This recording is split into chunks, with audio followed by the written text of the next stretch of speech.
Chapter 896. Fellow Gong, I'm willing to assist you in destroying the fire devourers. Ji Changfeng comforted the remaining disciples and elders of the Cloud Sail sect before riding the wind over. He was furious and sorrowful, but he was in high spirits. With the assistance of your divine wind, we can definitely take down Fire Melt Mountain and make the fire devourers pay with their blood. Gong Yuan riled up, and her eyes lit up. Her main objective this time was to rope Ji Changfeng into their group. This would be the most important part of the battle against the fire devourers, but Ji Changfeng had always been evasive. She never expected the fire devourers to help her out so much in the end. Afterwards, she told Ji Changfeng about the existence of Stoneheart. Is this true? Ji Changfeng stared at Ru Xian in disbelief. He was very curious about just what kind of appearance she wore behind the bronze mask. He thought, on one hand, she's the myriad poison ancestors' disciple in name, but on the other hand, she's used by the king of Southern Yu to threaten Li Qingshan. She's even connected to Gong Yuan in countless ways. Just who is she? As real as I can be. Ru Xian bowed slightly. If you can really accomplish this, then you'll be the benefactor of my Cloud Sail sect. Please accept a bow from me. For the sake of revenge, Ji Changfeng was already willing to pay any price, but he was not particularly confident in taking down Fire Melt Mountain. Ru Xian's extremely vicious plan of wiping out the clan was just too much to his liking. He was basically like a person about to die of thirst seeing a pool of clear water. Overwhelmed by his emotions, he bowed towards Ru Xian without any regard for his status. It was obvious that if the Cloud Sail sect survived this disaster, the future generations of descendants would all be taught to wipe out Fire Melt Mountain. This hatred would be passed down, constantly being filled with new flesh and blood, growing deeper and deeper until one side was destroyed. Ru Xian returned the bow in a hurry. You flatter me. Then Ji Changfeng said to Li Qingshan, Fellow Li, I can't thank you enough. I'm truly unable to return the favor. If you need me in the future, please feel free to ask. However, you've ruined the fire devourers' plans this time. The fire devourers will never spare Savage Mountain. The South cannot be compared to the South Sea. Ji Changfeng analyzed the situation for Li Qingshan. In short, Savage Mountain was very dangerous, and so was Li Qingshan. Li Qingshan listened with a heavy expression, but he understood in his heart that Ji Changfeng wanted to pull him on board so that he could have more power for his revenge. Gong Yuan also said, You've witnessed the power of the fire devourers. The divine fire tablets are the divine artifacts of the ancient divine kingdom. They've probably only obtained them recently, so they still haven't unleashed their full power. Once they recover their strength, not only will Savage Mountain be destroyed, but even your life will be in danger. However, for the sake of how you've saved me today, I'll provide you with protection. The two of them echoed each other, which made Li Qingshan secretly sneer. He obviously wanted to take down Fire Melt Mountain very much and obtain the legendary divine Wutong tree, but he would not go so far as to be fooled into fighting to the death with the fire devourers just because of a few empty words. The most important thing to understand was that Gong Yuan and Ji Changfeng needed Li Qingshan's help, not the other way around. As a result, he interrupted them. I'm very glad that the two of you know how to repay a debt of gratitude, but I've already said it in the Philian Hall back then. I don't like these flowery words. First of all, the South is indeed different from the South Sea. The fire devourers can indeed destroy my Savage Mountain, but they have to consider the consequences of other folks slaughtering cultivators, not to mention that I'm a White Hawk commander of the Imperial Court. That's one of the reasons. Do you think the fire devourers have so many misgivings? The world is about to fall into chaos right now, and the Imperial Court is weak. Why would they still care about the South? They've already become honored guests of the king's estate, so there's even less reason for them to fear some White Hawk commander. Gong Yuan retorted coldly. She needed Li Qingshan's power very much to subdue her inner demons and increase her cultivation. And only when the two of them worked together could they push the heart of the abyss to the limit and fend off the fire devourers' divine fire tablets. Otherwise, the battle this time would be extremely horrific. That's why there's still the second reason. If it really doesn't work out, I'll just return to the Green Province. Li Qingshan laid out his hands. Gong Yuan and Ji Changfeng immediately fell silent. Li Qingshan had no grievances with the fire devourers, so there was absolutely no need for him to throw his life at them. Savage Mountain was not the Crystal Palace either. It was just a cultivation dwelling that he had stolen in the first place, so giving it up was no big deal. Gong Yuan said, "Just a few threats from the fire devourers are enough to scare the mighty king of savages into running back to the Green Province? It's not like I've lost anything anyway. I've just been cursed a little. Once I undergo the third heavenly tribulation, I'll come back for revenge. Isn't that much simpler?" Li Qingshan said like it was obvious. Your Majesty, I don't owe you anything.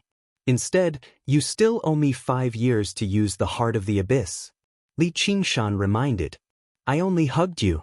It's not like I've slept with you. Don't you think you can coax me onto the ship with just a few words? Ji Changfeng let out a long sigh. Fellow, are you really just going to leave like this? No, I'll stay behind and assist you in taking down Fire Melt Mountain. Li Qingshan said, but I'm not your savior. I don't need your gratitude or protection. Instead, I need actual benefits. Since it's an alliance, then there should be sincerity. We need to figure out what each party should receive and what they should pay. The planning before the battle and the distribution after the battle are both indispensable. We can't just stick it all together like this. What do you think? You're still the one who's thought it through. That's exactly how it should be. Ji Changfeng immediately agreed. He had already begun planning what Li Qingshan had mentioned a long time ago. It was very easy for the weak to be coerced and sacrificed if they worked together with the strong. There had to be a set of rules. As a result, he said he was willing to lend Gong Yuan a hand, not asking Gong Yuan to avenge him. However, he could not bring himself to do it, so he could not put it as bluntly as Li Qingshan. Most importantly, he did indeed have an irreconcilable grievance with Fire Melt Mountain. Now that Li Qingshan was interested in a formal alliance, he obviously welcomed it with open arms. The main reason why the Cloud Sail sect had faced such a disaster this time was still because of the merfolk of the South Sea. They needed to receive the corresponding compensation, find a suitable island, and rebuild the Cloud Sail sect. How do you want to form an alliance? Gong Yuan sank into thought. First of all, your attitude. What I need is respect, not exploitation. Don't use your grand, high-end schemes of kingship on me. When he reached there, Li Qingshan communicated, if you were as obedient as just now in my arms, our partnership would be much more pleasant. Sure. Gong Yuan squeezed out 2 words from between her teeth. As for the rest, this isn't the place to talk. We both need time to consolidate our cultivation, so why don't we all go back and recuperate first? We can gather in the Crystal Palace on the next night of the full moon and discuss how we're going to take down Fire Melt Mountain. Gong Yuan and Ji Changfeng both expressed their agreement, so Li Qingshan bid farewell and left, returning to Savage Mountain with Ru Xian and Little N. They flew 500 kilometers away, leaving Giant Ship Island far behind. A cool breeze blew, and the moon shone brightly. The ocean was boundless, and the sound of the waves continued. It was peaceful. The great battle seemed like a dream, but the increase in strength was real. Li Qingshan was in an extremely good mood. The 5th layer of the Tiger Demon had multiplied his strength. The 3rd layer of the Phoenix required him to balance fire and water again to obtain the 3rd innate ability of the Phoenix. If it was still the Phoenix's Nerva, that meant he would have 2 chances at rebirth. If he included the time when he turned into an egg, that would be 3 times. Just who could kill him? The Ink Sea was already close. Chapter 897. The east glowed, and the sky brightened. White seagulls flew past in groups on the gradually fading sea. 2 rays of light streaked across the sky and landed on a small island on the horizon. This was the most common isolated island in the South Sea. The only special thing was that there was a volcano on the island.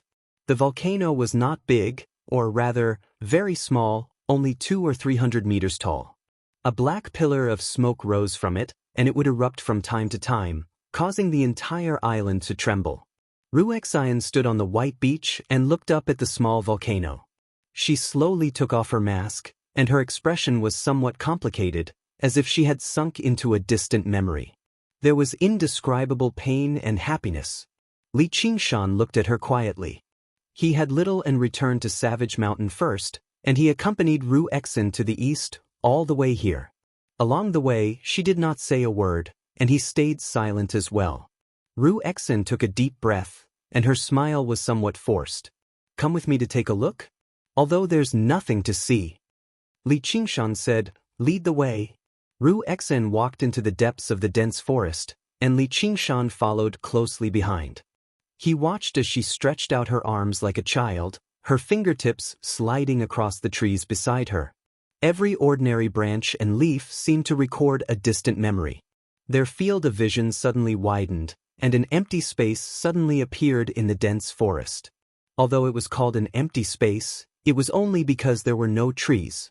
In the waist-high weeds, under the slanting sunlight, sat a small wooden house. It was covered in moss and entangled with vines. It had long been dilapidated, but one could still feel a sense of delicacy. Its original owner must have put a lot of effort into it. Ru Exin looked back, as if to confirm that Li Qingshan was still behind her.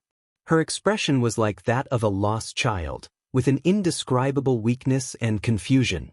Li Qingshan's heart tightened, and he went forward to hold her hand tightly.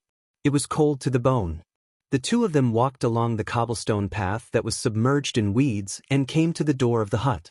The door was tightly locked and rusted, but there were still remnants of the spiritual aura of a spell protecting the hut from the invasion of wild beasts. Ru Exin stretched out her hand and touched it gently. With a crash, the lock of the door broke into pieces. The spiritual aura dispersed and the door was opened. The memories that had been sealed for a long time came rushing back. Ru Exin seemed to have turned into a jade beauty, standing motionlessly in front of the door. The house was not big, and everything was neatly arranged. The previous owner did not seem to have left in a hurry. It was just a long journey, and he hoped to return one day. However, the thick layer of dust silently indicated that no one had returned. Li Qingshan wanted to say something but hesitated. He didn't know what to do. He felt that it was even more troublesome than facing the giant god of fire. After a long time, Ru Exin softly said, I'm back. With teary eyes, she smiled at Li Qingshan and said, it's not as hard as I thought. Where is this place? Li Qingshan used his rough big hand to wipe her tears. Although he wanted to be gentle, the effect was not very good. Don't touch. Ru Exin pushed his hand away. The place where I was born is also my home. Do you think I like to touch? It's as hard as a rock.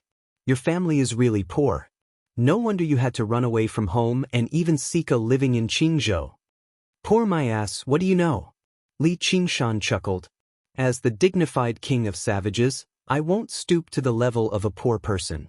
If you have anything to say it quickly. I'm in a hurry. I won't tell you even if you beg me. Ru Exin glared at him fiercely.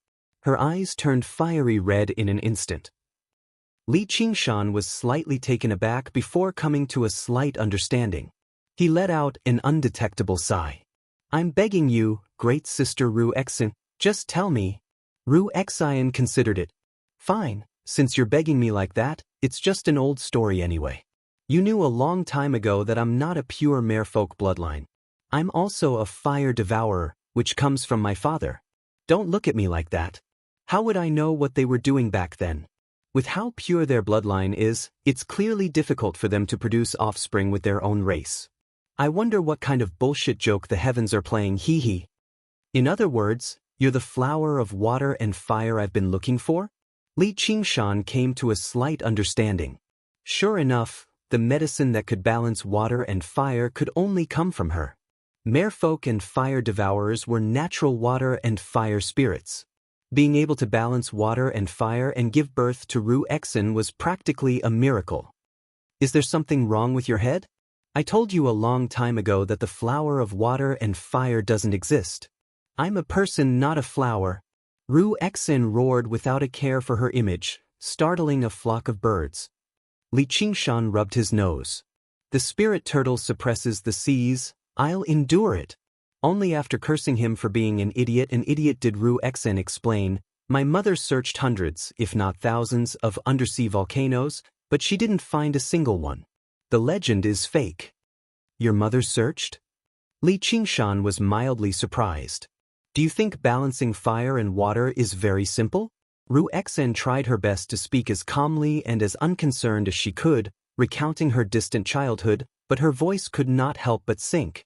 A very long time ago, the child born in this tiny wooden hut was on the brink of death from the day she was born. She suffered from the torment of two different powers. The cold and fever took turns acting up, almost taking her life. Perhaps she was not the first hybrid between a fire devourer and a merfolk. In her words, she was a mongrel, but not a single one of them managed to reach adulthood and become known to the world. Fortunately, her parents were powerful enough, sparing no effort, time, energy, or even their cultivation and lifespan to balance fire and water for her. Whenever the fever flared up, she would suck on the tip of her mother's finger, feeding on her essence blood, and vice versa. Only then did she survive.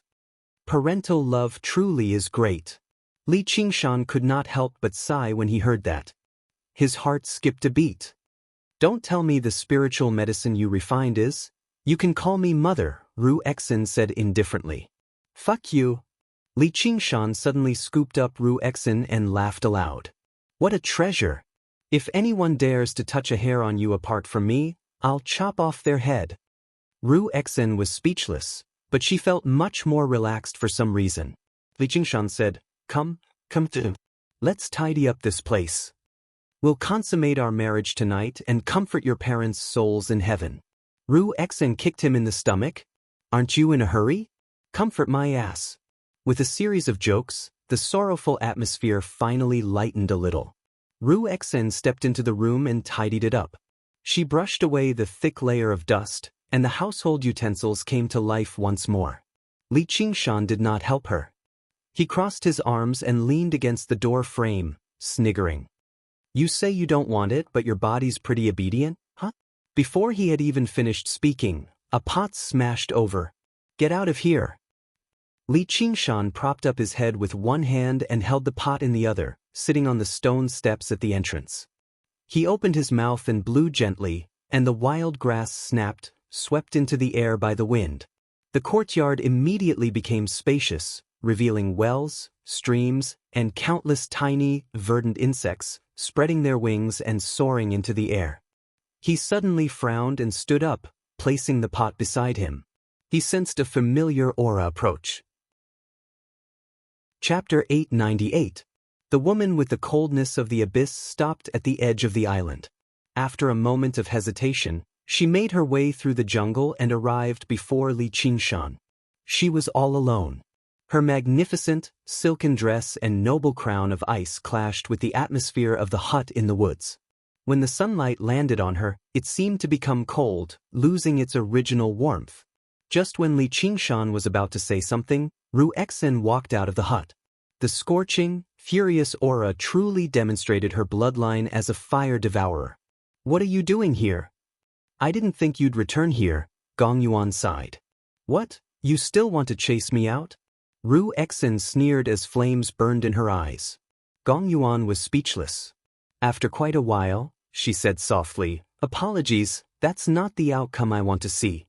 I originally thought you could leave the south, the territory of Fire Melt Mountain, and start over in a new place. The South Sea was vast, but it could not contain them. A fire devourer, a traitor, and a detestable mongrel. Her apology and explanation seemed to take Ru Exen by surprise. She was left speechless for a moment. I can compensate you. After all, you're my... Gong Yuan took a step forward. Shut up. Ru Exen gradually recovered her composure. I don't need your compensation. You can't compensate me with anything, nor do we have any relationship. I won't take revenge against the merfolk only because that's not what my mother wants to see. Go, Your Majesty. This is my home. It's not a place you should come to. Fine then. Gong Yuan did not hope to be forgiven. Instead, it would be more accurate to say that if she was forgiven so easily, it would instead make it even more difficult for her to calm down. She recovered her cold and arrogant demeanor and said to Li Qingshan, Don't forget about 10 days from now. I'll just wait. Li Qingshan sat down again and fiddled with the jar with his head lowered. The jar was very delicately made. There were beautiful, colorful paintings on it, like a totem mural. It depicted 3 figures, 2 large and 1 small, holding hands as they stood. Although there was no expression on his face, he seemed very happy and serene. After Gong Yuan left, Ru Exin smiled bitterly and said, "I've really embarrassed myself today. You're not as funny as usual today. Why are you still standing there like a fool? Hurry up and tidy up the room. Women should be more diligent." Li Qingshan said without raising his head, as if he was the head of a family ordering his wife. Ru Exin was about to kick Li Qingshan, but she stopped halfway.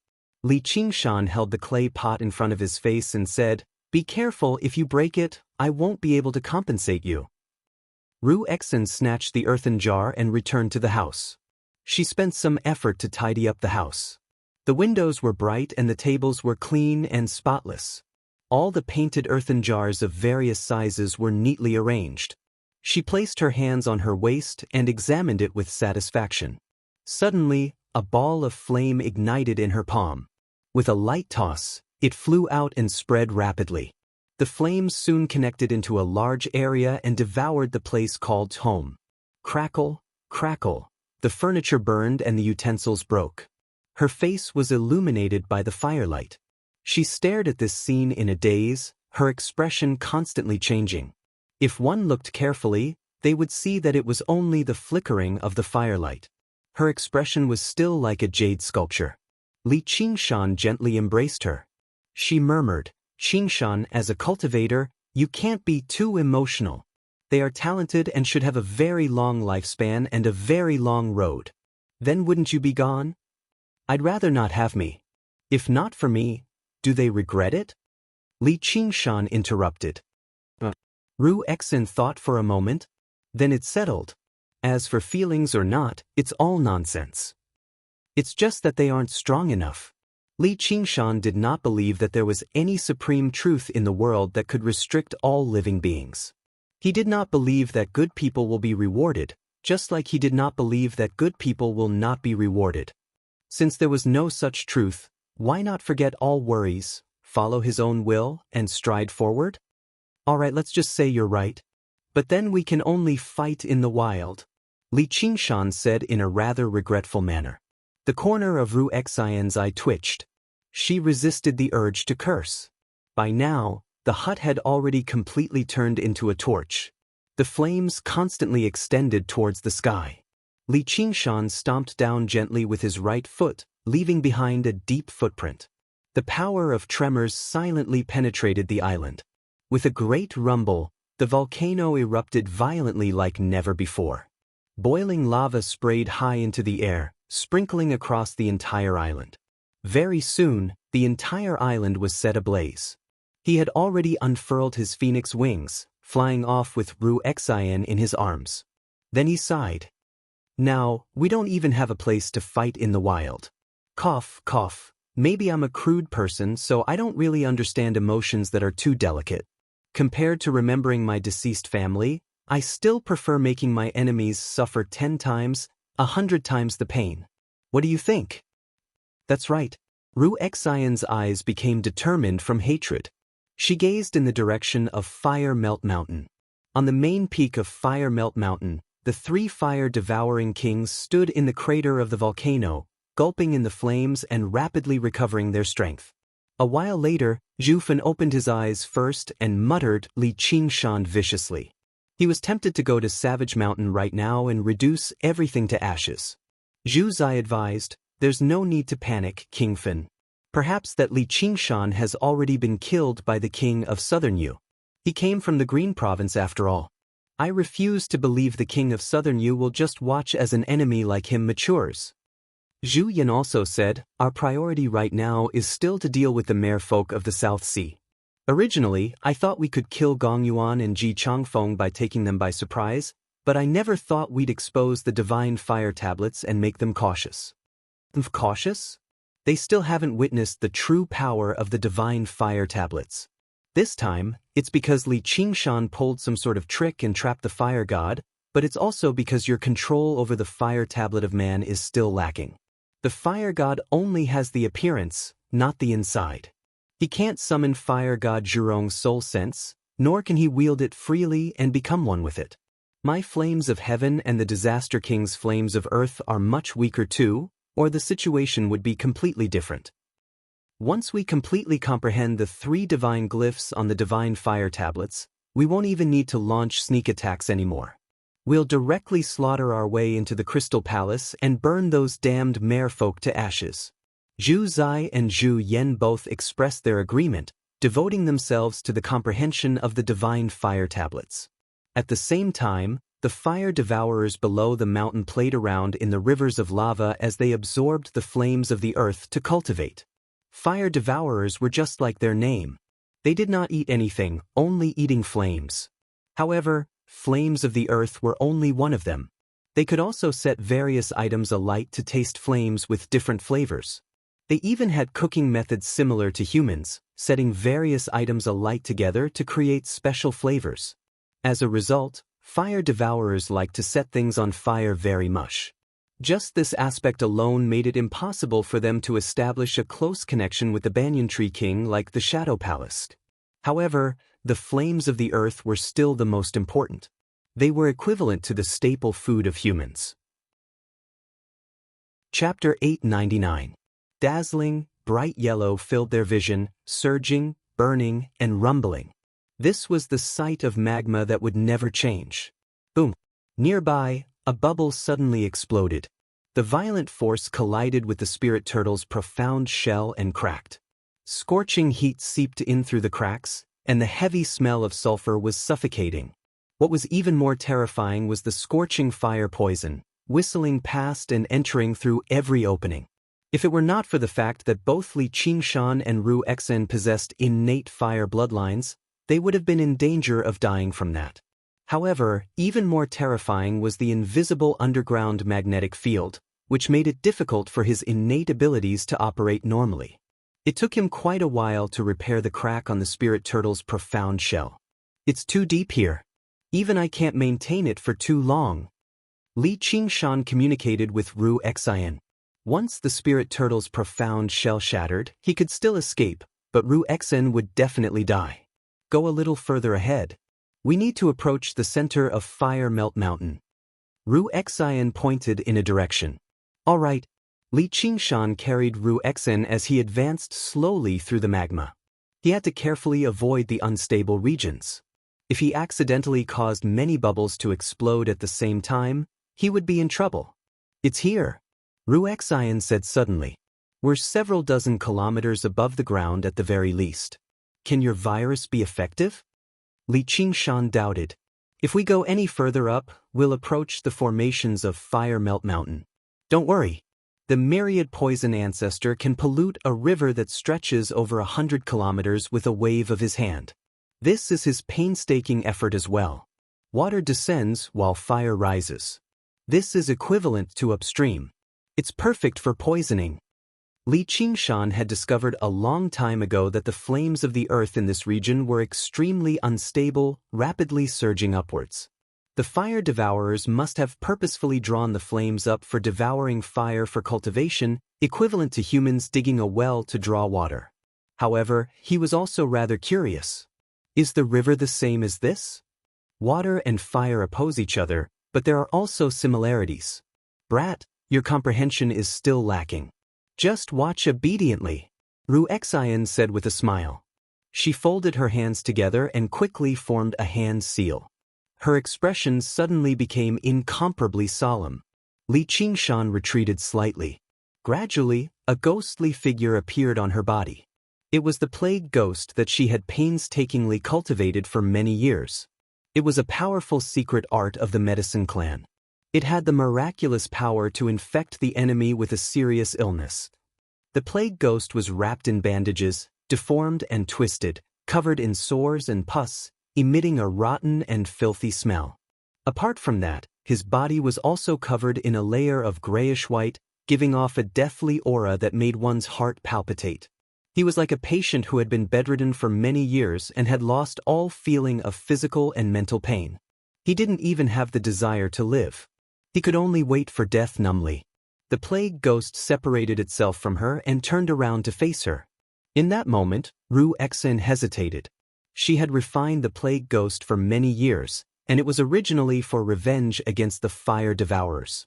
Now that she could finally take action, a dark, old face appeared before her. Doctors were like parents. Fu Huazi's influence on her was far greater than she had imagined him to be. The word forgive was his greatest hope for her. She sucked in a deep breath and murmured, "I'm sorry, Master. I've disappointed you. I can't forgive anyone." "You don't understand what your master is trying to say at all. The old man feels like you won't be able to get revenge in this lifetime, so he doesn't want you to die." "If he knew the current situation, what do you think he would say?" Li Qingshan said. "What would he say? Spare his ancestors and forgive his seventh uncle for killing those fire devourers." Li Qingshan bellowed. "My master isn't that vulgar." Ru Exin burst into laughter as if anything that conflicted her became extremely simple from his mouth. His decision of in for a penny, in for a pound, was something that she really could not learn. As a result, with a gentle push, the plague ghost flew out of the spirit turtle's profound shell and suddenly burst into flames. The flames were grayish-white like rocks, merging with the flames of the earth and rising upwards. At this moment, like the final radiance of a setting sun, she let out a scream, which was filled with bone-deep pain and despair. Ru Exin gazed at it blankly. That was the voice that had once echoed through her heart day and night. Only by constantly cleansing and suppressing it with the water of oblivion could she prevent herself from falling into madness before her revenge. Suddenly, she felt her heart empty, as if a boulder had fallen to the ground. She felt unprecedentedly light, yet there was also an indescribable emptiness. "Oh no, let's go." Li Qingshan picked up Ru Exin and flapped his phoenix wings. He had only flown a short distance when an earth bubble burst loudly behind him, leading to a series of explosions. A heavy sense of danger surged through his heart. Li Qingshan constantly divined and changed the direction of his flight, dodging the attacks of the earth bubbles at the last moment every single time. The cracks on the spirit turtle's profound shell grew denser and denser. All the volcanoes in the 400 kilometers of Fire Melt Mountain erupted together. In particular, on the main peak, flames surged into the sky, scattering down like a rain of fire. The fire devourers cheered and spread their arms, welcoming the rain of fire from above. They were in a frenzy. Even on Fire Melt Mountain, a volcanic eruption like this was not common. It was treated as a symbol of auspiciousness and celebration, as well as a great opportunity for cultivation. The deeper underground the flames were, the purer they would be. Now doesn't seem like the time to erupt," Zhu Yan said in some confusion. "Do you hear something?" Zhu Zai turned her head and listened carefully. She seemed to hear a scream, but it also seemed like an illusion within the rumbles of the volcanoes. The surges of the magma have always been unpredictable. Could this be an auspicious omen from the fire god? Let's not worry about that. Let's focus on cultivation and attack as soon as possible. Let's destroy Savage Mountain first, Zhu Fan said. Skingfen, Zhu Yan and Zhu Zai also felt like they had been overthinking things. Were there supposed to be other enemies who would charge through the magma to attack them?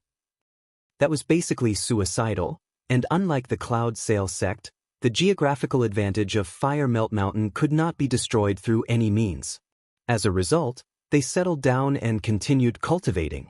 A while later, the surface of a tranquil lake surrounded by mountains 500 kilometers away suddenly began to surge.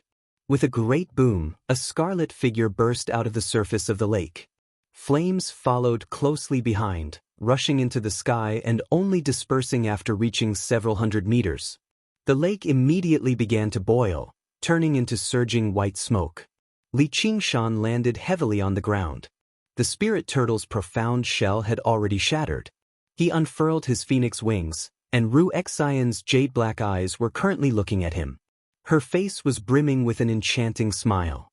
Seeing how she was safe and sound, Li Qingshan let out a sigh of relief. His eyes suddenly narrowed. As it turned out, her clothes were quite the impressive arcane artifact, but they had been reduced to ashes under the scorching flames of the earth. It was all thanks to the heavenly tome of cloud furnace she practiced that she had refined her body to become as tough as jade, which was why her jade-white body had not been exposed under the impact of the flames of the earth. Li Qingshan's heart skipped a beat. He lowered his head and kissed her faint, pink lips. All he heard was a moan, and the jade-like body in his arms softened. Chapter 900. The white pillar of smoke soared into the sky and blended into the gloomy dark clouds. The world was dark and gloomy. In the dark and dense forest, a white jade-like soft body rippled in the darkness, showing an inhumanly delicate softness. It was slightly less human, but it was so beautiful that it made people's hearts palpitate. Her lips were like red jade, like a red plum blossom on a vast expanse of snow. Her eyes were like black jade, like 2 spots of thick ink on a white paper, flowing with light and overflowing with color. This exquisite white jade beauty was being held in the arms of a man. His strong and slender body seemed to be cast from ancient bronze. If a beauty was like jade, it would be exquisite, gentle, and elegant. Then he would be rough and unrestrained, without any carving. And at this moment, they seemed to be one, indistinguishable from each other. Heavy rain poured down, falling on their bodies. The raindrops rolled down, but no one noticed. Li Qingshan kissed her deeply as if he had poured all of his attention into the kiss, forgetting about everything around him. What burned in his heart was not the flames of lust, nor was there the excitement and complacency from finally succeeding after yearning for so many years. Instead, there was a deeper tenderness. He wanted to soothe the indescribable pain in her heart. He wanted to obtain all of her reliance and trust. Ru Exin frowned, her eyelashes trembling, as if she was enduring great pain, but also enjoying great joy. A tear rolled down from the corner of her eye. At first, it was indistinguishable from the raindrops, but it condensed into a crystal white mermaid pearl in midair. Their lips parted. Ru Exin opened her eyes and saw Li Qingshan looking at her with a smile, holding the mermaid pearl in his hand. In her memory, there was someone who looked at her like this, constantly mouthing words to comfort her, "Don't be afraid, don't cry." Then he was swallowed by the flames, turning into ashes. That scene was something she would never be able to forget. It was the most gentle blessing, but also the deepest nightmare. And so she survived, never crying again until this moment. "Give it back to me." A layer of red appeared on her face, as if she was even more embarrassed than being naked. "No." He dodged her grasp, already putting away the mermaid pearl. "This is your gift to me." "No, you're not going to do it." She straightened up and stared at him. Although he had long known that she was not as ladylike as she looked, she had a rather fiery and bold temperament. But when he heard this, he felt a little overwhelmed. He shrugged and said, "If you don't want to go, then don't." "Let me go." She struggled, but he didn't seem to have any intention of listening. Instead, he smiled and hugged her in his arms again. "Let's hug for a while more." Naturally, she was unable to contend against his strength. She could only use her jade-white arms to gently encircle his neck. She quietly nestled in his arms. The rain became more intense. After a long time, he whispered in her ear, "Are you feeling better?" "Yes," she murmured. "Let's go back." Where did you take that lecherous Li Qingshan who's even worse than a beast?" Ru Exin widened her eyes as if she did not recognize him. Li Qingshan rolled his eyes. He could not be bothered with her. Although he had joked about having sex in the open, that was just a joke. He was indeed perverted, but he was not so perverted that he could not control his lower half. She was currently in a state of turmoil. What she needed was peace and comfort, not more stimulation. Ru Exin smiled and stood up gracefully, revealing her slender, pure white body to him without any care at all. She chose a dress from her sumaru ring and put it on before patting his cheek.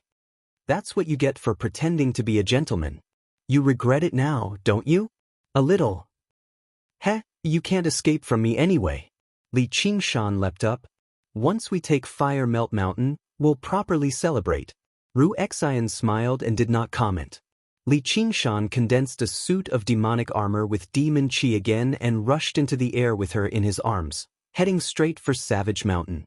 Returning to Savage Mountain, Ru Xen returned to her dwelling to cultivate. Her experiences in the Cloud Sail sect had benefited her tremendously.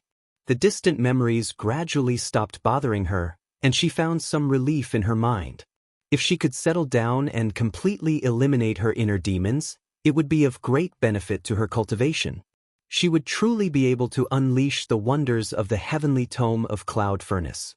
And she still had to continue refining pills that balanced water and fire for him. "You're useless." Li Qingshan watched as Ru Xen returned to her dwelling, and little and said from the side, "What did you say?" Li Qingshan doubted his ears. "So much for asking to return first, and you actually didn't accomplish anything." Little and turned her head away in disdain. "What nonsense are you thinking? What we have is pure friendship." Li Qingshan shot a glance at him. Little and immediately smiled. Li Qingshan sniggered and carelessly rubbed her hair. "I'll go discuss this with the Tree King." Sitting before the great banyan tree, Li Qingshan told the banyan tree king everything that had happened during this trip, seeking his wisdom. The banyan tree king said, "You've done very well. I didn't think the flower of water and fire actually meant something like this. It's not a natural spiritual herb, but a hybrid nurtured from the powers of merfolk and fire devourers. There really is a very deep fate between the two of you. There's still a very long road ahead of you, so it's right not to rush things." Feelings need time to build up. Li Qingshan was immediately left speechless. "I've come to ask you for advice on strategy, not tips on picking up girls. The fire devourers have become guests of the King of Southern Yu. When we attack Fire Melt Mountain, will the King of Southern Yu really not take action? Or perhaps he'll wait until both of us are heavily injured before rounding us all up in one fell swoop. No one can guarantee that, but the chances aren't great. Why? Because logically speaking, it's impossible for you to take Fire Melt Mountain." "What? The merfolk have at least 3/3 heavenly tribulation cultivators. Coupled with my cooperation with Gong Yuan, as well as the Wind Gale King, the Master of the Sword Pavilion, and the Myriad Poison Ancestor, you think we can't take down a single Fire Melt Mountain?" Originally, it would have been enough, but the true power of the Divine Fire Tablets still surpasses your imaginations. The fire god you saw was just a small demonstration of its power. Because it was above the ocean, it was even restricted. If the battlefield was on Fire Melt Mountain, the outcome would be completely different. "What do I do then?" Li Qingshan sank into his thoughts.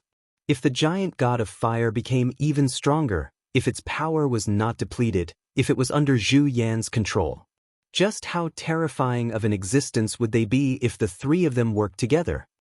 Right now, all we can do is see the effects of the Stoneheart virus.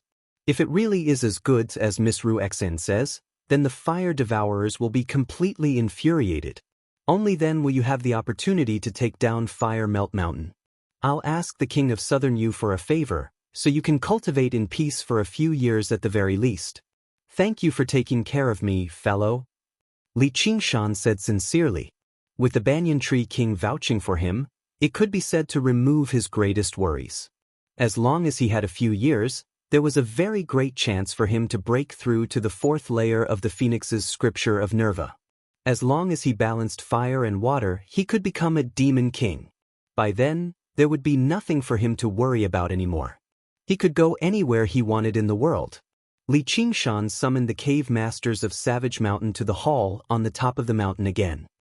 Many things happened in the Cloud Sail sect this time, but the end result was still pretty good. I've already set a date with the merfolk Queen Gong Yuan. We plan on forming an alliance in 10 days' time in the Crystal Palace to attack Fire Melt Mountain. You need to prepare yourselves. You must be curious about where Yu Wufeng has gone. He's already returned to the South Sea Sword Pavilion with his master.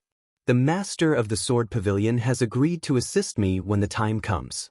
After this battle, I'll remove Yu Wufeng's blood oath. It's the same for you. I'll remove the blood oath for anyone who dares to fight and kill and contributes greatly. After this battle, I don't plan on leaving behind anyone's name on the blood oath scroll. The cave masters were shocked. Li Qingshan's intentions were very clear.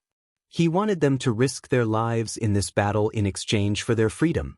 However, if they avoided battle passively and dragged out an ignoble existence, only death would await them even if they survived.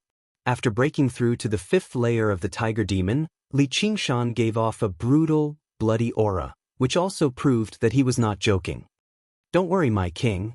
We'll definitely risk our lives and go through fire and water to help my king take down Fire Melt Mountain. The gentleman of heavenly blubber was the first to stand forward and express his stance. No matter what the other cave masters thought, they all chimed in. Very good. Li Qingshan nodded. He did not care how sincere they were. He stood up and left, leaving behind the 9 cave masters. They were all stern as they looked at one another. The gentleman of heavenly blubber turned around. Don't look like that, everyone. The king of savages has great foresight. Not only is he able to form an alliance with the merfolk, but he even has the guidance of the banyan tree king. Since he's determined to attack Fire Melt Mountain, he definitely has a chance at victory. He won't send us to our deaths. However, I know you've always been on good terms, and there are plenty of people who find me an eyesore. But this time, if we don't work together and keep scheming against each other, who's confident they can return alive from Fire Melt Mountain? Li Qingshan had already returned to the 8-point hall in the center of the mountain. He called out to little Anne, and they arrived in the Azura field together. He was just about to ask Yin Qing what the huge stone disc that had fallen from the Azura realm was, when he saw Yin Qing circling around the stone disc, touching it as she looked at it. She seemed very excited. She did not even notice the appearance of Li Qingshan and little Anne. This was far too rare for a cautious assassin like her. Li Qingshan asked, Yin Qing, do you know what this is? Of course. This is good stuff. This is called the Azura Altar of Armaments. Don't you lack a suitable weapon, my king? With this, you'll never lack weapons again. Yin Qing's eyes shone. Only after listening to Yin Qing's explanation did Li Qingshan understand the use of the Azura Altar of Armaments. As it turned out, the Azura realm was constantly at war. No matter what kind of weapon it was very easy to damage them. If an Azura died in battle, they could be reborn as long as their battle spirit remained. However, weapons could not be reborn with them. The Azura Altar of Armaments was connected to the legendary armory of War and Chaos. As long as a damaged weapon was placed there as a sacrifice, they would obtain a brand new weapon. If a large number of regular weapons were sacrificed, they would obtain extremely powerful weapons. There was even a chance for them to obtain a divine weapon. Chapter 901. The Azura realm is really generous. Li Qingshan praised. He wanted a suitable weapon, so they sent him an arsenal. He then asked Yin Qing, I haven't had time to ask you, but is that voice really the Azura realm itself? This was what he was most curious about. Could it be that as a world, it also had life and consciousness? Sorry, I don't know either. As an Azura commander, I can't come into contact with such a deep secret. You need to explore it yourself in the future.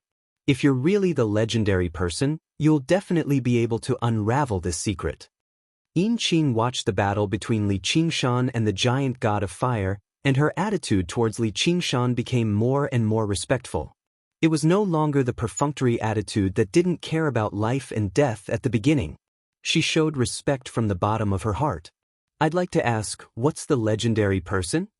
The Azura realm and the heavenly Tao fight endlessly, but they lose more than they win. It's all because Sakra Heavenly Lord unified the heavens, and all beings in the heavenly Tao work together. On the other hand, the Azura realm is like a plate of loose sand without a leader. It's said that an Azura demon god will appear and lead the masses to attack the heavens, obtaining an unprecedented victory. That sounds interesting. Do you think I look like the legendary person? Li Qingshan spread his arms and made a pose. I've never seen the legendary person, so how can I dare to say you look like one? However, since that mysterious existence gave this Azura Altar of Armaments to you, it must be because it thinks you look like it. Although Yin Qing admired Li Qingshan, it was difficult for her to say that Li Qingshan was the legendary person, as there were far too many legendary people like that in the Azura realm. Every single Azura king she had seen believed they were one. And there were countless Azuras who received revelations and rewards from the mysterious existence.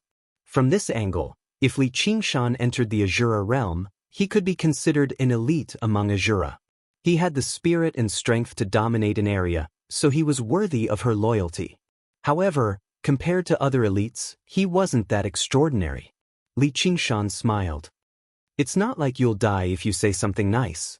Forget it, I'll try out the magical effects of this Azura altar of armaments. But what kind of weapon should I change to?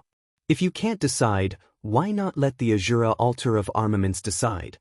That works? My weapon wasn't a circular blade back then. I got a revelation from the Azura altar of armaments and exchanged it for a void arc.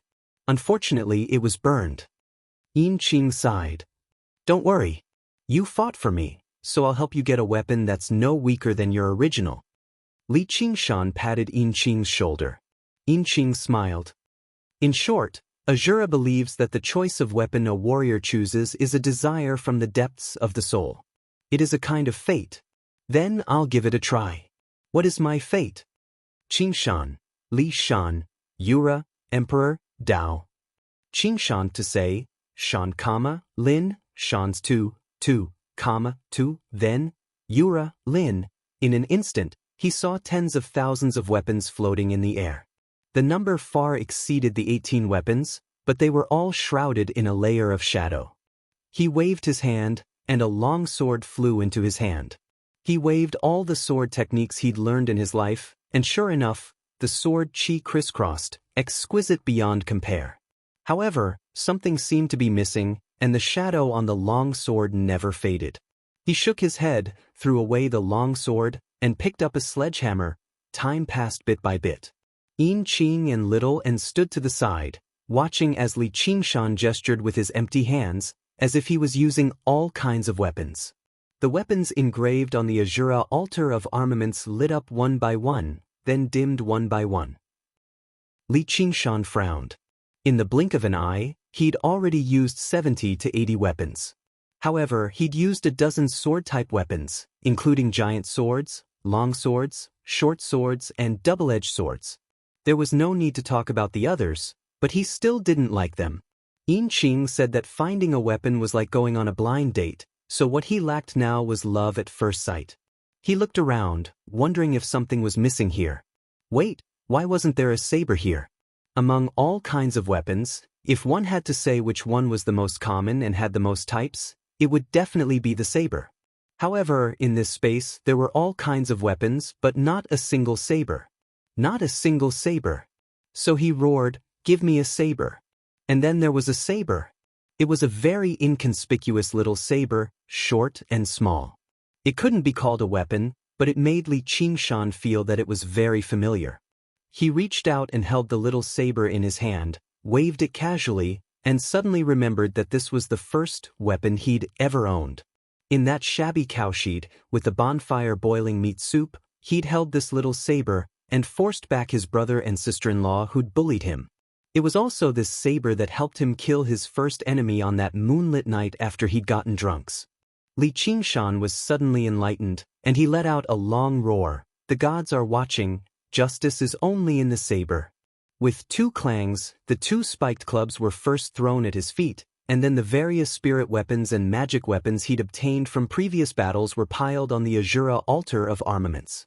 10 weapons, 100 weapons, 300 weapons, 500 weapons. When he put down 527 weapons, the Azura altar of armaments suddenly lit up.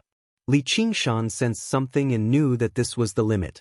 It wasn't that the legendary armory of armaments didn't have better weapons, but that with his current cultivation, killing intent, and weapon capacity, he could only exchange for weapons of this level. Li Qingshan felt slightly regretful inside, but Yin Qing was very surprised on the side. She had once seen an Azura king use the Azura altar of armaments to exchange for weapons, but the number and quality of the weapons he sacrificed was about the same. As a matter of fact, it was even slightly inferior. This was because the stronger a weapon was, the better. Once it surpassed the user's level of control, the weapon would immediately backfire and even become the master. This kind of thing was common in the Azura realm. Divine weapons had spirits, and they wouldn't recognize the weak. With his cultivation at the second heavenly tribulation, He was actually able to obtain the recognition of the armory of armaments. Truly inconceivable. If he went to the Azura realm, he would simply be a proud son of heaven, an elite among the elites. Sacrifice! Li Qingshan bellowed out, and the 527 weapons all flew up, spinning into the Azura altar of armaments and vanishing. When the last weapon disappeared, a blood-red light suddenly shot into the sky.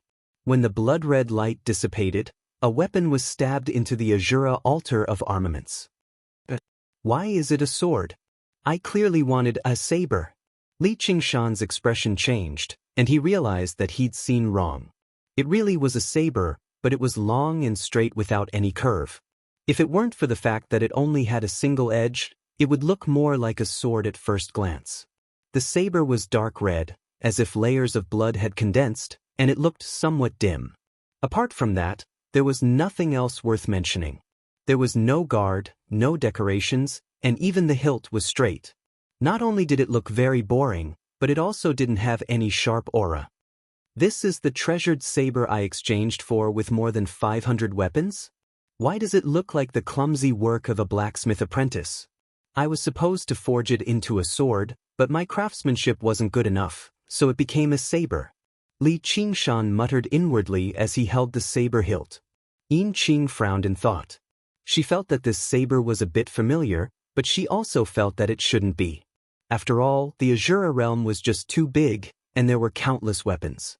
No matter how experienced and knowledgeable she was, she couldn't possibly know all of them. It wasn't until Li Qingshan held the saber hilt that his heart suddenly jumped. Could it be that saber? Your Majesty, be careful. A sharp pain suddenly came from Li Qingshan's palm. There seemed to be many spikes on the saber hilt that didn't even have decorations, and these spikes were constantly twisting and piercing into the depths of his palm, greedily sucking his blood. As expected, there's something strange. Li Qingshan wasn't shocked. Instead, he was happy. He wasn't afraid of a demonic saber or a demonic saber that would devour its owner. He was only afraid that this saber was too weak. It could pierce through his skin in an instant. Even though he wasn't on guard, it also proved that this saber was unusual. He ignored the pain in his palm and pulled the saber out of the Azura altar of armaments. The originally heavy saber was now covered in dense red lines that looked like blood vessels. Li Qingshan held the saber horizontally in front of him. His left hand lightly brushed the blade, and the dense capillaries spread out from the saber.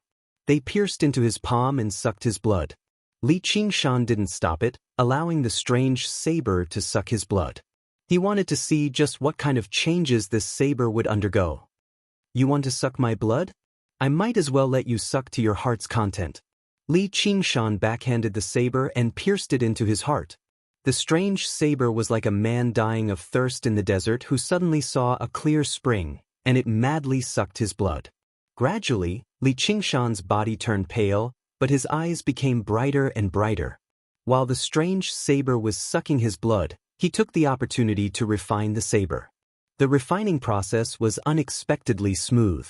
It wasn't that the strange saber didn't have a spirit, but it was very welcoming of its new owner. The reason for this made Li Qingshan's expression a little strange. He murmured, "Bloodjaw."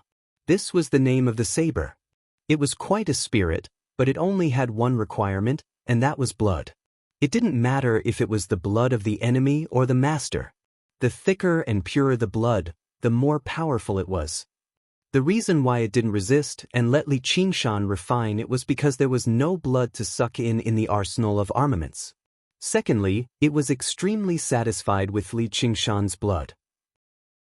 Li Qingshan cultivated the 9 transformations of demons and gods, fusing the 4 bloodlines of the ox demon, turtle demon, and phoenix. Each bloodline could be said to be peerless. Although it hadn't reached the 9th tier and couldn't be considered truly pure, it was already very rare. After a long while, Li Qingshan slowly pulled out Bloodjaw. He had lost a lot of weight, and his face was very haggard. However, the saber in his hand was blood red, and he was full of vigor. He had a vague feeling that this saber could even break treasured swords like the Fogbow sword and the Demon Dragon sword. This was indeed the strongest weapon he had obtained in his life. And because it was shaped like a sword, It was even more helpful in slowly converting the sword Dao that he cultivated to the saber Dao. It's just that this blood-sucking is a little ruthless. My physique is now stronger than the average demon king's, and with the tiger demon transformation, I don't care about physical injuries. The phoenix transformation can maintain my vitality and make it endless. If an ordinary person were to use this saber, they would probably be sucked to death before they could kill the enemy. Chapter 902. Li Qingshan's face was ashen, as if he was terminally ill. There was not the slightest bit of life in him, but his craggy bones stood out even more. His eyes shone brightly, and his might did not diminish in the slightest. Yin Qing's words made him ask, "Why is it fortunate, and why is it unfortunate?" Yin Qing said, "This Bloodjaw blade is truly a rare treasure blade. Its destructive power is astonishing, and there is almost no weapon of the same level that can compare to it. However, this blade is famous not because of its power, but because it's too difficult to use. The only way to unleash this blade's power is to make it drink its fill of blood, and the quality of the blood is very high. Can't we use battle to nurture battle? As long as we keep killing enemies, it'll be fine." Li Qingshan examined the bright red Bloodjaw blade in his hand and faintly understood the meaning contained within it. It was an insatiable thirst for blood. Who can guarantee victory in every battle? Even if you win, you might not be able to kill a powerful enemy. That's why this blade must see blood when it's drawn. Otherwise, if it doesn't drink enough of the enemy's blood, it will drink its master's blood. Even if an Azura king wields this blade and drinks its fill of blood, it will become very weak. If an Azura commander like me dares to hold the hilt like you do, my life might even be in danger. However, it's precisely because it's so difficult to use that successive owners of the Bloodjaw blade will often offer it on the Azura altar of armaments in exchange for another weapon. Many divine weapons that were stronger than it had been destroyed in the war, but it had been preserved all this time. If your majesty isn't used to it, you can offer it again. It's great to be able to monopolize an Azura altar of armaments. No, I feel that this blade is quite good. It's perfect for wounding people. Also, don't forget that this world isn't the Azura realm. The intensity and density of the battles aren't that great, so there's plenty of time to recover. As he spoke, Li Qingshan stuffed a spiritual pill into his mouth. He had the bloodline of the phoenix, so his ability to produce blood was very strong. Moreover, after refining Bloodjaw blade, he could feel the uniqueness of this blade. It felt as though it was connected to his bloodline, and when he wielded it, it was as easy as moving his own arm. This was something that no other weapon in the past had ever felt. Thus, he had an idea. He infused the power of vibration into it, and a layer of black ripples appeared on the blade. With a light wave, a black crack was left in the void. "Good saber," Li Qingshan said. He had never relied on weapons, as his most destructive method was his fists. The destructive power of tremors was just too great. If he used a weapon as a medium, it would be unavoidable for the weapon to be damaged no matter how great his control was, unless he suppressed the power of tremors and did not use his full strength. However, if that was the case, using weapons would be pointless. He might as well just use his fists.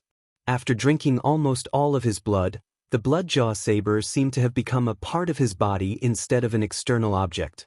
He could finally use the power of vibration to his heart's content and fuse the divine ability into his saber technique.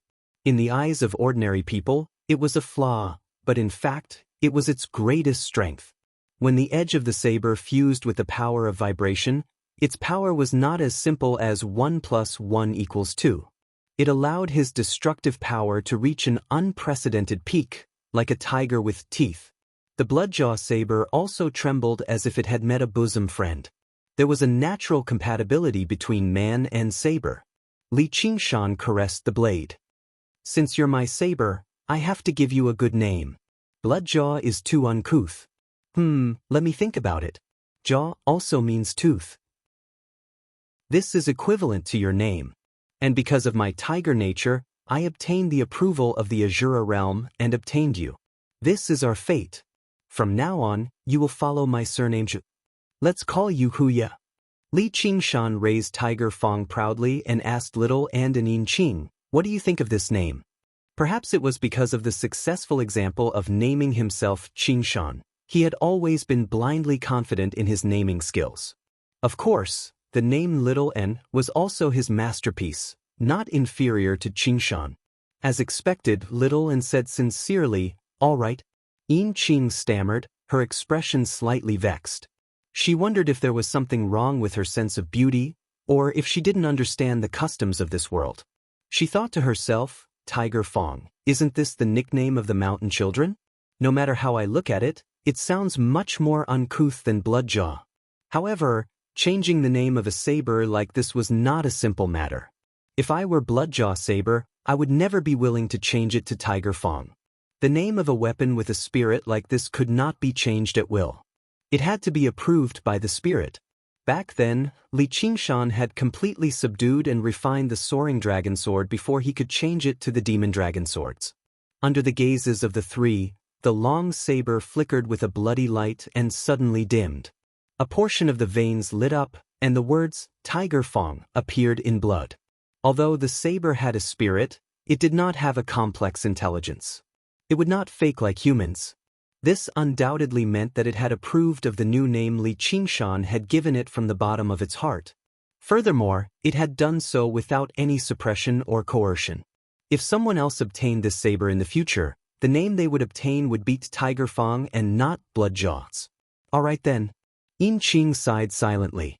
After all, weapons were famous because of the person and the battle. Do you have any objections, Little Qing? Li Qingshan swept his gaze over and asked with a smile. Little Qing? Yin Qing shivered all over. No. This name is very good. As expected of your majesty. She hesitated for a moment. However, your majesty, please call me by my name. Little Qing? She could not stand it at all. AI, in the end, you've stayed in the Azura realm for too long. All you know is fighting and killing all day. It's inevitable that you lack a good or bad eye for names. This is not your fault. All right, go activate the Azura altar of armaments. You must exchange it for the best weapon. Li Qingshan patted Yin Qing's shoulder in a comforting manner. Yin Qing was flabbergasted, unable to explain herself. 10 days passed in the blink of an eye. Li Qingshan ate spiritual pills every day and his face finally recovered some vitality. He was no longer so haggard, but he still looked as if he had just recovered from a serious illness. His face was pale, but he did not seem to care as he played with the Tiger Fong saber in his hand. The saber was equipped with a sheath. Because the blade was perfectly straight, it seemed more like a sheath. The Banyan Tree King had crafted it personally from a tree branch. It was completely dark green in color and seemed like it had just been broken off from a branch. It still carried the grain of tree bark and had not been carved at all. There was only a ring of aerial roots around it, sealing the vitality of the Tiger Fong inside, preventing it from leaking out at all.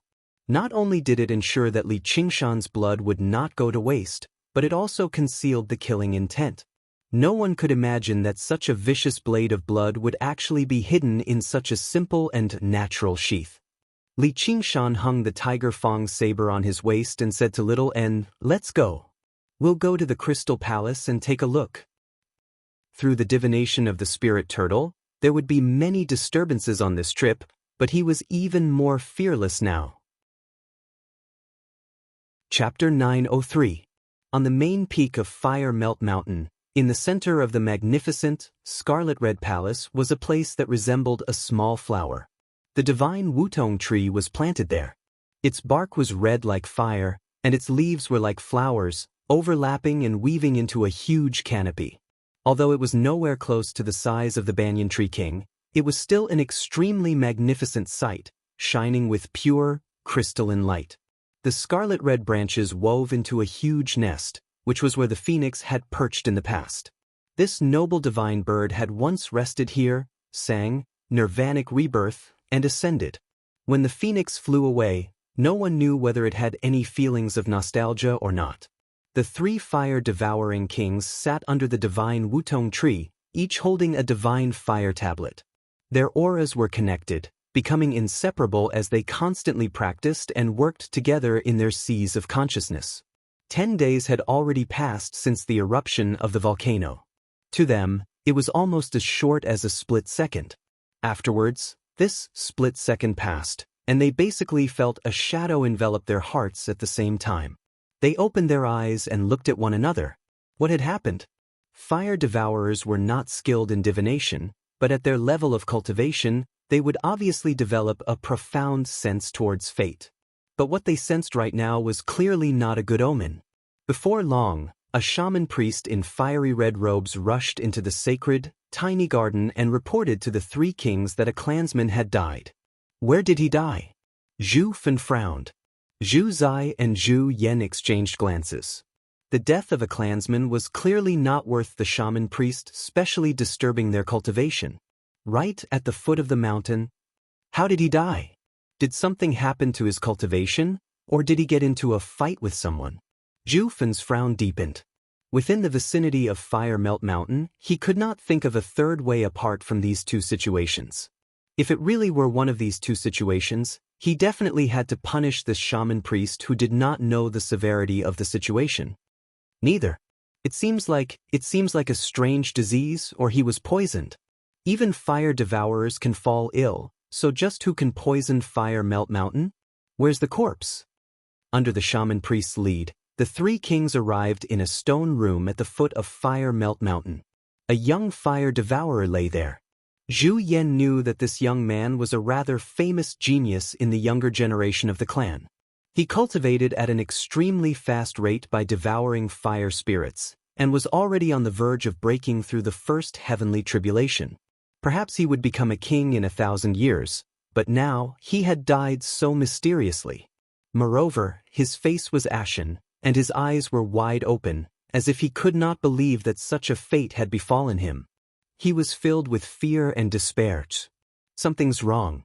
He's losing his anger. Zhu Zai closed the young man's eyes.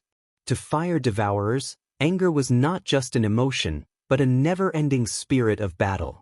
Even when they faced certain death, they should not have an expression like that. The youth's partner was called in.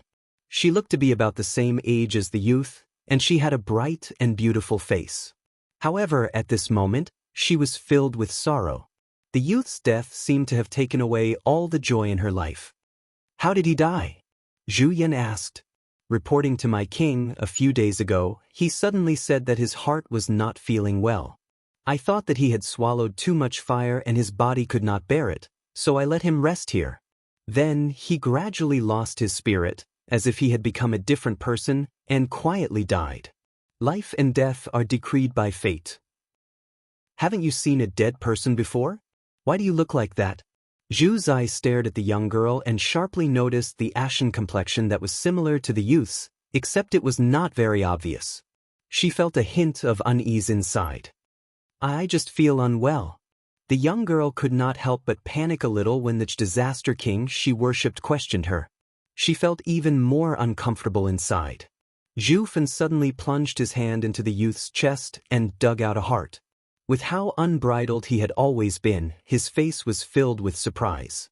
The heart that should have been fiery red had turned into a grayish-white rock. The young girl let out a miserable cry, clutching her chest and taking a step back. A vicious wound had appeared on the left side of her chest. Move your hand away, Zhu Zai ordered. She was the one who had suddenly struck out, cutting open the young girl's left chest. The young girl endured the pain and moved her hand away. Between the jagged bones was a fiery red heart. Most of the grayish-white color had devoured it, making it extremely dim. Why is it like this? Zhu Fan bellowed furiously. Apart from them, there are many other clansmen who feel unwell. It seems to have all begun after the volcanic eruption 10 days ago. Go, find everyone who feels unwell. The shaman priest left with the order. Before long, he returned with the fire devourers with similar symptoms. None of them had undergone the heavenly tribulation, but the number was so great that it left the three fire devourers shocked. And this was even after many fire devourers believed their bodies were fine, or the symptoms had not begun acting up yet.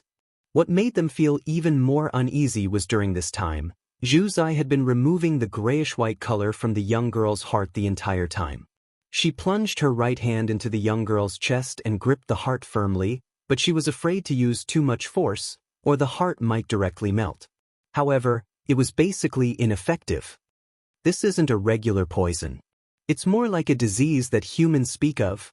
The three fire devourers smelled the scent of a scheme at the same time. There was something wrong with the volcanic eruption this time. Someone had tampered with the fire. Just who was it? Merfolk? The king of Yue? That was not the problem they had to consider right now. Their priority right now was to cure this strange disease. If the infected clansmen all died like the young man, it would basically be an unimaginable disaster for Fire Melt Mountain. Let alone attacking Savage Mountain, they had even forgotten about the war with the merfolk. A shrill horn rang out from the main peak of Fire Melt Mountain, gathering all of the middle and upper echelon. It's about time for it to erupt. Father, do you see it? You don't blame me, do you? Ru Xian spent a few days recuperating in her dwelling before arriving at the top of the mountain alone. Gazing in the direction of Fire Melt Mountain, the face brimming with enthusiasm appeared in her head. As she endured the pain and torment of the conflict between fire and water, he would always think of ways to make her laugh. Even after they had been captured and brought to Fire Melt Mountain, watching helplessly as his wife was burned to death, he would still smile, as if it was just a vicious joke. Back then, she hated him so madly, even more so than her hatred for Zhu Yan. This continued until he used the opportunity when Zhu Yan was in secluded cultivation to charge out of Fire Melt Mountain with her. No one expected a fire devourer to be so patient. He successfully fooled everyone, leaving her with a smile in the end. Daughter, now that everything has happened, I have to tell you a huge secret. Actually, your mother and I picked you up. You've fallen for it? Head north, the further the better. My good daughter, I'll come find you as soon as I lure away the pursuers. In the end, she had fallen for it again. In the end, she did not even have the time to apologize, but even if she did, she would definitely be laughed at. I don't care if you blame me or not. I did it anyway. I've always been this willful. I'm not obedient at all. Ru Xen mumbled to herself and rubbed her chest. Her heart that belonged to a fire devourer had already become as cold as stone.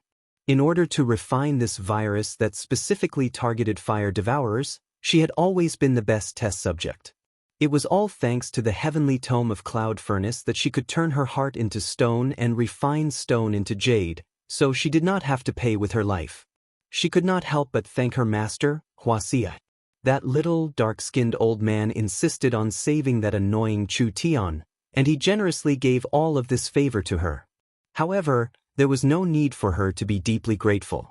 It was not the first time he had saved her life anyway. I've really come across a lot of gentle people. Compared to Li Qingshan, that pitiful man who grew up without any love from his parents, bullied by his brother and sister-in-law, running into a horde of enemies no matter where he went, my life is still very good. Ru Xen found a balance with the pitiful Li Qingshan in satisfaction. Then she muttered with malice, he's going to clash with the mare people again in the Crystal Palace this time, right? Gongyuan, oh Gongyuan, running into a sex fiend like him really is your misfortune. At the same time, thousands of kilometers away, Li Qingshan rubbed his nose and gazed at the sea map in his hand. He said to little Anne, the Crystal Palace is probably right below. The mare people sure are rude. They don't even have anyone to welcome me. I did save their queen's life after all. If you didn't use that method, the mare people would probably be even more grateful to you. Little Anne smiled. When it came to understanding people's minds, she completely surpassed Li Qingshan. In the sky above Giant Ship Island, he and Gongyuan had fended off powerful enemies together through a method that was almost akin to dual cultivation. Back then, Gongyuan might have thanked him for saving her life. When her mind was one-sidedly suppressed and controlled by him, she might have even instinctively relied on and obeyed him. However, now that the person in question was involved, it was a completely different attitude. She was the mighty merfolk queen, so noble and cold and proud, yet she was actually embraced by a human man in front of everyone. That was already enough to make her feel humiliated and furious. However, compared to the humiliation of having her mind invaded and controlled, This was nothing. And this man had ignored her dignity right from the very beginning. When he saved her, he had done it through a transaction. He could not be regarded as acting bravely for a just cause. Towards the end, he acted like nothing had happened at all, discussing the conditions of the alliance with her. If it were not for the sake of dealing with the divine fire tablets of the fire devourers, if it were not for the sake of finding a way to deal with her inner demons, she would probably be willing to never see him again for the rest of her life, or even directly kill him. Little and analyzed these principles for Li Qingshan and smiled. That's why don't you think you can do whatever you want in the Crystal Palace just because you've hugged her? She probably won't treat you well this time. Li Qingshan smiled as well.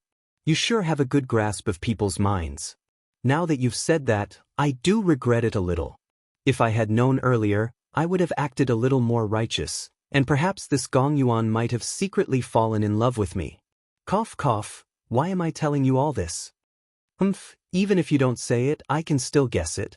Suddenly, a pillar of water sprayed up from the ocean. A blue whale swam over and floated to the surface.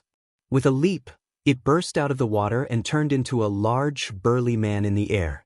He clasped his hands at Li Qingshan. I've been waiting here for a very long time, King of Savages.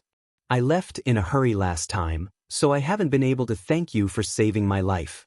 Please accept a bow from me. Chapter 904. Back then in the Philian Hall, I also understood your intentions of protecting me. I just happened to want to drink to my heart's content with you this time. Li Qingshan helped Elder Blue up and smiled at each other. Little and became emotionless again, standing beside Li Qingshan silently. The Crystal Palace is right below. I didn't calculate when you would arrive, so I was a little impolite. Please don't take offense, said Elder Blue. She also knew that her words could not stand up to scrutiny. She was afraid that Li Qingshan would leave in a fit of anger. It's just a small matter. There's no need to mention it. Let's go. Li Qingshan waved his hand. He had never been a person who cared about etiquette. As long as others treated him sincerely, he would treat them with sincerity without hesitation. Elder Blue thought, his true strength far surpasses mine, enough to stand on equal footing with the Queen, but he doesn't look down on me just because I'm willing to serve as the Queen's mount. He definitely doesn't pretend to be polite like Mr. Ram of the King of Yu's estate either. Speaking of which, he's not a very difficult person to get along with. It's just that when he's being dealt with, he'll definitely erupt and refuse to hold back. Hopefully the three majesties won't make things too difficult for him, and the alliance this time can proceed smoothly.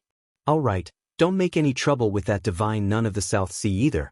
They traveled side by side, arriving in the sea and diving into the depths.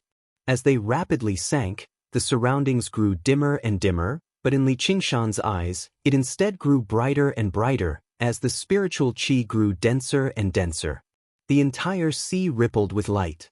Merfolk guards on killer whales swam past from time to time and bowed towards Elder Blue. They also cast gazes of surprise and amazement at Li Qingshan and Little N, but they were also deeply cautious. Although they knew the two of them were guests invited by Gong Yuan, they clearly did not know about Li Qingshan's glorious feat of defeating the giant god of fire on Giant Ship Island and saving the merfolk queen Gong Yuan. Gong Yuan ordered all the people who came with her to keep their mouths shut, so that her dignity as a queen would not be damaged. What the ordinary mermaids and mermen knew was how she used her methods to fight back from the brink of death, and how she used the heart of the abyss to turn the tide. Li Qingshan looked around at the rare scenery of the deep sea. Huge and colorful strange fish swam past him. His gaze finally returned to Little N. Her seaweed-like long hair swayed in the waves, and her ethereal eyes seemed to be able to contain the entire sea, making his mind calm. Little N looked back and smiled, causing Elder Blue to be stunned for a moment. He thought to himself, this little girl is really strange. This seems to be a charm technique, but it doesn't seem like it. I, an old whale, am already like this. If I were a human, how could I escape from her charm? He noticed that along the way, several merfolk guards had watched her figure vanish into the deep sea in a daze before continuing their patrol reluctantly. They had completely forgotten about the disdain merfolk had for humans. There was a glint in the corner of Li Qingshan's eye. He could not help but turn around and let out a sigh. So this is the Crystal Palace. It really does live up to its reputation. In the deep sea, a palace constructed from crystal stood alone on an undersea mountain. The towering obelisks shone with azure light, as magnificent as a castle from a fairy tale. At the same time, it gave off an unfathomable sense of coldness and dignity. Behind the mountain was a bottomless, black abyss. Passing through the various formations, he finally arrived before the Crystal Palace. Li Qingshan was amazed by its loftiness once again. He did not notice it from afar, but up close, the Crystal Palace was extraordinarily large. He had once used the profound light illuminates all to observe the palace on Fire Melt Mountain. Originally, he thought the Crystal Palace of the Merfolk would only be of a similar structure, but he never thought the Crystal Palace would actually be 100 times, 1,000 times larger. It basically seemed like a mountain formed from crystal. The Crystal Palace was originally constructed by the Merfolk for a true dragon, which is why it's so large. Elder Blue introduced. A true dragon? That sure has been around for a long time. Li Qingshan could not help but think about the underground world of the Clear River Prefecture, where the night roamers had constructed Cobweb City for Helicoverpa Rosa. Then he thought about how the demons, or in other words, dragons, ruled over the world 1,000,000 years ago. Afterwards, the godfolk overturned the situation, and now, the humans established an imperial court and ruled over the 9 provinces. History was ever-changing. Who could remain at the top forever? Though, it's said that the true dragon prefers to sleep in the sea abyss at the back. Elder Blue smiled, but she furrowed her brows in an undetectable manner. Gong Yuan actually did not send anyone to receive him. Fortunately, Li Qingshan seemed to be submerged in his thoughts about history, so he did not realize this was another breach of etiquette. A gust of wind blew over from the Crystal Palace. As it turned out, Ji Changfeng had come out to receive him. In the depths of the Crystal Palace, in the tallest obelisk, a few pairs of eyes stared at this through the projection on the crystal walls. Yuan, are you mistaken?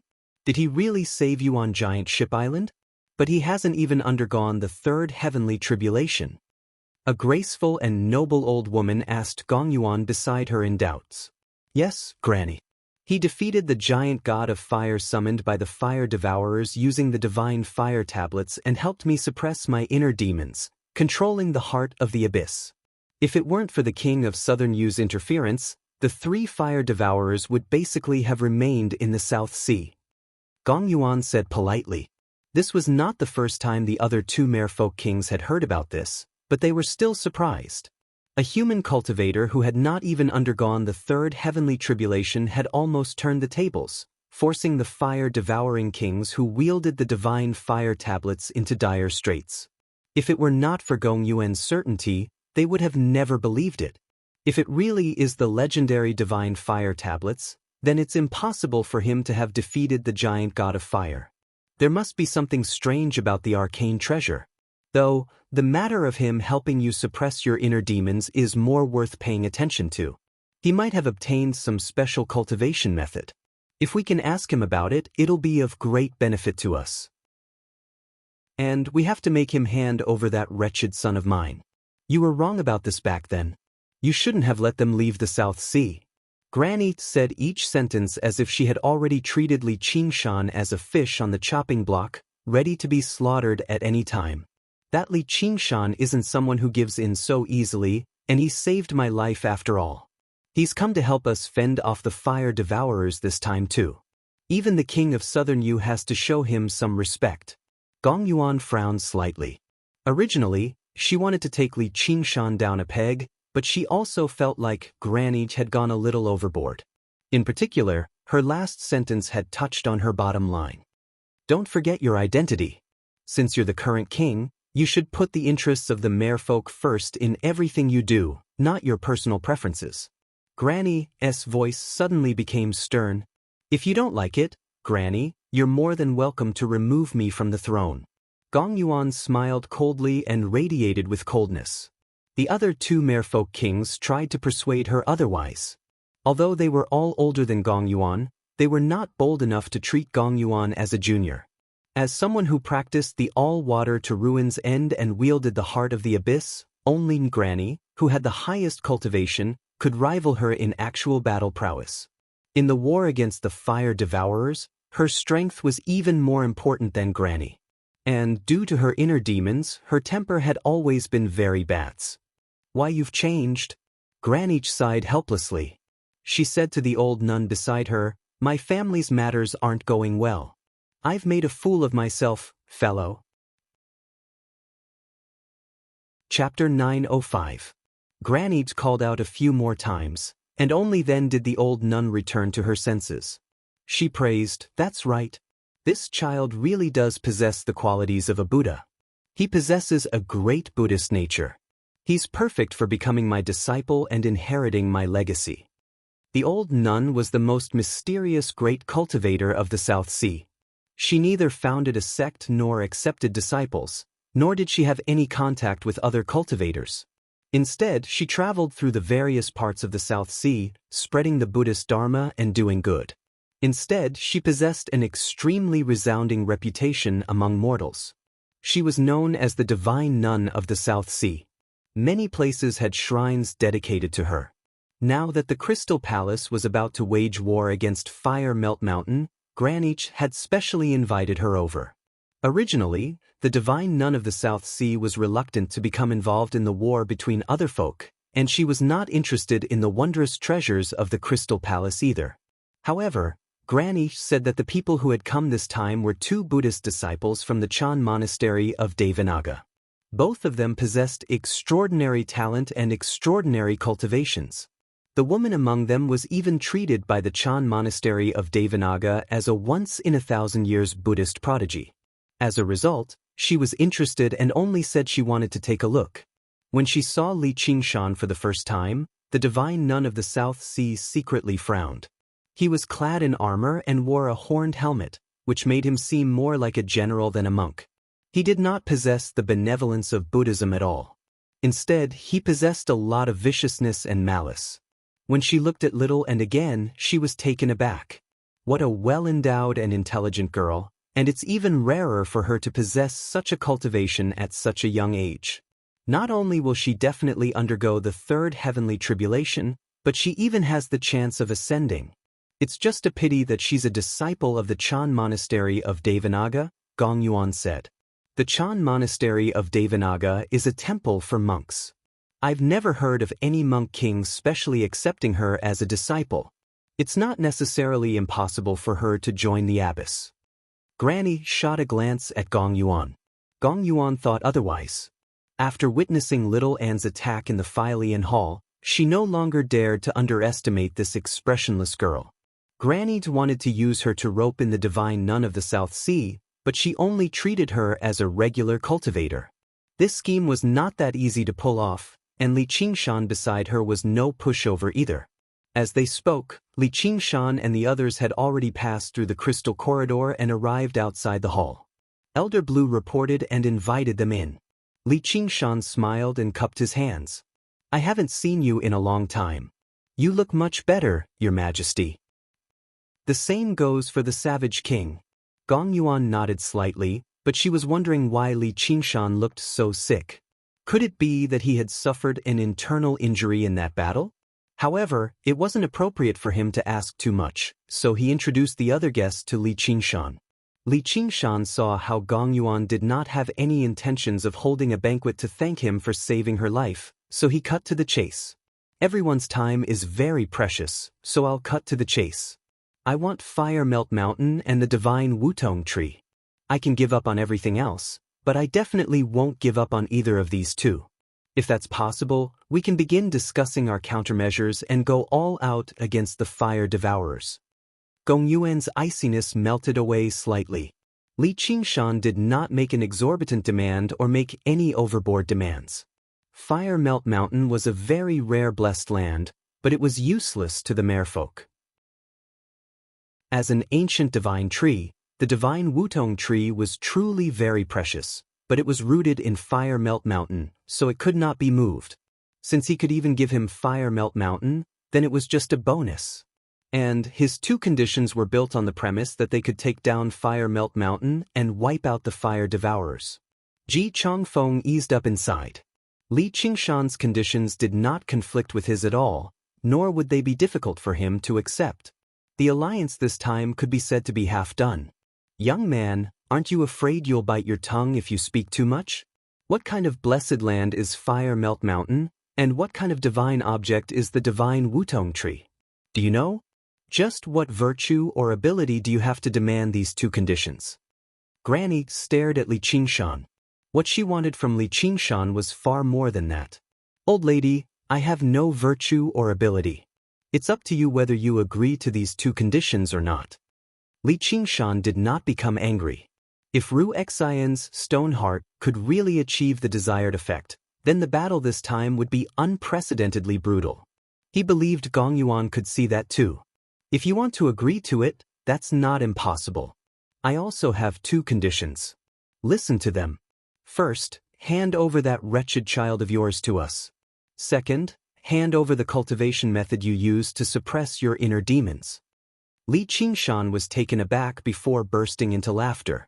Gong Yuan, don't tell me your granny has gone senile. If it weren't for the fact that I've obtained a better blade recently and am in a great mood, I would have swung my blade at her as soon as I heard her first condition. As for the second condition, you sure have the nerve to ask for it. There was no need to elaborate on what Ru Xian meant to him. A powerful cultivation method was basically as important as their lives to cultivators. She was basically dreaming if she wanted it just by asking for it. How rude! Granny bellowed. The dragon-headed cane in her hand slammed downwards, producing a thunderous rumble. What do you take this place for? Come and try chopping it. Li Qingshan immediately felt a tremendous pressure, as if the entire ocean was surging towards him. The seawater in the surroundings surged, filled with killing intent. He sneered, and his eyes became tranquil and distant, shining with a faint, clear light. The surging seawater immediately calmed down, without a single ripple. Granny was alarmed. What was this cultivation method? It actually possessed a hint of a divine nature, capable of greatly suppressing the water element. Li Qingshan held back the eager tiger's fang and said to Little, and it's like we've come to beg someone else. Whatever, let's go. We'll talk about it after the fire devourers and mere people have a battle. Hold on. A few voices spoke up at the same time. Granny was furious, Gong Yuan was calm, Ji Changfeng was frantic, and the one who was the most direct was the divine nun of the South Sea. She arrived before Li Qingshan and Little, and in a flash. Li Qingshan studied the divine nun of the South Sea and thought, what's going on here? He brought his palms together and asked, what does the nun want, nun? The divine nun of the South Sea ignored him. Instead, she said to Little Anne, child, you're quite the fated one with this poor nun. Are you willing to accept me as your master?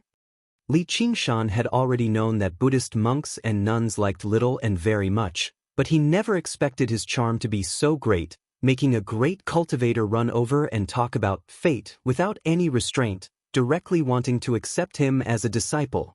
We're in the middle of a negotiation, so do you have to ruin the atmosphere like this? Little Anne returned the gesture politely. I also found the master familiar the moment I saw him, but it's a pity that I've already joined the Chan monastery of Devanaga, so I can't cultivate with the master. Afterwards, Li Qingshan failed to understand what the divine nun of the South Sea said.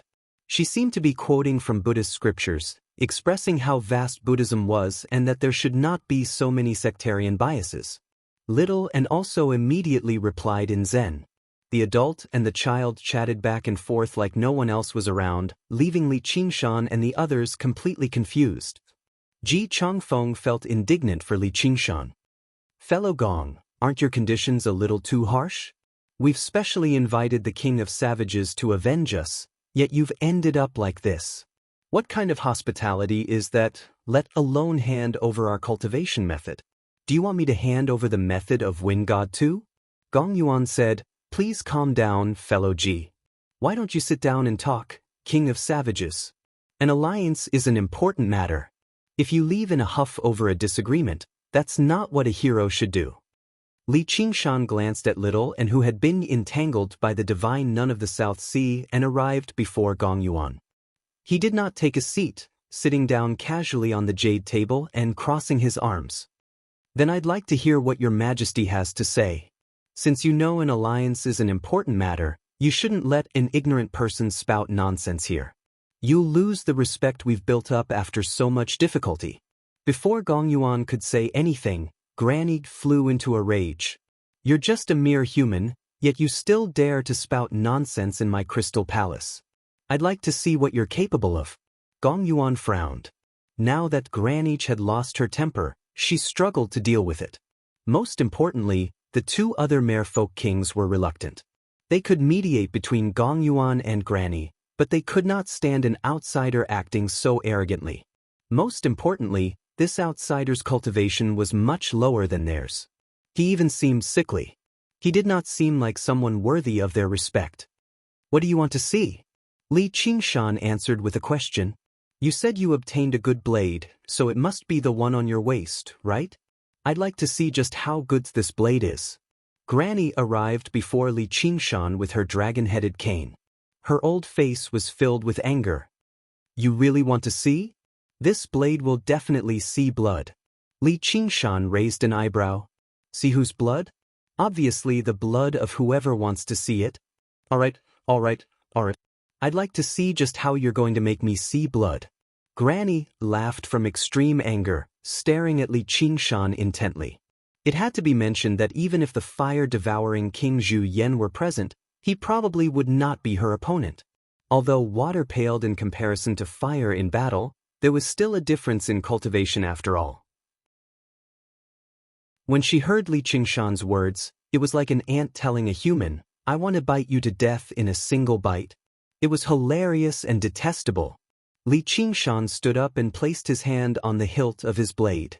His eyebrows were lowered, but he said nothing. The atmosphere in the hall immediately froze. Even the divine nun of the South Sea and Little and stopped their conversation and cast their gazes over. The divine nun of the South Sea asked secretly, Who is he to you? He's probably going to suffer a great loss. He already possesses such cultivation at such a young age. He might be a genius, but isn't he a little too arrogant? Even if the blade really is strange, how can it be her opponent? Little and shook her head gently. He's asking for trouble. A while later, Li Qingshan put down the hilt of the blade and sighed. Looking at how old you are, I really can't bring myself to do it. Whatever. I'm old, so I take advantage of my seniority. It's normal for me to spout some nonsense. Gong Yuan, aren't you going to do something about it? Gong Yuan was speechless. What, are you afraid? Granny said in disdain. It was laughable that she had actually taken it a little seriously just now. She raised her dragon-headed cane high into the air. Then I'd like to see your blood. Chapter 906. Grandma revealed a look of horror and instinctively retreated. She waved her dragon-head crutch to block the attack. That dragon-head crutch was also a magical treasure. It was carved from a dragon bone and contained a faint spiritual nature. It spat out waves of dragon roars, but in the midst of the crazy roars, it seemed a bit weak. A foul smell filled the surroundings as killing intent surged into the air. Li Qingshan went from a sickly man to a supreme tiger demon.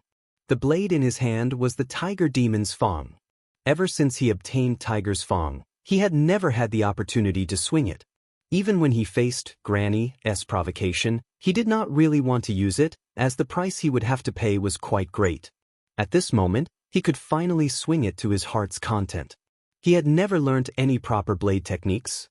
Although the blade was based on the way of the sword, it was more of a casual swing, a style of its own. There was no hint of the way of the sword at all, but it gave off a carefree feeling.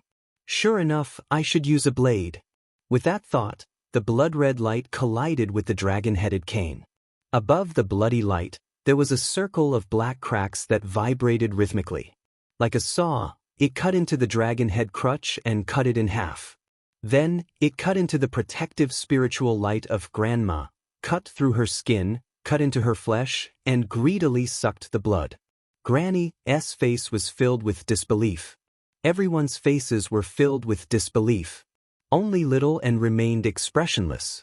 The divine nun of the South Sea suddenly understood what she meant. As it turned out, she was not referring to Li Qingshan by asking for trouble.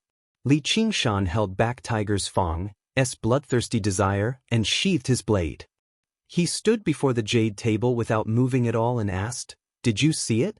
The blood-red blade of light remained before everyone's eyes for a very long time. Just now, it dispersed, leaving them speechless for a moment. Granny clutched her wound. Her face was sheet-white, but the others wondered what would have happened if the blade had been aimed at them. Granny returned to her senses. She was both surprised and furious, as well as some lingering fear. She called out, "Why aren't you taking down this madman with me?" "Granny, calm down." Gong Yuan pressed down on Grandma's shoulder and poured a gust of cold air into it, freezing the wound caused by the long knife. That long blade was extremely strange. Even with the merfolk's healing techniques, it was actually unable to heal the wound immediately. "You want me to calm down?" Granny was even more furious. It was not that she had never been injured before, but it was the first time she had been injured in the Crystal Palace. Furthermore, she had been injured by a human, which was a great humiliation. "Don't forget what you taught me. Please put the interests of the merfolk first," Gong Yuan said coldly. Granny's expression changed. Li Qingshan's strength had far exceeded her imagination. If she used the formations of the Crystal Palace, she was confident she could subdue him, but it was difficult to say whether she would be injured or not. War against Fire Melt Mountain was imminent too, so this was no different from destroying herself. No one knew which side Ji Changfeng would stand on. Even if Ji Changfeng remained neutral, this alliance would undoubtedly be stillborn. If she put the interests of the merfolk first, she definitely could not fall out with Li Qingshan right now. The divine nun of the South Sea glanced at Li Qingshan in great surprise and also tried to persuade her. "You can't blame me for that." She wanted to see it no matter what. Li Qingshan sat back down on the jade table and shrugged. If he did not even possess this bit of strength, why would he be bold enough to form an alliance with the Crystal Palace? Originally, he thought even if Granny tried her best not to lose her temper, she would definitely leave in a huff. However, he never expected Granny to walk over again a while later and sigh. "I've really gone senile, failing to recognize the heroes of the world. Just now, I've offended you with my words, so please forgive me, King of Savages." Her figure suddenly became much more hunched. I'm young and impetuous. I've offended Granny, so please don't blame me, Granny." Li Qingshan did not push his luck. He had already achieved his objective with his attack. The other two merfolk kings who had yet to take action were both cautious and filled with many doubts. "It really is a fine blade. Is that how you killed the giant god of fire?" Gong Yuan said in understanding. Her attitude towards Li Qingshan became much gentler. After all, she did not see him directly fight back then on Giant Ship Island, so she was rather doubtful. She suspected that there was something strange about the Azura field, which was why the giant god of fire had been trapped to death. Only when she saw him just now could she not help but sigh in admiration over his strength. Li Qingshan only smiled. He understood his own situation very well. Although the attack earlier seemed extremely powerful, he could only swing it a few times if he used his full strength. Moreover, as the blood in the blade was depleted, it would become weaker with each swing. Although he had absorbed some blood, unless he killed Granny, it was impossible to make up for this loss. He still had to rely on his own blood to nourish it. It was no wonder that even Azura refused to use this blade. It really was quite a pain in the ass. However, it really was powerful enough. He actually had the opportunity to kill Granny just now, but that did not mean he was stronger than Granny. If they clashed normally, defeating her would have been very difficult. Granny was just looking to die. She was not skilled in close combat in the first place, and coupled with her old age and feeble body, she was actually bold enough to stand before him and provoke him. Why didn't she take a look at what Li Qingshan was capable of? The strength of the ox demon, the eruption of the tiger demon, and the foresight of the spirit turtle were all in that attack. With the King of Savage's assistance, why should I worry about not getting my revenge? Ji Changfeng said from the bottom of his heart. I still need everyone to work together. I can't take down Fire Melt Mountain alone. Getting back to the main topic, my condition just now, no problem. Fire Melt Mountain and the divine Wutong tree are both yours. Gong Yuan said immediately. The three other merfolk kings had no objections either. It was far too beneficial for an expert like that to take action and offer a price like that. Then your condition earlier, let's not talk about the first condition. I owe her. I just hope she can live a happy life in the future, without becoming entangled in her past grievances. As for the second condition, I don't want your cultivation method, but I hope you can help me suppress my inner demons and increase my cultivation. Only then will we have a better chance in this battle. That goes without saying. The outcome of this battle hinges on how much strength you can unleash, Your Majesty. And I also need you to communicate with Ruin's End. This is beneficial to both of us. Li Qingshan smiled. Gong Yuan eased up slightly. Since Li Qingshan also needed her, then it was not a one-sided request from her. Instead, she found Li Qingshan much more pleasing to the eye. After deciding on the basic distribution of benefits, it was finally time to discuss the actual strategy and tactics. If the divine nun of the South Sea did not want to take part, she should have bid farewell and left right now. However, she glanced at Little Anne and thought, my Buddhist school has produced such a prodigy. Even if she's unwilling to become my disciple, I can't just watch her die here. This battle will be very dangerous, so I have to ensure her safety. If she sees what I'm capable of, or if I save her life in battle, she might agree to become my disciple out of deep gratitude. Thinking that, she did not leave. Instead, she pulled Little Anne to one side to talk. Little Anne cooperated and showed gratitude. Gong Yuan told Li Qingshan everything about the plan that the Crystal Palace had come up with. Fire Melt Mountain has a great geographical advantage. It's very effective against us. If we can't weaken them, attacking Fire Melt Mountain will just be empty talk. But since they can draw out the flames of the earth from the sea and destroy your geographical advantage, can't you summon clouds and rain from Fire Melt Mountain? Theoretically, they can, but have you seen Fire Melt Mountain before? Just how much effort does it take to maintain the clouds there? Before we even clash with the Fire Devourers, we'll already have too much of our strength tied up.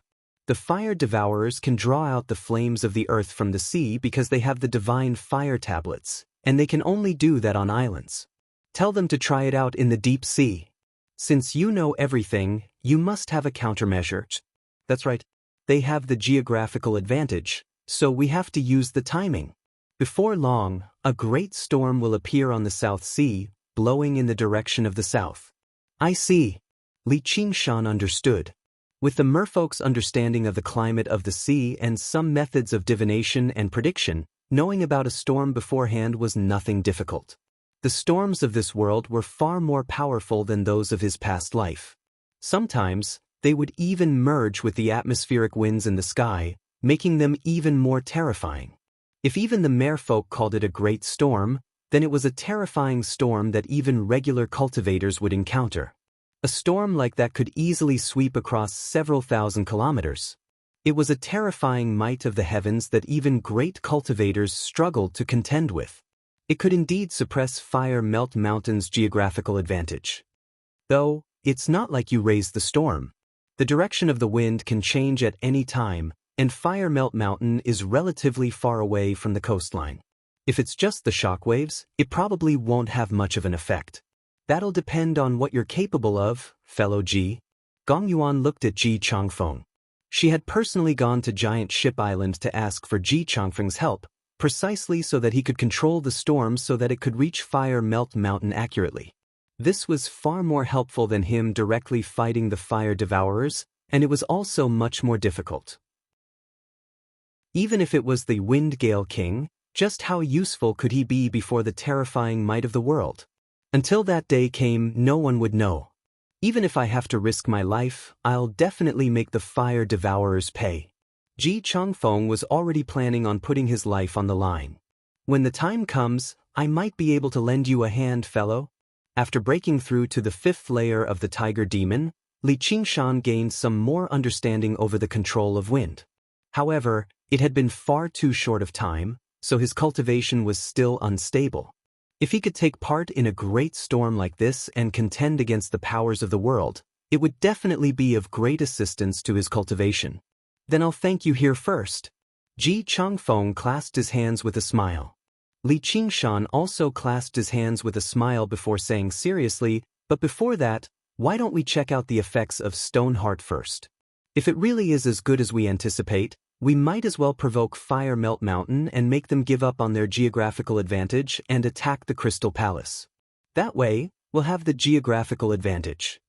He did not know much about war strategies, but mocking the enemy was a piece of cake for him.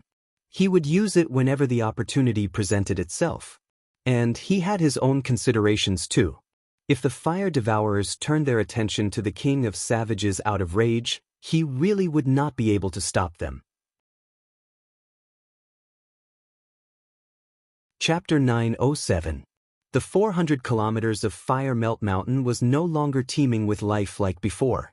It had become much quieter. There were no longer many fire devourers playing around in the rivers of fire and magma. A few fire devourers would appear from time to time, but they were all in a hurry, as if they were facing an imminent disaster. The strange illness spread at a speed that surpassed all the fire devourers' imaginations, erupting with extraordinary intensity. Whether it be the elderly or the children, men or women, their hearts all turned to stone. Even when all the powerful fire devourers worked together, they could only maintain the illness of a few fire devourers, preventing them from dying from the illness so quickly. Day by day, more and more fire devourers died. It had already surpassed half of all the fire devourers on Fire Melt Mountain. This was a number that had taken who knew how many years to reproduce. Every single surviving fire devourer was filled with pain and fury. Over the past few days, several fire devourers lost control of their inner demons during cultivation, blowing up into a ball of fire. The shadow of despair loomed over Fire Melt Mountain. Just who did this? Zhu Yan furiously questioned the heavens. The high spirits he had when he first obtained the Divine Fire Badge were no longer there. Without a large number of clansmen to serve as a foundation, strengthening the fire devourers and rebuilding the divine kingdom on earth would be like water without a source. No matter how powerful the divine fire tablets were, it would be impossible. He had already questioned the sky countless times furiously and suspected many people, such as the myriad poison ancestor who was skilled with poison, the king of Southern Yu who wanted to use them as fighters, and so on. However, he never had the opportunity to investigate. Large numbers of clansmen died every day. This time, he did not count on the heavens to answer his question either. He was purely venting, but a voice actually rang out from the sky, an extremely familiar voice. A white cloud had drifted over Fire Melt Mountain before anyone knew it, assuming the appearance of the merfolk Queen Gongyuan. She said, "Zhu Yan, when you launched a sneak attack on me on Giant Ship Island, did you ever think a day like this would come?" The vast voice rang through the entire mountain. The fire devourers all emerged from their stone rooms and raised their heads at the sky. "It's you. It really is you. Gongyuan." Zhu Yan gazed at the sky and ground his teeth furiously.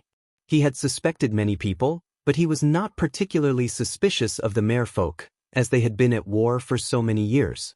If the merfolk could do something like this, they would have used it a long time ago. And infiltrating the magma in the depths of Fire Melt Mountain and poisoning it was not something the merfolk could achieve. So what if it was me? I'll help you reduce some of your burdens and ties. You can also cast aside your worries and wholeheartedly serve as a dog for the Yu Prince's estate. Perhaps you can even obtain other bones. 1,000 kilometers away, Gong Yuan sat on a rock on the shore of the South Sea, speaking to a crystal ball. Not far away, Li Qingshan was leisurely lying on the surface of the sea, looking up at the azure sky. Originally, he was worried about the strength of Gong Yuan's mockery, but he soon discovered that when a woman's mouth became poisonous, it was really incomparable to a man's. Although she spoke calmly, every word was like a cold ice knife, piercing straight into the heart. The fire devourers of Fire Melt Mountain understood who their enemy was. They all let out hysterical roars and rushed into the sky without any regard, unleashing balls of flames that the Gongyuan conjured from the clouds. Very soon, the cloud dispersed. Gongyuan's cold, delighted laughter echoed through Fire Melt Mountain, lingering for a very long time. Gongyuan, if I don't get my revenge, I swear I'm not human. Zhu Yan's roar rang out from the crystal ball. Li Qingshan laughed aloud and said to Gongyuan, "How's it? Does it feel good?" "The effects of Stoneheart are even better than I anticipated, so good that it makes my heart palpitate. The legend says that the flower of water and fire will definitely bring disaster to the fire devourers and merfolk." "Sure enough, it's true." Gongyuan let out a long sigh. "Doesn't the legend bring peace? Peace is only peace between two people, but disaster is disaster for the two races." Gongyuan's eyes shone with cold light. If there was a virus similar to Stoneheart that specifically targeted merfolk, what would happen then?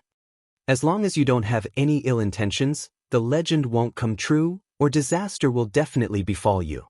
Li Qingshan stood up and stared straight at Gongyuan. His voice was filled with a warning. "What, you've fallen in love with her?" Perhaps because she had just vented, Gongyuan was in an extremely good mood. She did not react to Li Qingshan's warning. Instead, she was curious. "If you're talking about falling in love, that's not exactly it. However, I won't allow anyone to touch a single hair on her." Li Qingshan thought about it. Although he had basically done it with Ruexin, there might not have been much love between a man and a woman. Instead, it was more of a friendship. On the path of cultivation, friendship often lasted longer than love between a man and a woman. However, his possessiveness was real. Even if he really refused to give her to him, he would not mind. However, he would never allow anyone else to touch her either. That's her luck. Gongyuan sank into her thoughts. "Let's go.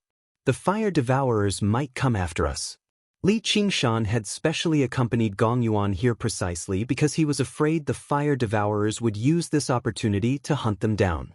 If they ended up losing a core member of their side from a single provocation, it would only be a loss that outweighed the gains. Originally, it was Ji Changfeng who came, but he had already ventured south now, observing the storm that was forming. And it was easier for Li Qingshan to work with Gongyuan. Originally, he had considered setting up an ambush, but the three fire-devouring kings wielding divine fire tablets were not people that could be dealt with schemes.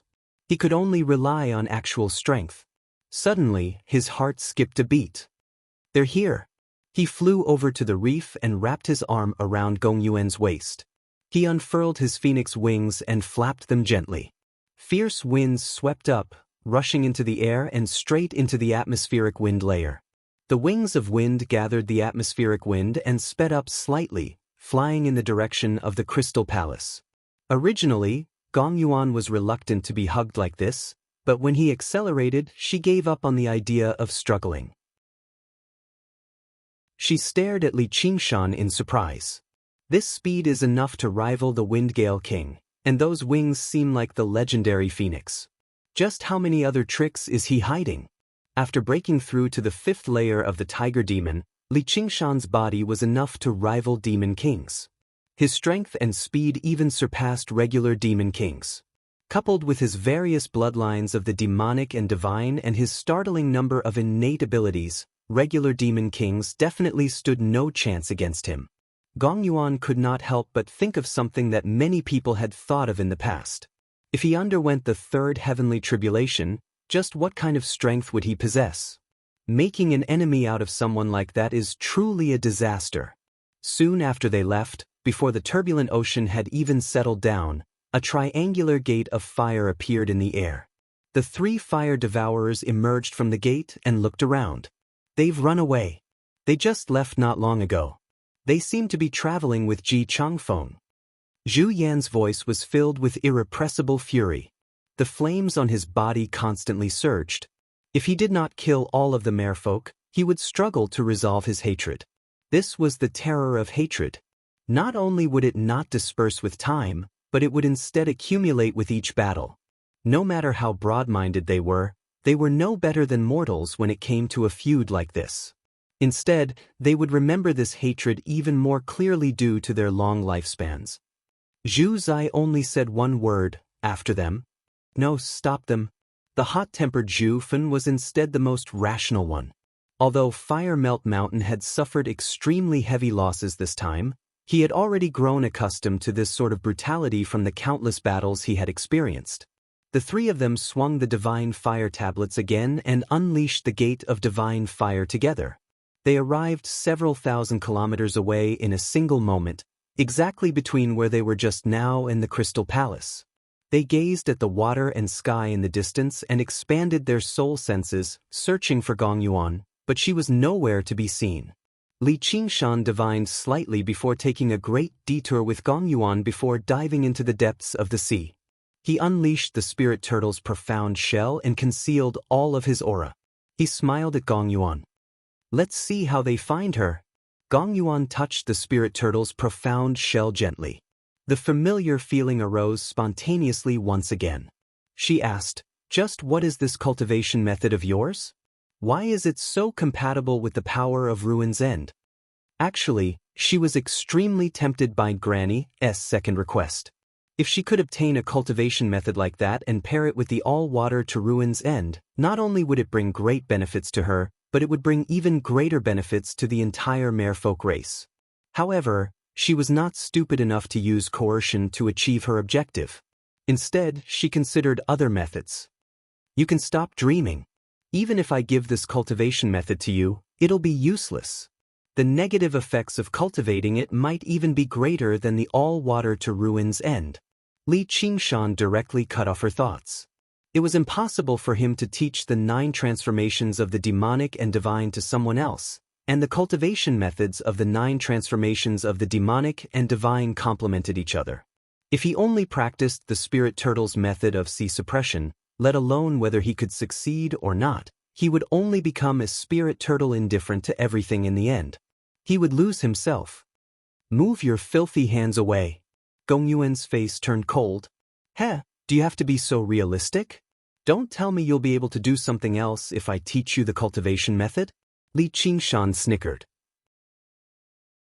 When he faced life-threatening danger last time, he was only focused on fighting the fire devourers, so he did not think much of it. Right now, it was extremely safe, and they were in the pitch-black depths of the sea, without a third person present. He felt that Gong Yuan's waist was supple and strong under the thin mermaid silk, as well as smooth and delicate at the same time. From his angle, her chest was slightly exposed, and her cleavage was deep, which gave off a hint of charm. When they first met, who would have thought that this cold and arrogant merfolk queen would actually lean on him in such a manner one day? Gong Yuan's gaze immediately became as deep as an abyss, and she immediately gave off a bone-chilling coldness. Li Qingshan's right hand immediately lost all feeling, and his body stiffened and froze up. Li Qingshan shivered. All right, I'll stop joking around. Cultivators don't care about trifles. You're a mighty queen, so you should be a little more broad-minded. As he said that, he glanced at her again and thought, yep, that's pretty broad-minded. Chapter 908. Only then did Gong Yuan withdraw her coldness slightly. Please watch your words and actions. Don't forget your identity as the Wild King. Although she acknowledged his strength and identity, he was also the person with the least bearing she had ever seen. Even those damned fire devourers possessed the bearing of a king more than him. I've worked hard on cultivation and increased my strength not to watch my words and actions. You might as well say it's the exact opposite. Li Qingshan smiled. A warm stream flowed through his body, and his frozen body recovered very quickly. Gong Yuan snorted coldly. Her deep blue fishtail swayed gently, and she swam towards the Crystal Palace. She moved extraordinarily quickly, turning into a winding, blue streak of light in the end. Only then did Li Qingshan realize he had still underestimated her. Her technique of escaping through water was no slower than his flight in the sky. If she swam in the deep sea instead, he could barely keep up. The reason why Gong Yuan wanted Li Qingshan to travel with her was because she wanted his cultivation method. It was difficult for her to lower herself in front of others, so she purposefully spent some time alone with him. It would be more convenient for them to talk. Even if she showed some weakness, she would not embarrass the merfolk queen. However, she had also underestimated Li Qingshan's unscrupulous and willful nature. Before long, the two of them returned to the region where the Crystal Palace resided. Gong Yuan stopped and closed her eyes to sense the waves in the ocean. Li Qingshan followed close behind and said, "Let's take a look at the situation first. Don't be in such a hurry to go over." He casually used the profound light illuminates all and zoomed in on the situation close to 500 kilometers away. Sure enough, the Crystal Palace was currently under attack. The three fire-devouring kings swung the divine fire tablets, and meteors burst through the obstruction of the seawater, constantly bombarding the Crystal Palace. The defenses of the Water Crystal Palace were fully activated, emitting a bright and resplendent light. Like gentle waves, they wrapped around the fiery meteors one after another, using softness to overcome hardness, continuously weakening the power of the meteors and blocking them. For a moment, there did not seem to be any danger. Merfolk were not skilled at offense, but their defense was quite impressive. There were even 3 merfolk kings who maintained the formation and carried out some counterattacks. This land of the deep sea was not like Giant Ship Island. Not only had the merfolk managed it for many years, but the crust was also extremely deep, firmly suppressing the magma in the depths of the earth. Once again, Li Qingshan realized the importance of geographical advantage. It was no wonder that the fire devourers and merfolk had never managed to reach their nests despite fighting so many times. The 3 fire-devouring kings worked together and wielded a god artifact like the divine fire tablets, yet they actually felt like they were powerless.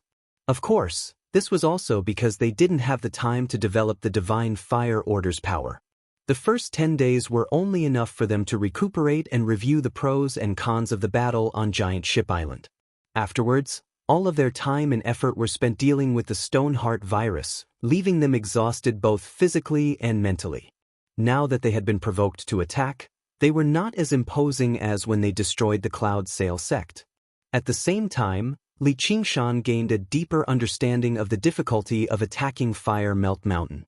If he did not possess a powerful siege weapon like the Silver Dragon King, it would be far too difficult. The ancients said, "Timing is better than geography, and geography is better than harmony of people." However, the reality was exactly the opposite. It was harmony of people is better than geography, and geography is better than timing. Gong Yuan was bold enough to mock the fire devourers and use the Crystal Palace as bait, so she was quite confident. She suddenly turned around and stared straight at Li Qingshan as if she was very reluctant to do so. Li Qingshan said seriously, "What a great opportunity. Once they've mostly exhausted themselves, we'll attack from the inside and the outside. We'll have the opportunity to make them stay in this ocean, and then attack Fire Melt Mountain. It'll be as easy as pie."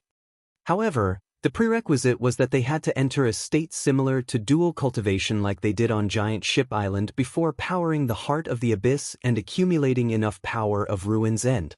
Only then could they pose a threat to the 3 fire-devouring kings. Otherwise, if they split up and attacked like this, not only would it be impossible to make them stay, but they would even face the danger of being defeated one by one. Gong Yuan was the merfolk queen at the end of the day, so her hesitation only lasted for a split second. Although she was reluctant, she still extended her hand and grabbed Li Qingshan's hand. At the same time, she took out the Heart of the Abyss and powered the all-water to Ruin's End at full strength. With the battle on the horizon, Li Qingshan was no longer in the mood to tease her either, mainly because he was afraid it would backfire and affect their mental rapport. As he gripped Gong Yuan's hand firmly, he used the Spirit Turtle's method of sea suppression. In that moment, the two of them felt a powerful resonance in their minds. The 2 cultivation methods resonated with one another, and their auras attracted one another, gradually merging together. Everything was unfamiliar the first time, familiar the second time. With the previous experience, it was much smoother this time. A black sphere rose up from the Heart of the Abyss. That was extremely pure water spiritual energy, the power of Ruin's End. It gradually swallowed the two of them. The seawater immediately surged, gathering towards them and merging into the black sphere. Li Qingshan benefited tremendously from this. Last time, it was Gong Yuan who pushed the power of the heart of the abyss to the limit first, and only then did he step in and help her control it. This time, he directly experienced the process of the heart of the abyss connecting with Ruin's End. He felt an intense calling, like a mother calling out to her wandering son. The pitch-black sphere constantly expanded, but its shape gradually changed, turning into the shape of a spirit turtle. However, it was still rather unstable. And as the power of Ruin's End grew stronger and stronger, the shallow mental rapport gradually became insufficient to control it. "Don't resist," Li Qingshan said again. He wanted to use the spirit turtle to suppress Gong Yuan's will again so that he could control everything. However, this time, Gong Yuan did not cooperate obediently. Not only did she resist, but she did so intensely as well. Even the spirit turtle struggled to suppress her. The spirit turtle constructed from the pitch-black power of Ruin's End immediately became very unstable, rippling. "What are you doing?" Li Qingshan frowned. "I'll do my best to cooperate with you, but don't even think about controlling me again," Gong Yuan replied coldly. Last time, she was forced to submit to Li Qingshan's suppression due to the dire situation, but she did not want to experience that a second time. It was as if she had completely lost herself, becoming his vassal. She had gone from the cold and proud merfolk queen to a little woman in his arms. It was basically a nightmarish experience. And she might have to borrow his power many more times in the future. If this happened every time, who knew what kind of influence it would have on her mind as time went on? Perhaps she would be better off being devoured by the will of Ruin's End and dying from chi deviation. This time, she had to wait until the fire devourers had basically run out of power before striking anyway, so she had plenty of time to adjust. She had to change the posture to dual cultivate with them. "Whatever you want." Li Qingshan did not force her, as he had a vague feeling that it would probably be very difficult for him to make the three of them stay this time. Their attacks seemed vicious and frenzied, like retaliatory attacks, but they gave him a feeling like they had not used their full strength. Have they really lost their minds because of their madness? Or are they purposefully acting like this, waiting for us to take the bait so they can surround us and attack our reinforcements? "Don't get distracted." Gong Yuan's reprimand suddenly rang out in his mind. Li Qingshan grinned. Yes, Your Majesty." He could sense that Gong Yuan was constantly adjusting herself to match his mind, but she could not help but want to take over and control Li Qingshan. However, let alone whether he was willing to be controlled or not, even if he was willing, she did not have the ability. At the end of the day, he was helping her suppress her inner demons, preventing the power of Ruin's End from losing control and devouring her will. Once she tried to take over, this balance would be upset. Li Qingshan was forced to carefully control such a powerful power of Ruin's End. Once it backfired, it would be no laughing matter. Let the lone Gong Yuan, he would suffer too. He said impatiently, "Have you been a queen for too long? Don't always think about controlling me and making me work for you. How many times have I told you? Respect. Respect. Do I not respect you enough right now?" Gong Yuan said angrily. She was irritated by the constant failure of the union. "But you still can't forget your identity, your cultivation, and even your race." Li Qingshan knew that these godlings had a natural sense of superiority when facing humans and demons. Furthermore, Gong Yuan was a queen among godlings. She had overcome all obstacles along the way and experienced countless hardships to reach her current position. There was no need to mention this sense of pride. At a time like this, it had instead become a hindrance. Gong Yuan could not help but sink into thought. "Actually, I agree with your opinion. The situation on Giant Ship Island is indeed not a very good way of dual cultivation, because the most important aspect of dual cultivation is equality, not one-sided control and slavery. This is definitely not conducive to unleashing our greatest power. However, I am willing to be equal to you. Are you willing to be equal to me? Apologies. In my eyes, you are just a petty person who does not know the immensity of heaven and earth. Apart from being powerful, you have nothing else. You don't have any of the bearing that a great cultivator or demon king should have. Wine, women, wealth, and pride are all over your chest. You are just like a despicable mortal. Gong Yuan was provoked by Li Qingshan and decided to vent in one breath, opening up her venomous tongue. However, to her surprise, Li Qingshan did not become angry. Instead, he smiled and said, "Although it is a little extreme, there is nothing wrong on the whole. Yes, I am a mortal with great power. When I first started cultivating, I swore that I would drink fine wine, sleep with beautiful women, and fight powerful enemies. It is all because of wine, women, and pride. The essence of the great Tao and the philosophy of life are just tools to realize these things. As for the bearing of an expert and the bearing of an expert, they are even less than bullshit. But so what? The first 3 things that Brother Ox wanted him to do were to eat meat, drink wine, and kill people. All of them to his heart's content. Was this not the kind of happy life he sought in his life? Gong Yuan was slightly taken aback.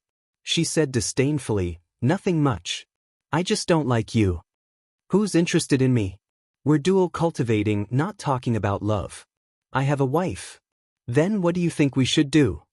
You cultivate the all-water to Ruin's End and borrow the power of Ruin's End. Why don't you let go of your obsession and merge with the will of Ruin's End? There will naturally be equality between you and me. You make it sound so simple.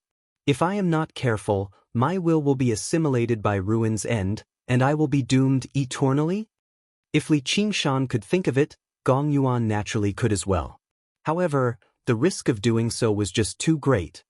"I'm here," Li Qingshan said resolutely. "You are not alone." Gong Yuan was taken aback. She frowned and fell into deep thought. At this time, the power of Ruin's End was becoming stronger and stronger. A huge whirlpool of 5 kilometers in circumference was formed above the ocean, and it was still expanding as if it wanted to devour everything. The Zhu fire tribe and the other 2 immediately sensed the familiar energy ripples. Just as Li Qingshan had expected, they did not attack the Crystal Palace with full force. They even purposely showed weakness and waited for them to appear. Even without the giant god of fire, they were quite confident in killing Gong Yuan with a combined strike from the divine fire tablets. They glanced at one another and abandoned the Crystal Palace without the slightest hesitation. They swung the divine fire tablets and opened the gate of divine fire again. Li Qingshan pressed down on Gong Yuan's shoulder. "I don't need you to think highly of me, respect me, or like me. I just need you to believe in me." In Gong Yuan's memories, she had always been alone after her little sister's betrayal. She no longer trusted anyone wholeheartedly, including her clansmen. Yet now, she had to trust a man who she could not tell whether he was a human or a demon. A triangular gate of divine fire suddenly appeared above the whirlpool. 3 burning figures could be vaguely seen in there. Yin Qing suddenly appeared. A circular blade whistled over, slicing towards the gate of divine fire. A huge hand suddenly extended out and grabbed the circular blade firmly. The 3 fire-devouring kings were not like last time, exhausted and a moment too slow to react. This time, they had preserved over 80% of their strength, and they had come furiously. Yin Qing said to Li Qingshan, "My king, if you still can't deal with her, then just retreat." Li Qingshan shrugged. He was just about to toss the power of Ruin's End that had almost gone out of control at the gate of divine fire to keep the fire devourers busy slightly before fleeing with Gong Yuan. Chapter 909. Li Qingshan smiled. "Isn't that it? Hurry up, they're coming out." Gong Yuan gritted her teeth. The pitch-black power of Ruin's End spread through her azure eyes, gradually dyeing them black. It was a deep darkness that prevented even a sliver of light from passing through. The entire time, her process of practicing the all-water to Ruin's End had been like walking on a tightrope over a bottomless abyss. She was constantly afraid of taking a single wrong step and falling into the abyss, doomed forever. Yet now, she was about to leap into the abyss, believing that this man she looked down on could catch her. She rapidly sank into the endless darkness, heading towards the bottomless Ruin's End. Suddenly, a strong arm wrapped around her waist. The man appeared in her mind and smiled. "I've caught you." She was unable to describe what she was feeling. In short, she really hated this man. The three fire-devouring kings stepped out of the gate of divine fire and gazed at the ocean below. Zhu Zai frowned. "It's still that heart of the abyss. I didn't think it would actually possess such power when powered at full strength." A large part of the reason why their ambush failed last time was because of the tremendous power of ruins and the heart of the abyss had unleashed. "There's no need to say anything more. Kill her and avenge our clansmen." Zhu Fan raised the fire tablet of heaven high into the air and pointed it at the sun in the sky. "True flames of the sun, descend." Zhu Yan and Zhu Zai both assumed a posture of worship, gathering their surging power on him. Right now, the sun really did shine brightly. With Zhu Fan's action, the sun in the sky suddenly lit up. With the fire tablet of heaven as the center, a totem revolved and expanded, enveloping a radius of 100 kilometers. The totem was constructed from golden flames, split into two halves. There was a pattern in the shape of a flame in the center, constantly revolving. It was like the most primitive depiction and worship of the sun by living beings in the wilderness. On the ocean, the whirlpool revolved and expanded, revealing a pitch-black color. It stood against the sun totem in the sky from afar. The air between the ocean and the sky was scorching and twisted. Everything became a blur. Zhu Fan did not seem to be in a hurry to act. He only continued to activate the sun totem, and the fire medallion of heaven in his hand grew brighter and brighter, as if it was forged from gold. It released a brilliant light, like a ray of sunlight cut off from the sun. The flames of heaven were divided into yin and yang. Among them, there were two flames of yang. One was the soaring fire of star essence, which was the meteor that Zhu Fan had used to destroy the Cloud Sail sect during the Battle of Giant Ship Island. It could only unleash its greatest power at night when the stars twinkled. Just now, Zhu Fan was attacking the Crystal Palace. While the flying meteors he released seemed ferocious, they were actually just for show. He was pretending to be attacking with his full strength precisely for this moment, so that he could unleash his second type of heavenly flame, the hottest true flame of the sun. Li Qingshan and Gong Yuan entered a deeper state of dual cultivation.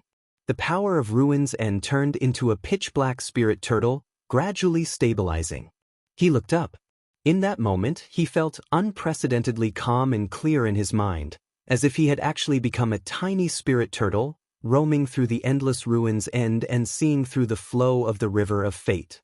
He immediately felt an intense sense of danger, and as the sun totem constantly revolved, the sense of danger grew heavier and heavier.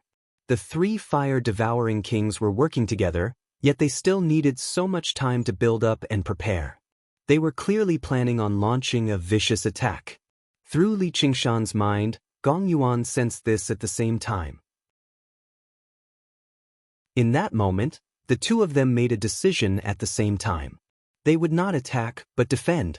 As long as they made it through this attack, the reinforcements from the Crystal Palace would arrive. Coffin of frigid ice. Spirit turtle's profound shell. The two of them unleashed their most powerful defensive techniques at the same time. The seawater condensed into ice, sealing them in a deep blue coffin. Pieces of the spirit turtle's profound shell lit up on the back of the pitch-black spirit turtle. In the blink of an eye, the three merfolk kings appeared at the end of the ocean. Granita was at the front, while the other two were at the back, vaguely falling into a formation. It was not as profound as the divine fire tablets, but it still seemed extremely stable. Because they were afraid of being taken out individually by the fire devourers, they dared not use great shifting talismans, so they obviously moved much slower. Zhu Fan did not even glance at them. He continued to stare at the ocean below, at the very depths of the swirl. The fire tablet of heaven in his hand shone brightly, and he suddenly pointed it down. Divine ray of the sun. An extremely blinding streak of light shot down from the fire tablet of heaven. The sun totem immediately dispersed, and even the sun in the sky seemed to dim. The sense of danger in Li Qingshan's heart immediately reached the limit. The invisible light did not even give off a sliver of heat. It immediately pierced the deep ocean, pierced the coffin of frigid ice, and landed on the pitch-black spirit turtles' backs.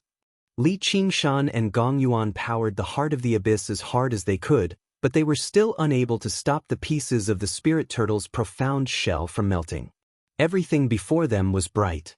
The brightest light shone into the darkest abyss. Unlike the large-scale destruction of the fiery meteors, the divine ray of the sun was a single-target killing technique, condensing all of its power into a single streak of light. Gong Yuan shivered inside. She felt like she was even closer to death than when she was on Giant Ship Island. The power of the fire tablet of heaven had exceeded her expectations after all. Could it be that she could not escape this disaster after all? Suddenly, a great force pushed her away. She widened her eyes, recovering their azure blue color as she stared at the man she hated in shock.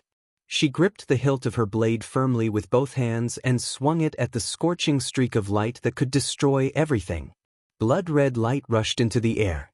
All of Li Qingshan's strength, will, and even his life were on this strike. He had used up his chance of rebirth on Giant Ship Island recently, so he had not recovered so quickly. Although he had broken through, he had not managed to balance water and fire in time. The third ability of the Phoenix had not appeared either. In other words, if he died, he would only be able to turn into an egg. Against these three vicious people, his egg would probably explode in the blink of an eye. However, there was no fear in his heart. There was only delight. The blood-red blade light collided with the divine ray of the sun. In that instant, the dazzling light drowned out everything. Gong Yuan's vision turned white as she felt her skin burn. It could be imagined just how much damage Li Qingshan, who had faced this attack head-on, had suffered. She could not help but exclaim, "Li Qingshan!" The three merfolk kings who had rushed over to help saw a dazzling streak of light pierce through the ocean. Immediately afterwards, it expanded and thickened. When the light dissipated, a circular hole of 3,000 meters in diameter had appeared in the ocean. The seawater within had not been evaporated, but directly turned into nothingness. Hot air rushed over, and all three paled in fright. They believed that if they were hit by this attack, they would definitely die. Wouldn't that mean that Gong Yuan was dead for sure? However, they immediately sensed that Gong Yuan's aura still existed. They could not help but be overjoyed and hurried over. The expressions of the three fire kings changed as well. They had not thought that they would still not be able to kill Gong Yuan. Zhu Yan said in resentment, "It's that Li Qingshan again." Zhu Zai said, "He actually tried to play the hero and save the damsel in distress. He's finally dead now. What an idiotic way to die. Gong Yuan is right down there." Zhu Yan suddenly paused halfway through his sentence. He was filled with disbelief. A huge, deep hole had been blasted open at the bottom of the sea. Gong Yuan rushed over to the hole and looked down. She cried out, "Li Qingshan!" She was also taken aback. The hole was formed from crystallized earth and rock, while a vicious skeleton stood alone at the bottom of the hole. He gripped a long blade in his hand, which also shone with a metallic luster. The blood-red light on the blade had completely dispersed, just like how his flesh and blood had been stripped away, but he still stood. The vicious skeleton lowered his head and glanced at Tiger's Fang in his hand. His lower jaw moved, and another gust of wind blew past, turning into a great compliment. "Nice blade. He's actually still alive." This was both the fire-devouring king and Gong Yuan's amazement. However, the former was stunned, while the latter was overjoyed. When the divine light of the sun erupted from the tip of Tiger's Fang, Li Qingshan knew he had won the gamble. Perhaps it could not be regarded as a gamble. The spirit turtle had calculated everything. The divine light of the sun was terrifying, but after piercing the coffin of frigid ice and the spirit turtle's profound shell, it had weakened by quite a lot. The purpose of his strike was not to block the power. That was impossible. Perhaps only after breaking through to the third heavenly tribulation, but to release the power that the divine light of the sun had condensed to the limit. The scorching flames of the heavens had devoured all of his flesh and blood, but after breaking through to the fifth layer of the tiger demon, his tiger bones had become even tougher. Under the tempering of the flames of the heavens, not only were they not destroyed, but they even seemed more consolidated. The tiger demon was belligerent by nature. The more powerful the opponent, the more power it could unleash. The extremely dangerous strike had completely consolidated Li Qingshan's cultivation of the fifth layer of the tiger demon. He had gained a deeper understanding of the blade as well. The seawater gushed towards the hole as if the sky was collapsing. Before he was swallowed up by the seawater, Li Qingshan brandished Tiger's Fang and leapt up, charging towards the three fire-devouring kings. "Kill him!" Zhu Yan roared furiously. The fire tablet of man directly smashed towards Li Qingshan's head. With a clang, the blade collided with the fire tablet of man. Zhu Yan felt an unstoppable force surge over, as well as a wondrous power of tremors. He almost lost control of the fire tablet of man. The fire tablet of heaven and the fire tablet of earth crushed down at the same time. Sparks flew. Li Qingshan and his blade took on the three fire-devouring kings alone. Icebound domain. Gong Yuan spread her arms, and walls of ice rushed out from the seawater, sealing off the region. Mist sealing maze. The three merfolk kings struck out at the same time. A hazy mist immediately rose up between the ice walls, adding another layer of seal. They had to make the three fire-devouring kings stay behind. The three fire-devouring kings stared at Li Qingshan before them. Their eyes seemed to spew fire. They were tempted to smash his skull in with the divine fire tablets in their hands. Forcefully holding back this urge, the three of them communicated with their soul sense and reached a consensus. Retreat. The divine ray of the sun had depleted quite a lot of their strength. If they remained here, they might even be in danger of dying. This time, the king of southern Yu would not come to save them. Urgent rush of lightning and fire. Zhu Zai turned around and swung the fire tablet of earth. Zhu Fun and Zhu Yan grabbed her shoulder at the same time. Before the mist could envelop them, there was a rumble of thunder, and they turned into a streak of lightning and fire, forcefully smashing through an ice wall and whistling away. Compared to the battle on Giant Ship Island, they still had a lot of strength left over. The icebound domain that Gong Yuan unleashed with her own strength was nowhere close to what it was on that day. "There's no need to give chase." Gong Yuan called out to the three merfolk kings who wanted to give chase. "These three guys are far too difficult to deal with." Li Qingshan cursed, but he also understood that existences that had undergone the third heavenly tribulation were extremely difficult to kill, let alone the fire-devouring kings who were united as one and wielded divine fire tablets. Right now, he was extremely worried. Even if he destroyed Fire Melt Mountain, would he be able to kill them? Chapter 9-10. Do you think I'm all right? Li Qingshan controlled the stream of wind, which passed through his ghastly fangs and produced a hollow voice. "As long as you're not dead," Gong Yuan said coldly, but she eased up inside and thanked him vaguely. "I told you to trust me, so I definitely wouldn't let you die. Anyway, you've done very well this time. It's just a pity that you were still a step too slow, or you could have gathered even more power of Ruin's End. Perhaps you could have forcefully blocked that strike." "What a pity, what a pity." Li Qingshan shook his head and sighed. Faced with Gong Yuan's thanks, he felt rather embarrassed inside. If it were not for the fact that he had no face, he might even have blushed. That was because the moment the divine ray of the sun pierced down, his instinctive reaction was to use Gong Yuan as a meat shield while he dodged slightly.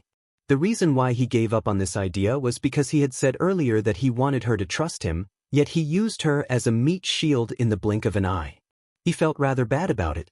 Moreover, the spirit turtle had calculated that the strike was not lethal. If he did that, it would damage the tiger demon's might. The latter undoubtedly played a greater role. If he knew forcefully blocking the strike meant certain death, why the hell would he care about feeling bad about it? It was not like they knew each other very well. If he were to throw his life away for the sake of a woman who hated him, he would never go easy on her. That's right. Before the storm arrives, we should work together properly so that we can unleash the true power of the heart of the abyss and fend off the divine fire tablets of the fire devourers. Hee, dual cultivation feels pretty good, doesn't it? Even though Li Qingshan had been reduced to a skeleton, he could still give off a presence that Gong Yuan loathed. Gong Yuan frowned. Don't let your thoughts run wild. This is just to deal with Fire Melt Mountain. You might have saved my life this time, but that's only natural in battle. Don't expect me to repay you." As she said that, Gong Yuan extended her hands and released a ball of azure mist that enveloped Li Qingshan. Flesh and blood gradually grew on his vicious bones. "I didn't think too much about it, and I didn't expect you to repay me." Li Qingshan, on the other hand, felt that this was good. He was a person who could clearly distinguish between gratitude and grudges. Pushing her away or using her as a meat shield was a matter of a single thought. If Gong Yuan really treated him as her savior, he would feel very awkward, as if he had received something that he shouldn't have. Gong Yuan took a deep look at him.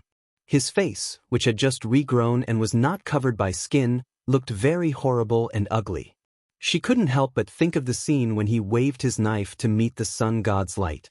His figure under the blazing light was so clear, which made her heart skip a beat. Although he was a disgusting, shameless, and lecherous man, it was not without reason that he managed to make a name for himself as the king of savages in just a few decades. Li Qingshan peacefully enjoyed Gong Yuan's healing. He felt warm all over and extremely comfortable. Suddenly, he felt a sharp pain in his palm. He looked down and saw that Tiger's Fang had already started to greedily suck his blood. He couldn't help but scold, "You bastard! Why aren't you letting go of the knife?" Gong Yuan said, "This is my treasure. As long as there's a drop of my blood, there's a bite for it to eat. Hey, why is it so weird? Hey, the three of you, don't just stand there. Hurry up and help me. You guys are too slow. How could you stop those three fellows?" Li Qingshan originally only used weapons as tools. Even if it was an artifact like the demonic dragon sword, he wouldn't feel pity if it was broken.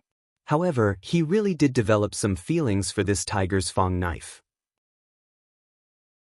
He let it suck his blood as he loudly urged the other three merfolk kings.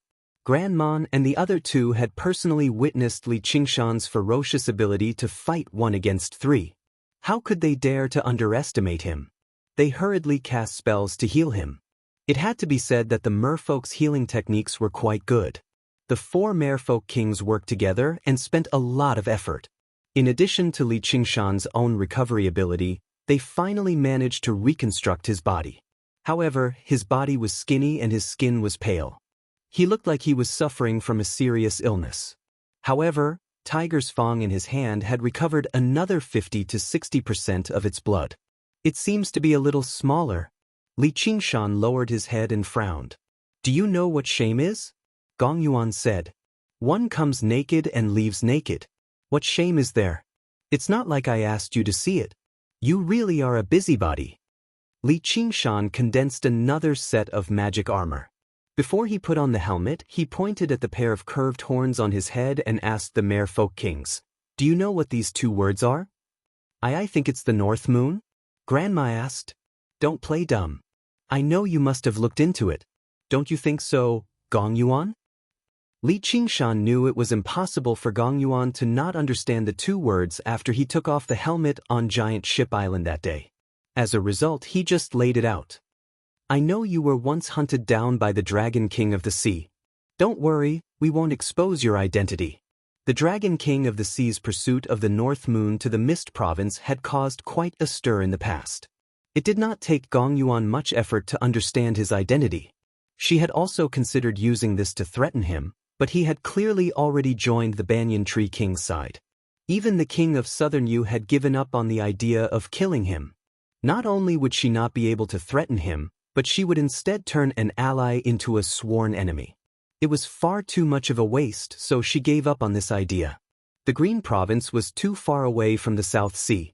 It was over 100,000 kilometers away, so Gong Yuan could only receive news of it. It would only be a few major matters. It would be very difficult to understand the ins and outs, so in the end, he could only consider it from the perspective of his own interests. He would not do anything that would harm others or himself. Since Li Qingshan had made it clear, he might as well give him a guarantee. "Alright, as long as you say that. I trust you too." Li Qingshan smiled before asking, "Oh right, where's Little and—" He was fighting outside, yet Little and did not come to help him. That was just far too strange. Only when he returned to the Crystal Palace did he understand the whole story. He had no idea how to react. As it turned out, Little An wanted to come, but she was stopped by the Divine Nun of the South Sea. The Divine Nun of the South Sea had never really wanted to take part in this battle. In particular, after witnessing the power of the three of them when they worked together, she remained in the Crystal Palace to watch over the place, saying that she could prevent people from taking advantage of the situation. At the same time, she grabbed Little An and said to her, "It's very dangerous outside. You can't leave the Crystal Palace. The three merfolk kings have already gone to provide support. What can you do with your cultivation? You better stay here and listen to my lectures." Her love for him left Little An very helpless. Surely he could not use the path of white bone and great beauty and tell the old nun that he was actually very powerful and that there was no need for her to worry about him. Moreover, the old nun's temper was extremely stubborn, so she would not be swayed by words. With just a slight delay, the battle thousands of kilometers away ended. All Li Qingshan could do was say to the Divine Nun of the South Sea, "Thank you for your kindness, Divine Nun, but young people still need to go through some tempering. We've all gone through many trials and tribulations to reach our current cultivation." "You're right, fellow. However, I think one will's mental fortitude is enough for her to undergo the third heavenly tribulation. Wouldn't it be a little safer for her to go through tempering when the time comes?" The Divine Nun of the South Sea was stern and did not back down at all. Over the past few days, she basically spent every moment with Little An. They talked about the Buddhist Dharma, and the more they talked, the more they got along. She admired Little An's root of wisdom and comprehension greatly, and her favorable impression of her skyrocketed. If it had only been love at first sight in the past, then now, it was more like she was determined to take her in as her direct disciple. Little An really did not have a suitable master. Although she had once taken the Annihilum Lightchan master as her master, they had not spent a lot of time together, and with her current cultivation, the Annihilum Lightchan master had no right to be her master. In the past, the Annihilum Lightchan master had directly taken Little An as his disciple instead of a disciple. If the Divine Nun of the South Sea cultivated in the Chan monastery of Devanaga, then taking Little An as her disciple would make perfect sense. "Little An, you can follow the master for now and cultivate properly." Li Qingshan had never thought that being too fortunate would also be a form of trouble. With the Divine Nun of the South Sea watching over him, Little An dared not use any of the path of white bone and great beauty. He was not afraid of his identity as the North Moon being discovered. The Mist Province did not place much importance on this aspect.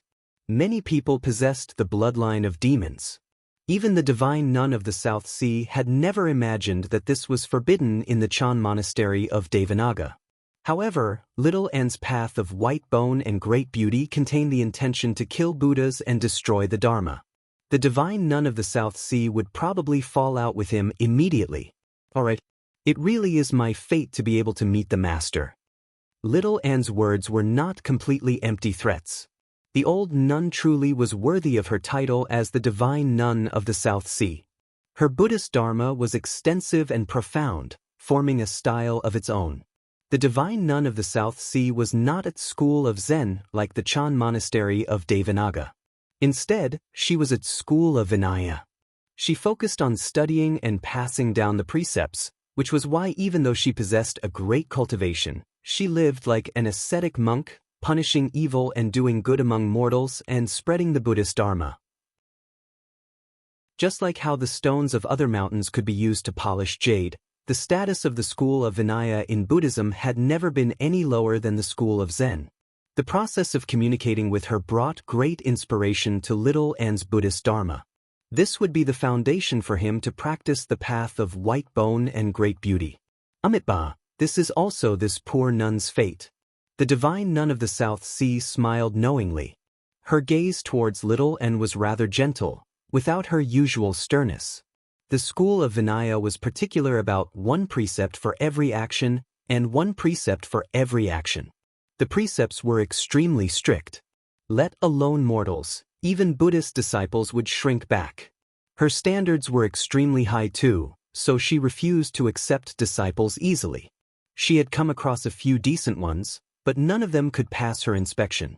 Now that she had come across a suitable one, she obviously valued him greatly. Li Qingshan and Little and exchanged glances. There was some helplessness in their eyes. At this moment, a mermaid official walked over and bowed. "Great King Li, Her Majesty the Queen requests your presence." Li Qingshan bid farewell to the divine nun of the South Sea and followed the mermaid official through the corridors of the Crystal Palace, arriving outside. All he saw was Gong Yuan sitting on the edge of the cliff.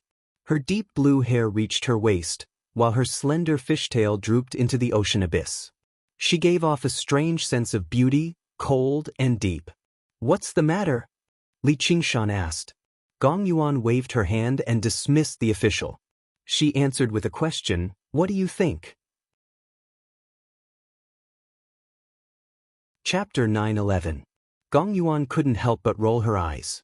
"Are you coming or not?" "Sure." Li Qingshan smiled and came to the edge of the cliff. He looked into the deep, dark abyss, and his vision was soon submerged in the deep sea. He asked Gong Yuan, "How deep is this abyss?" "We'll know once we go down and take a look. Don't waste time." Gong Yuan jumped into the abyss. Li Qingshan shrugged and followed closely behind. The abyss stretched from east to west, spanning hundreds of miles. It looked like a huge, dark mouth that swallowed endless seawater. Li Qingshan and Gong Yuan's figures were like two specks of dust compared to this huge mouth. Gong Yuan swam extremely fast in the sea. Li Qingshan had just gone through a huge battle and had recovered less than half of his strength, so he couldn't keep up with her. He saw her slender fishtail drawing a beautiful blue shadow in front of him. He reached out to grab it and felt smooth and cold. Gong Yuan turned around and broke free from Li Qingshan's hand. She glared at him and asked, "What are you doing?" "Slow down," Li Qingshan said. "We're going to the bottom of the sea anyway. What does speed matter?" Gong Yuan said, "What's the point of our dual cultivation? If we don't even have this little bit of chemistry, what's the point?" "All right, you have a point." Gong Yuan thought for a moment and still slowed down so that Li Qingshan could keep up. The two of them sank into the deep sea side by side. They traveled several dozen kilometers, but they still did not see the bottom. Li Qingshan felt the pressure on him grow greater and greater. The tremendous water pressure made him feel like he was shouldering a heavy burden, making it extremely difficult for him to advance. He was secretly surprised. "My body is on par with Demon King's, yet I can still feel such great pressure. If I were a cultivator, even a great cultivator would struggle to reach the bottom of the abyss." On the other hand, Gong Yuan continued to swim with great ease. This was a natural advantage. Li Qingshan could not help but admire it. And the abyss seemed quiet, but it was not actually peaceful. There were several times when he felt a strange sense of danger, but he seemed to recognize Gong Yuan beside him. The vague sense of danger did not turn into actual attacks. After all, she was also the ruler of this region of the sea. Otherwise, fighting against the dangerous aquatic creatures in such an environment definitely would not be easy. If the final battle could take place here, then Gong Yuan would have no problems taking on 3 fire-devouring kings alone. Even with the divine fire tablets, they would not be able to unleash much of their power. After diving another 5 kilometers or so, just when Li Qingshan suspected that the abyss was bottomless, he finally saw the ground he had not seen in a very long time. He landed on the ground. The tremendous water pressure could no longer be endured by his body alone. He had to circulate the spirit turtle's method of sea suppression at all times to suppress the surrounding seawater. A power that resembled black water also extended around Gong Yuan. It was the power of Ruin's End. This really is a good place for cultivation. Li Qingshan studied the surroundings and discovered that the rocks around him were actually all spiritual stones. This was a huge spiritual stone mine, and they were all rare and pure water spiritual stones. The seawater seemed like spiritual liquid after being dyed by the spiritual qi. It was no wonder that the legendary True Dragon preferred to rest here. Compared to the magnificent Crystal Palace, this was now a treasured land for cultivation. However, he could not find any traces of the dragon. It was probably because too much time had passed. "Let's begin," Gong Yuan urged. She had grown tired of looking at the scenery here a long time ago. All right. Li Qingshan turned around and extended his hands horizontally with his palms facing down. Gong Yuan also extended her hands, but she also faced down her palms. Li Qingshan shook his head gently. She was far too headstrong. Did she even have to fight over details like this? He flipped his hand over and placed his palms against hers. The azure blue light and the dark power of Ruin's End immediately merged together. The two auras tangled together. Li Qingshan said inside, "Do your best to power the all-water to Ruin's End. If you can increase your cultivation by a level before the final battle and reach late third heavenly tribulation, your chances of victory will increase again. Do you know how to practice the all-water to Ruin's End? Oh right, I almost forgot. It's her." Gong Yuan's expression changed. A very long time ago, she had practiced the all-water to Ruin's End with her little sister. They constantly challenged their limits and dove deep down. Back then, their personalities gradually began to be influenced by Ruin's End. Apart from each other, they became cold to everyone else. This continued until one day, when her little sister apologized to her in tears, saying she could no longer endure it anymore. Although she felt betrayed, she still accepted it, as her little sister's personality had always been relatively gentle, unlike her cold and arrogant. However, she had never understood why her little sister would fall in love with a fire devourer, even going so far as to develop the so-called infatuation of merfolk. Li Qingshan could sense the deep sorrow in Gong Yuan's heart. He thought, so she's not as cold as she seems. She's just been too deeply influenced by Ruin's End. It really hasn't been easy for her to cultivate to this level. Gong Yuan immediately sensed the hint of pity in his heart. She was basically even more embarrassed and infuriated than when he grabbed her by the tail. She forced herself not to lose her temper. This isn't fair. What's unfair about it? The all-water to Ruin's End is a secret technique of my race. You shouldn't know about it. Then what do I have to do to be fair? Teach me your cultivation method, Yi Futian said. I knew it. Big sis, I'm helping you cultivate right now, not you helping me cultivate. If you find it unfair, then forget it. Forget it, then forget it. Yuan immediately pulled her hand back. Even without you, I can still cultivate. If you think you can threaten me with this, then you're gravely mistaken. Li Qingshan was furious too. What am I threatening you with? You're a half-man, half-fish monster. I can't even use you, so what's there to threaten? Why, you filthy animal? How dare you speak to me like that? Gong Yuan basically struggled to believe her ears. She had just heard such filthy words. I'm speaking to you like that? What about it? Don't act like everyone in the world owes you. Don't think I don't know. What do you know? Gong Yuan was furious. If Li Qingshan hadn't just saved her, she would have attacked him. You're a siscon. Maybe you're also a lesbian. Gong Yuan was stunned for a moment. She obviously didn't understand the meaning of these two words. Li Qingshan explained a little. Before he finished speaking, the surrounding seawater froze into ice, sealing him inside. The pitch-black ice shattered under the huge water pressure. He felt like he was about to be torn apart. What? Did I say it right? You damn siscon. Actually, siscon isn't shameful. What's shameful is that you actually failed. Your sister was taken away by someone else, and by your enemy. You're really a failure. Li Qingshan was still unscrupulous. But Gong Yuan's voice seemed to come from the bottom of an abyss. In fact, it was indeed so. It was so cold that it seemed to be able to freeze water into ice. In fact, it was indeed so. Their dual cultivation plan had been in a deadlock from the beginning. Li Qingshan fell silent for a moment before suddenly smiling.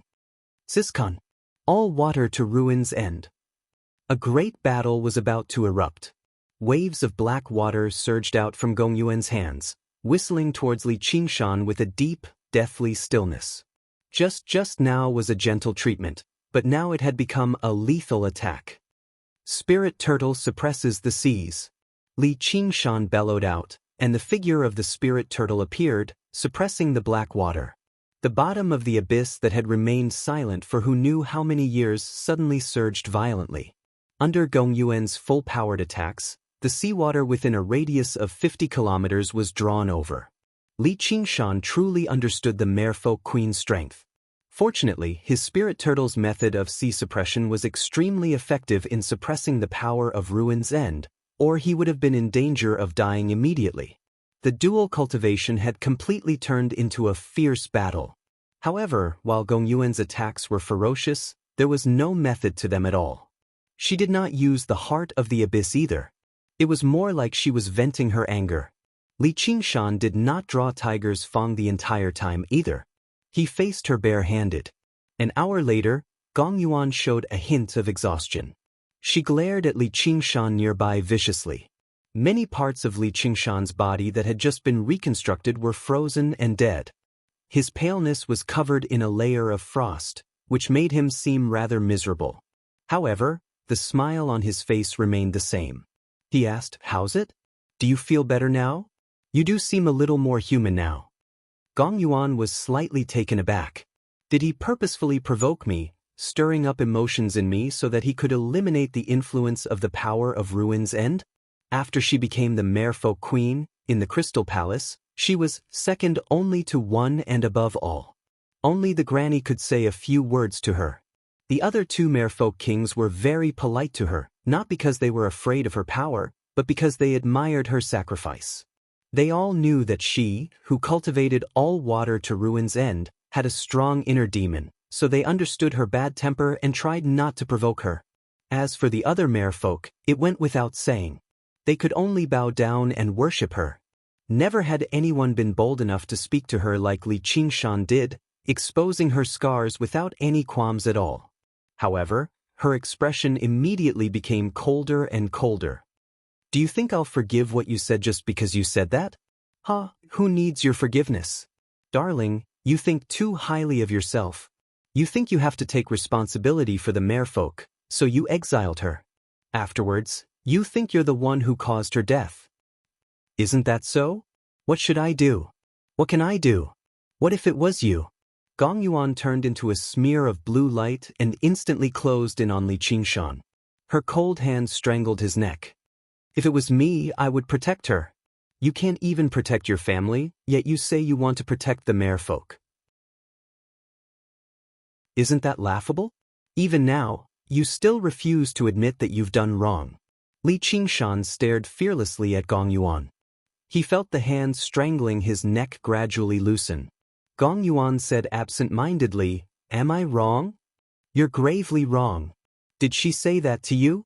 Gong Yuan was asking Ru Exine. Otherwise, there was no need for Li Qingshan to risk his life to say those words to her. "No, this is my opinion. That fellow is too awkward. If it was me, I would definitely scold you. I might even beat you up to vent my anger. If the world was filled with people like you, then things would be simple. However, if you want to beat me up, you still don't have the strength." Gong Yuan said with slight disdain. "Don't waste any more time. Hurry up and start cultivating. The storm waits for no man." Li Qingshan suddenly said to her with incomparable seriousness, "Actually, don't be too discouraged. Even if your lower body is a fish, your upper body can still be used." Chapter 9:12. After a frank exchange, they finally began their dual cultivation. The remaining anger on Gong Yuan's face had yet to disperse as she stared at Li Qingshan. Li Qingshan smiled. "That's just how I am. If I want to say something, I have to say it. This is also an effort for our cultivation, right?" "You really are a bastard." Gong Yuan ground her teeth. He clearly possessed such a powerful cultivation, yet he did not possess the corresponding bearing. "Bitch." Li Qingshan did not hold back at all. He would seek revenge for the smallest grievance. Alright. Cultivation comes first. The storm waits for no one." Li Qingshan grabbed Gong Yuan's legs. Gong Yuan sucked in a deep breath. Normally, she was as calm as still water. It was extremely rare for her to be angered to the point where she needed to calm herself down. She took out the heart of the abyss and hesitated slightly before placing it in her mouth. This was because she needed to dual cultivate with Li Qingshan, so they needed to maintain a certain amount of physical contact. She did not like being held in his arms, so it was basic for their palms to meet. The surging undercurrents gradually settled down. As she powered the heart of the abyss, the deathly, heavy power emanated from ruins and once again. In the deep abyss, it seemed especially powerful. Anger, sorrow, and even nostalgia. All of her other emotions fell silent. Her emotions were vanishing. However, humans were not plants. They could not be emotionless. Even little Anne's path of white bone and great beauty maintained a deep hatred for Buddhism. The feeling of emotionlessness was not something that regular creatures could endure. The home, peace, and eternal slumber that the spirit turtle sought was no different from death in the eyes of regular people.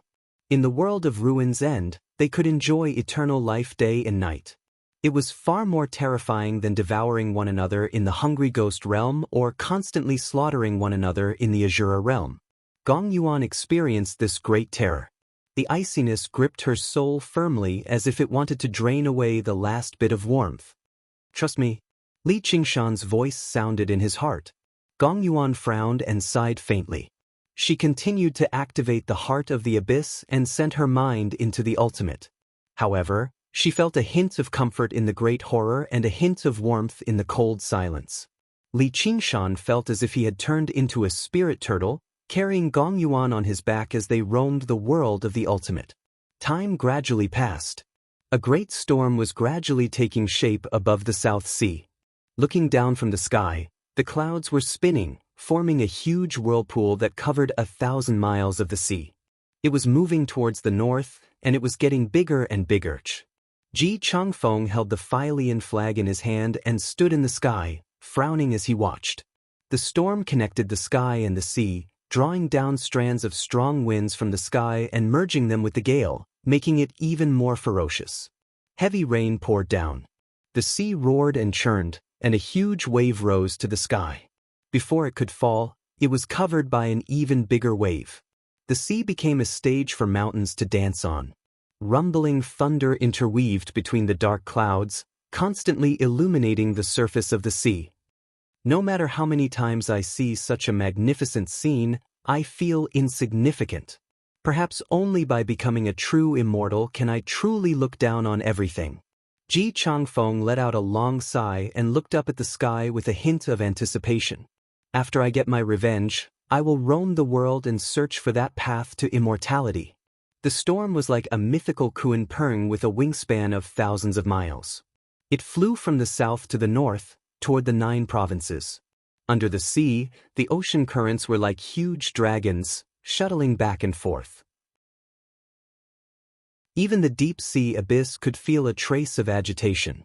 In the pitch-black sphere constructed by the power of the ultimate, Li Qingshan and Gong Yuan hugged each other tightly, sleeping with their necks intertwined. They seemed to have finally stopped despising and hating each other and became close friends, even lovers. However, in reality, they could not sense any changes in their posture at all. They only instinctively warmed each other up, sensing the important things that they lacked from each other. This process was not forced or unpleasant at all. Instead, it was extremely comfortable and peaceful. For the first time, Gong Yuan did not feel that the process of cultivating the all-water to Ruin's End was so painful and difficult. The inner demons that had troubled her for all these years were gradually vanishing. Li Qingshan also felt like he had returned to his dream home. There was no need for him to avoid disaster carefully anymore. There were no more dangers or hardships. Neither of them had ever experienced dual cultivation with someone before. The profound harmony of their minds could not be compared to any material enjoyment. They were basically intoxicated by it, unwilling to ever separate. However, Li Qingshan's heart was not just the spirit turtle's heart. It was not as deep as Gong Yuan's. When the undercurrent surged over, his sea of consciousness suddenly sensed something and he opened his eyes. Gong Yuan opened her eyes at the same time. She was rather displeased, blaming him for disturbing this beautiful dream. She sensed each other's posture, and a smear of embarrassment appeared on her face. At that moment, Li Qingshan basically felt like the person in his arms was not the cold and arrogant merfolk queen, but his newlywed wife. He sensed her struggle to break free, so he hugged her even more tightly. Separated by the thin, silky mermaid silk, he saw her fair skin, her soft chest, and her slender waist. She was enchanting and enchanting. Right now, she was no longer as cold and resolute as usual. She gave up when she could not break free. It was not the first time she had been hugged by him anyway, so she just let him be. But very soon, she understood what it meant to push one's luck. Li Qingshan gazed at the beautiful face only inches away from him. Her smooth forehead, deep eyes, arrogant nose, and the thin lips below. He could not help but sigh. He pursed his lips and suddenly lowered his head to kiss her. Gong Yuan suddenly opened her eyes wide. She could have dodged, she should have dodged, but at that moment, his eyes emitted a power that made her calm. She was stunned for a moment, and when she came back to her senses, she had already been forcefully kissed. I'm going to kill him. This was the first thought that came to her mind. Her 5 fingers had already locked onto his neck from behind, but she could not summon any murderous intent in her heart. They were still in the state of dual cultivation. Li Qingshan originally had the intention of playing a prank.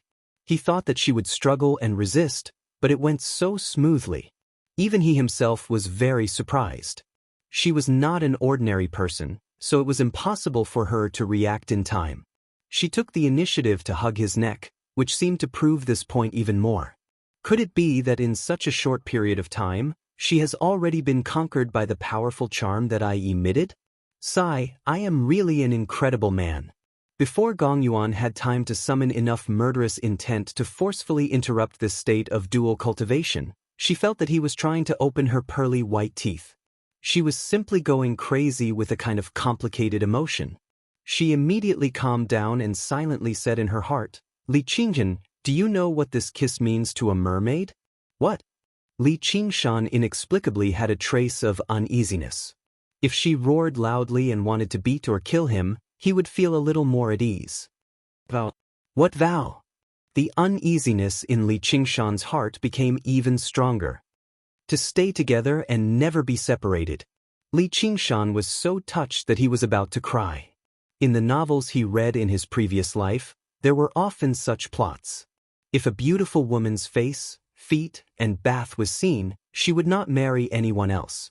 He originally thought that it was all made up by otakus, but he did not expect that such a good thing actually existed in this world. Are you willing? Gong Yuan asked in her heart again. Li Qingshan was about to agree, but when he saw her deep and serene eyes, his heart suddenly quivered. If I agree, what will happen? You have to stay in the South China Sea with me forever. You are not allowed to get close to any other woman, or else I will kill them, and you. Ice-like determination flashed in Gong Yuan's eyes. Mermaids were famous for being infatuated, but that did not come without a price. That was absolute loyalty, and no betrayal was tolerated. Otherwise, the result would be death. There were many such tragic cases in the South China Sea. The most widely circulated story about mermaids was, a beautiful mermaid saved a fisherman who had encountered a shipwreck and fell deeply in love with him. The two of them were fated to be in love. The fisherman said that he wanted to go back to tell his parents that he was safe, but in the end, he did not return. The mermaid fell in love with the moon, thinking about it day and night. In the end, she transformed a pair of legs and came to the land to look for the fisherman. However, she found that he was already married, so she ate the fisherman and returned to the sea with his head. The so-called infatuation originally had many extreme colors, and it was not something that ordinary people could endure. Li Qingshan immediately raised both of his hands and laughed. Just now, my mind was not too clear. Just now, you are too beautiful and too charming, so I was confused for a moment. Just pretend that nothing happened.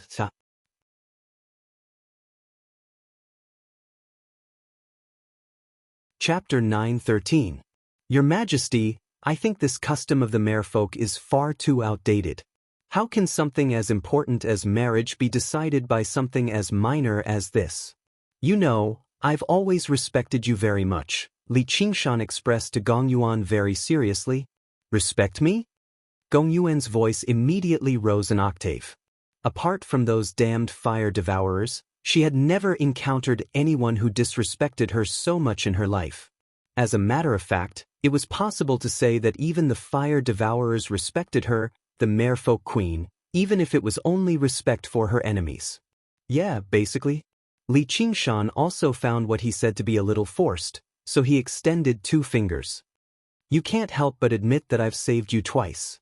At the very least, we're still friends because of this, right? He said sincerely, placing emphasis on the word friends. Ehe, so there are times when you're afraid too.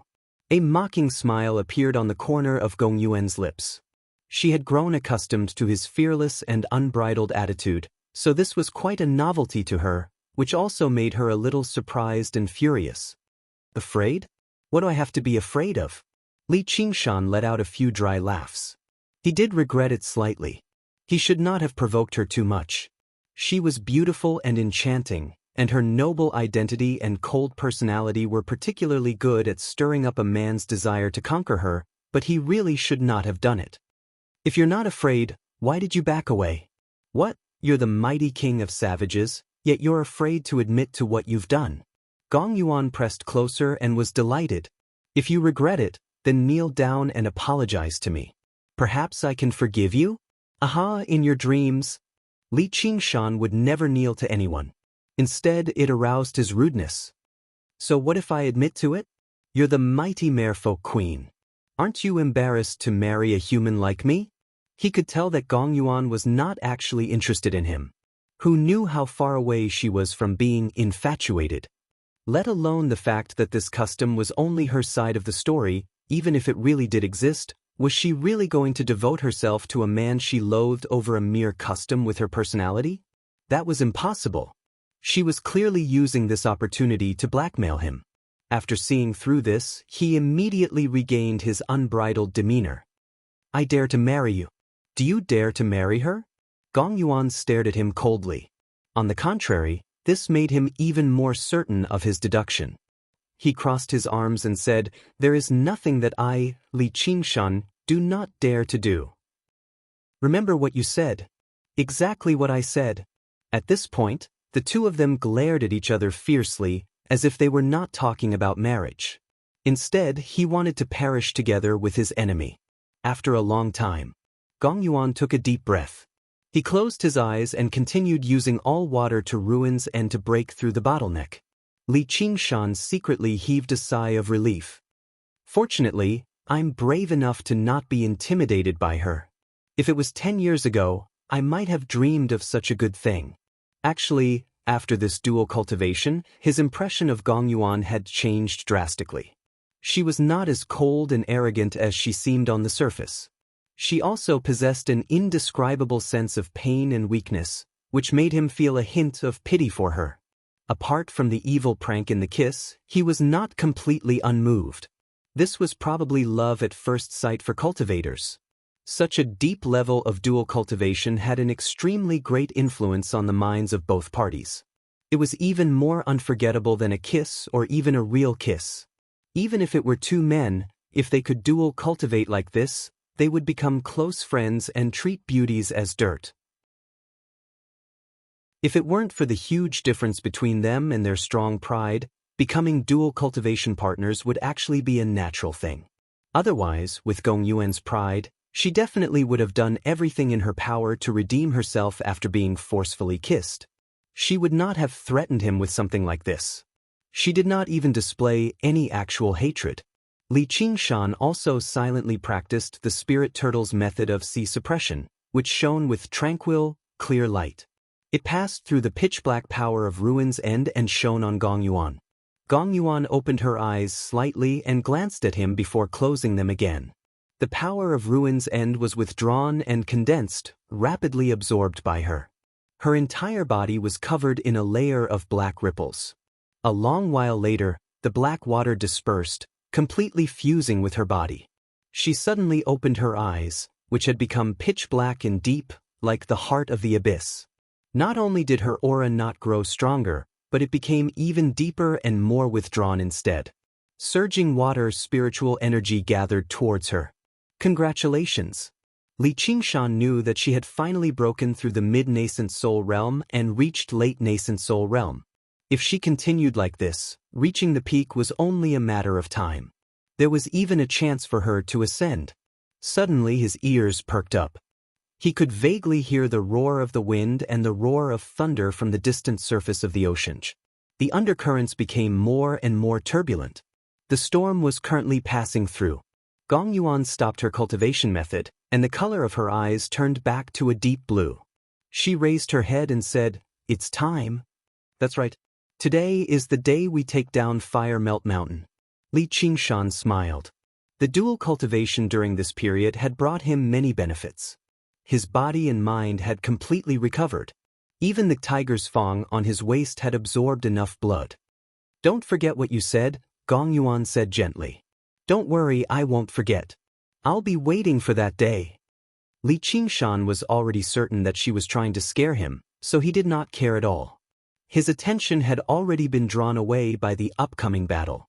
He was eager to try it out. "Let's go." On the cliff behind the Crystal Palace, the three merfolk kings were currently waiting, discussing whether they should go down or not. They were afraid that Gong Yuan would miss the time to set off, but they were stopped by Granny. Yuan Er's cultivation is more important. The storm this time is a once-in-a-century event. Once we miss it, who knows when we'll have to wait for the next one. Undue delay is fraught with problems. The merfolk king, who seemed like a middle-aged man, said with some worry. Not only was this an opportunity for Li Qingshan to take down Fire Melt Mountain, but it was also a heaven-sent opportunity for the merfolk. It was not just the storm. There were two powerful reinforcements in the King of Savages and the Windgale King, and the Divine Nun of the South Sea had agreed to assist them too. If they waited another century, who knew what would happen to the situation again? Granny frowned too. She leaned on her cane and gazed into the abyss. Suddenly she riled up. "They're here." In the sea abyss, a current surged upwards. Li Qingshan and Gong Yuan arrived side by side. Although they maintained a slight distance, their auras were connected, so they moved with startling speed. In the blink of an eye, they rushed off the cliff and did not stop, flying straight towards the surface of the sea. Gong Yuan's voice rang through the entire region of the sea. "Take down Fire Melt Mountain and destroy the Fire Devourers today." In the Crystal Palace, thousands of merfolk called out together, "Take down Fire Melt Mountain and destroy the Fire Devourers." The three merfolk kings glanced at one another. They were all in high spirits, following closely behind her.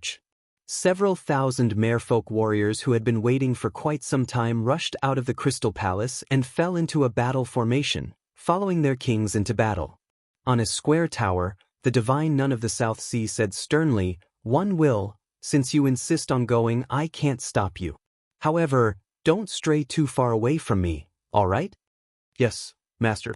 Little and gave up on fighting. He planned on just using the chant of Devanaga to hold the fort.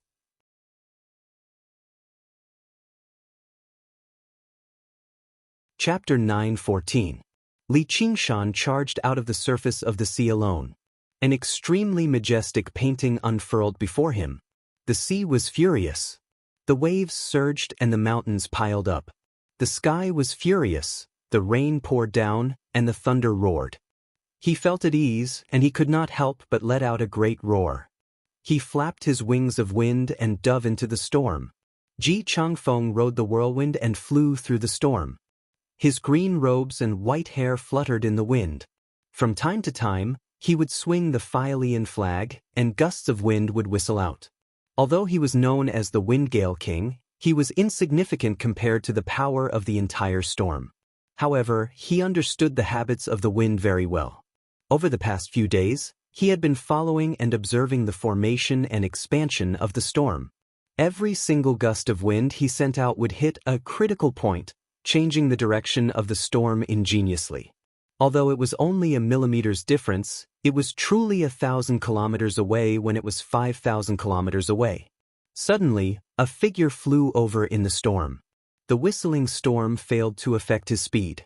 Instead, it made him even faster, arriving before him in the blink of an eye. "He's here." Ji Changfeng looked at Li Qingshan in great surprise. Originally, he thought Li Qingshan was just joking when he said he could lend him a hand. However, Li Qingshan's control over the wind had far exceeded his expectations. "He's here." Li Qingshan nodded. With some guidance from Ji Changfeng, Li Qingshan understood how to influence the storm. He opened his mouth and spat out a gust of wind, which whistled through the air for over 5 kilometers. It was no weaker than Ji Changfeng's gust of wind from the Philian flag. Instead, it gave him greater control over the wind like it was his own arm. Demons did not know as many techniques as humans, but they possessed an innate advantage when it came to grasping their innate abilities. The Tiger Demon's mastery of the wind. The Tiger Demon was currently at the 5th layer, so it was even more powerful than the Spirit Turtle. Nice. Ji Changfeng could not help but praise. Originally, he found it rather difficult to control the direction of the storm, but he was willing to pay any price for revenge. Now that he had a powerful ally, he was completely confident. Ji Changfeng gave Li Qingshan even more detailed guidance. That gust of wind just now should turn another 500 feet to the southeast and cut in along with the rotation of the storm. After all, Ji Changfeng had lived in the South Sea for 1,000 years. The way the storm worked. He had a deep understanding of the nature of wind, and he had his own views on it as well. With the Wind Gale King's hands-on teaching, Li Qingshan had a deeper understanding of the wind. The wind is formless and traceless. It was vast and mighty. It operated all the time, and its nature was very different from that of water and fire. The fire master rises, the wind master circulates. After breaking through to the 5th layer of the Tiger Demon, he never had the time to stabilize his cultivation. Now, he took this opportunity to rapidly absorb and learn, constantly adjusting the flapping of the wings of wind. He felt as if he had turned into the wind, dancing freely between heaven and earth, unrestrained and unrestrained. Once the wind lost its freedom, only death awaited it. His lack of demon chi had always been his greatest shortcoming. In the beginning, he would have to rest for a while after using the Tiger Demon's breath, but gradually he learned how to use the storm. He opened his mouth and sucked in deeply, and the fierce wind surged in before blowing hard again. He repeated this endlessly. The Tiger Demon's breath no longer seemed as sharp as before. Instead, it moved more and more freely, like a snake slithering through the storm. Ji Changfeng personally witnessed Li Qingshan's growth. He thought, this kid's future prospects really are limitless. It's no wonder he's made such a name for himself in such a short period of time in the south. Boom, boom, boom. Lightning dragons struck the ocean, dispersing into a swath of lightning that slithered about. Blue light rippled beneath the surging surface of the ocean. Gong Yuan led the merfolk along with the surging ocean currents, advancing with the storm. It made the storm seem even more magnificent. The storm sped towards the north as if it could devour the world. Yi Duanhai stood with his hands behind his back between the ocean and the sky. The sea breeze lifted up his cloak, and the ocean below began to surge. A line of dark clouds climbed up from the surface of the ocean, rapidly piling up into a mountain and sweeping over like a blanket. A streak of fogbow light flew over. Yu Wufeng said, "Master, you should return to the sword pavilion," Yi Duanhai said without even looking back. This battle was extremely dangerous. Even as a great sword cultivator, he could sense the danger. Wufeng is willing to go into battle with Master. Yu Wufeng rarely disobeyed his master's orders. Then come. Yi Duanhai cut right to the chase. The path of a sword cultivator naturally had its own persistence and prides. In the storm, Li Qingshan clasped his hands at Yi Duanhai from afar. He turned around and called out, "Little N." Little and immediately understood. He took out the blood oath scroll and gently swiped across the first blood shadow with his index finger. The blood shadow rapidly faded away. Yu Wufeng felt his heart ease up, dispelling the invisible restraints. His heart was filled with a myriad of emotions before he made up his mind. He saw the gateway to the third heavenly tribulation. Before they were swallowed by the storm, the master and disciple rushed into the sky on their swords, arriving above the clouds. As far as the eye could see, the storm had yet to completely cross the surface of the ocean. They could not help but sigh inside. The power of the world truly was unbelievable. The storm had always been a once-in-a-century occurrence, but under Ji Changfeng and Li Qingshan's encouragement, it grew stronger and stronger, heading straight for the 9 provinces. On the shore of the South Sea, the towering trees suddenly began to tremble.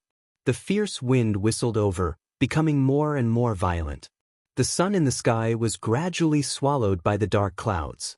The surroundings became gloomy, filled with the roaring of the wind. Even the thunder seemed to lose its sound. It could only flash again and again to prove its existence. The moment the storm reached the shore, thousands of trees were destroyed, crushed, and uprooted. Li Qingshan unleashed the profound light illuminates all and gazed at Fire Melt Mountain 500 kilometers away. Are you ready? On Fire Melt Mountain, the 3 fire-devouring kings overlooked all the fire devourers. Every single fire devourer wore a fiery red ribbon on their head. This was the fire devourers' etiquette for mourning for their loved ones. The plague had killed over 60% of the fire devourers. The weaker the children and the elderly, the more difficult it was for them to survive. The flames of fury burned in every single fire devourer's eyes. Their fiery hair surged, like torches. The ribbons made from fire cloth became bright red in the flames, like blood. The merfolk are coming. Zhu Yan sat on a fiery red rock and only said that with his head lowered. What responded to him were thousands of furious roars, like thousands of erupting volcanoes. There was no need for any motivation or encouragement. Fury and hatred were the best fuel, making every single fire devourer's heart burn so hot that it almost melted. Zhu Yan rubbed his forehead. Between his fingers, his eyes shone like fire. All he saw was the dark clouds leaping over the southern horizon, sweeping through everything along the way as easily as they could, casting down the shadow of war. Zhu Fan let out a furious roar and leapt into the horizon. He pointed the fire tablet of heaven at the twinkling stars in the distance. Thousands of sparks rose into the sky, lighting up with thousands of scarlet stars. The stars became even more resplendent. Zhu Zai patted Zhu Yan's shoulder and flew down from Fire Melt Mountain. She knelt on one knee and stabbed the fire tablet of earth into the ground. Rumble! The ground began to shake violently. Boom! Boom! Boom! Every single volcano in the 400 kilometers of Fire Melt Mountain began to erupt. The ground cracked and magma flowed. Many new volcanoes even formed, destroying and swallowing the structures one by one and turning it into a burning sea of fire. For this battle, the fire devourers had already cast aside everything. They were determined to die with the enemy. Only the main peak of Fire Melt Mountain remained silent, as if it was brewing something. Zhu Yan suddenly gripped the fire tablet of man firmly. A roar rang out from the crater behind him, drowning out the sounds from the erupting volcanoes. A huge, scarlet hand suddenly grabbed the edge of the crater, and soon afterwards, a huge head the size of a small mountain extended out. It had a simple face and a furious expression, crawling out of the crater. Its scarlet-red body was as large as a mountain, with 2 fire dragons coiled around it. The fire devourers all knelt down and called out the name Zhurong. This happened to be the giant god of fire that Li Qingshan had once fought against, except it had a clearer face and an even larger body, as well as unprecedented intelligence, or in other words, divine nature. The giant god of fire opened its mouth, and the surging flames whistled in. Its chest swelled up, and it suddenly erupted with a furious roar that could shatter the world. Fight! Fight! All the fire devourers bellowed out together. Zhu Yan stood up and glanced at the south deeply before turning around and throwing himself into the giant god of fire's body. In that instant, the giant god of fire's face became clearer and clearer, vaguely resembling Zhu Yan's. Its body became even more solid, as if it was alive. It leapt out of the crater of the volcano and stood in the sea of fire. In that moment, the sea of fire within 400 kilometers seemed to gather towards it. The 2 fire dragons let out loud cries. The storm swept over, obscuring the starry sky and swallowing Fire Melt Mountain in a single gulp. Between the clouds and mountains, the 3 merfolk kings led all of the merfolk warriors into a battle formation, gathering all of their strength. Under their control, the storm turned into a raging torrent that surged towards Fire Melt Mountain and crashed into the protective formation. Li Qingshan was shocked. This was a legendary battle between gods. Sure enough, there was a reason why other folk were called godfolk in ancient times. Only by gathering such tremendous strength into such a torrent could they have a chance at breaching Fire Melt Mountain. No matter how vicious the natural storm was, it was impossible for it to directly breach the royal court of the Fire Devourers. It could only be used to suppress and destroy the terrain. The core of the attack was this battle formation. At this moment he suddenly raised his head. Thousands of scarlet stars flickered in the thick cloud layer and fell. A fiery meteor with a long trail of fiery light broke through a tall cloud mountain in front of it and flew straight towards the battlefield. Hundreds and thousands of fiery meteors followed closely behind, tearing the cloud mountain into pieces. Compared to the meteors he had seen on Giant Ship Island, this meteor shower was more than 10 times more vicious and densely packed. Yes, that was only a hasty sneak attack, and it was over the ocean, while the attack right now had been prepared for a long time. Chapter 9:15. Boom, boom, boom, boom. The tiger demon's breath danced around like a winged snake, slithering through the air. The meteors exploded loudly, and scorching waves of air and flames whistled through the surroundings. The storm paused for a moment. Cracks tore through the thick, dark clouds. Resplendent sunlight piercing through the surroundings. Sparks continued to fly into the sky endlessly, turning into whistling meteors. Zhu Fan raised the fire tablet of heaven high into the air, and surging flames gathered on him. With Fire Melt Mountain as his foundation, he could launch attacks fearlessly. He definitely would not stop in a hurry like he did on Giant Ship Island. In other words, the meteor shower would never stop before the end of this battle, until one side was completely annihilated.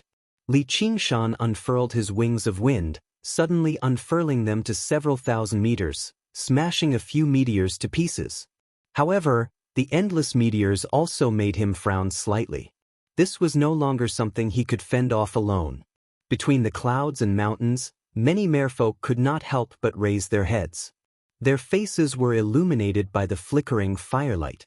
They could not help but show a hint of fear as they faced this terrifying scene that seemed like an apocalypse. The tremendous battle formation the merfolk assembled had focused all of their strength on attack. They basically had no defensive capabilities at all. Any single meteor would be fatal. Don't get distracted. Attack with full power. Gong Yuan ordered loudly. She clenched her fist and gazed at Fire Melt Mountain below. They had to attack. They had to attack regardless of the cost. This battle was different from any other battle between the two races. All they could do was destroy the protective formation as soon as possible, or they would just be taking a beating passively. They could not even fight a war of attrition. At the same time, they had to maintain their core battle prowess, or they would be completely exhausted by the time they breached Fire Melt Mountain. It would be pointless then, which was why she had not struck yet. And she could sense that the greatest danger was definitely not the meteors, but the giant god of fire that stood on the main peak of Fire Melt Mountain. The banner fluttered, and fierce winds swept through. Ji Changfeng rose into the air and whistled over, stirring up a storm at the same time, stirring up a mighty storm that deflected the meteors one by one, whistling past the battle formation. Even Li Qingshan had to admit that he was inferior to this method of controlling the wind. Leave these meteors to this old man. I'm afraid that I won't be able to do anything in the following battles. Everyone, please avenge me for the death of my family. Ji Changfeng had a resolute expression as he stood in the sky above the battle formation, waving the Fei Lian flag. In order to control the direction of the storm, he had almost exhausted all of his energy. At this moment, for the sake of victory in the battle, he had relied on his own strength to merge his mind into the storm and fight against Zhu Fan's flying meteors. It was as if he wanted to redeem himself from the regret he had in the past. Don't worry, Windgale King. Li Qingshan will not disappoint you.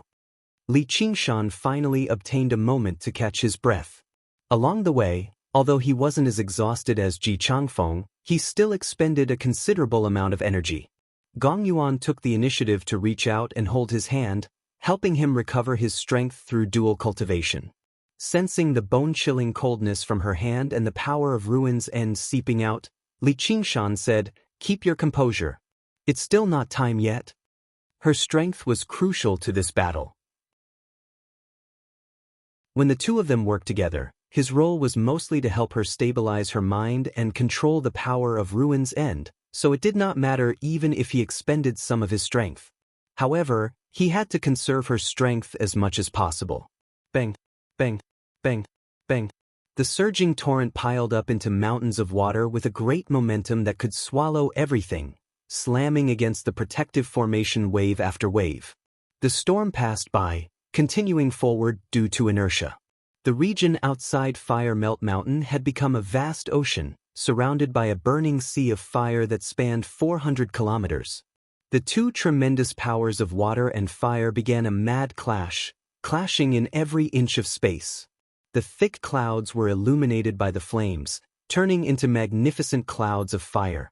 Millions of raindrops fell in the wind, illuminating the flames and leaving behind millions of streaks of fire in the air. Li Qingshan's eyes shone brightly as he stared at this magnificent sight. He could not help but purse his lips.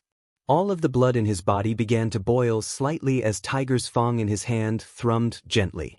Gong Yuan remained worried the entire time. Below them was Fire Melt Mountain, a place that all merfolk kings dreamed of conquering. However, when she actually led an army here, she could not help but doubt whether she could do it or not. What would happen if she failed? However, when she looked at Li Qingshan beside her, she gradually eased up. Right now, he no longer possessed the indifference and casualness that she loathed. His entire body was relaxed and tense, like a vicious tiger poised to strike, crouching quietly in the jungle. His heart was as firm as steel, without the slightest fear or hesitation. His entire body radiated with elegant, heavy, and stern killing intent, which gave off a sense of invasive, masculine beauty. Just how great would it be if he was always like this? Gong Yuan could not help but sigh inside. What's wrong? Li Qingshan glanced at her in confusion. The time is almost here. Gong Yuan pointed at Fire Melt Mountain below.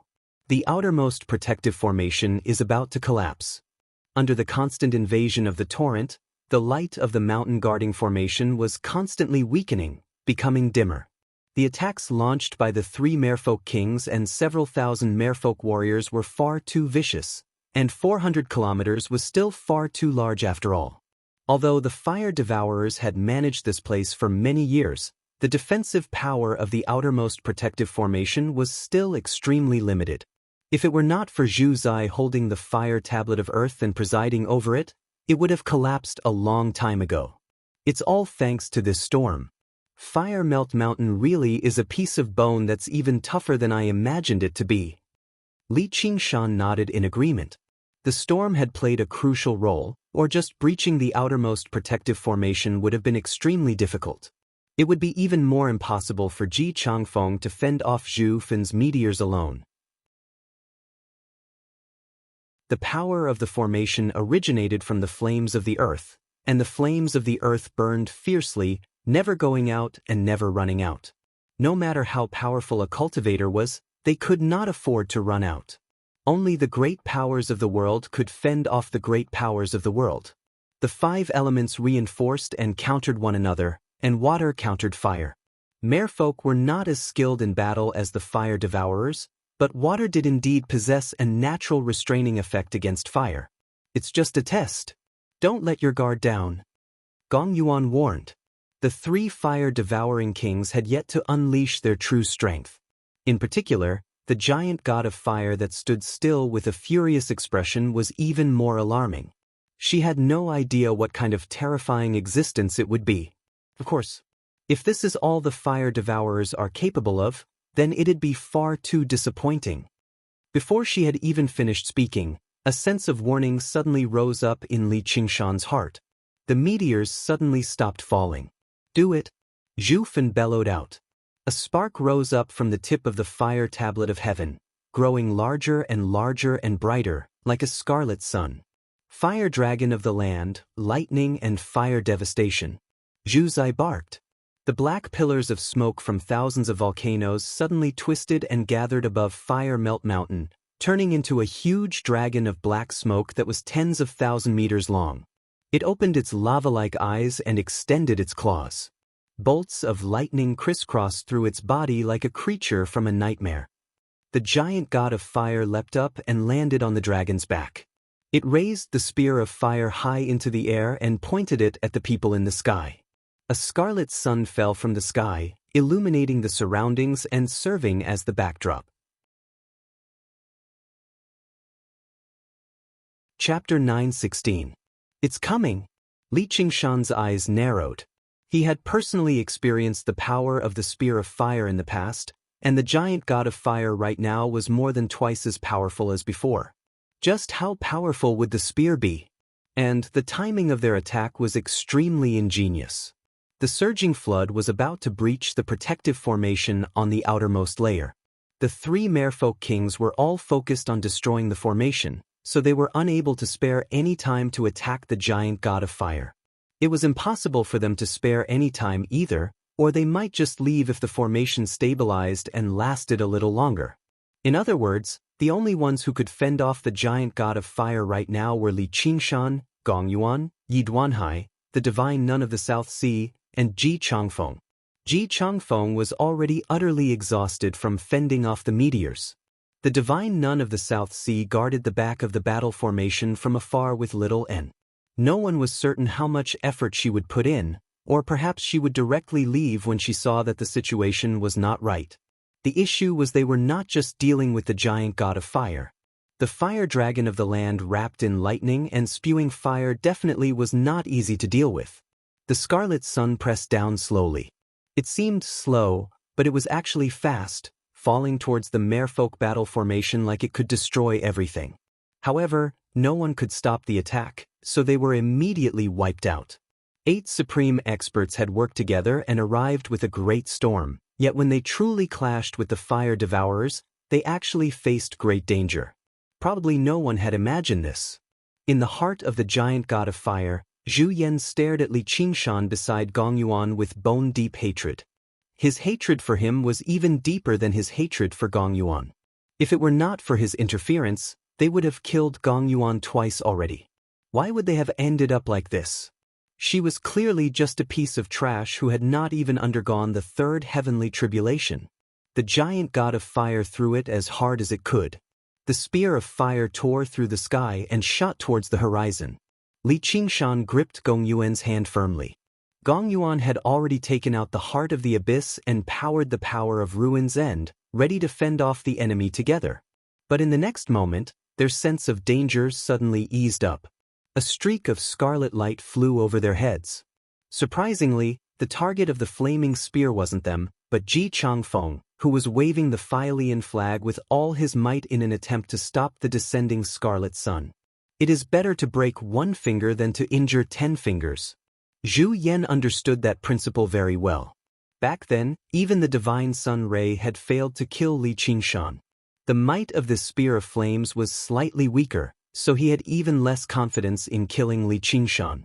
As a result, he targeted the weakest Ji Changfeng. Ji Changfeng was startled. An unprecedented sense of danger filled his heart. It was even deeper and more intense than on Giant Ship Island. Wherever the spear pointed, he seemed to have turned from a lofty great cultivator into a prey in the forest. Even if he controlled the wind, he still couldn't escape. Seabreak Division. An extremely brilliant sword light suddenly illuminated the heavens and the earth, suppressing the lightning and fire, seeming to split the heavens into two. At the same time, it cut off the trajectory of the flaming spear. Yi Duanhai had finally taken action.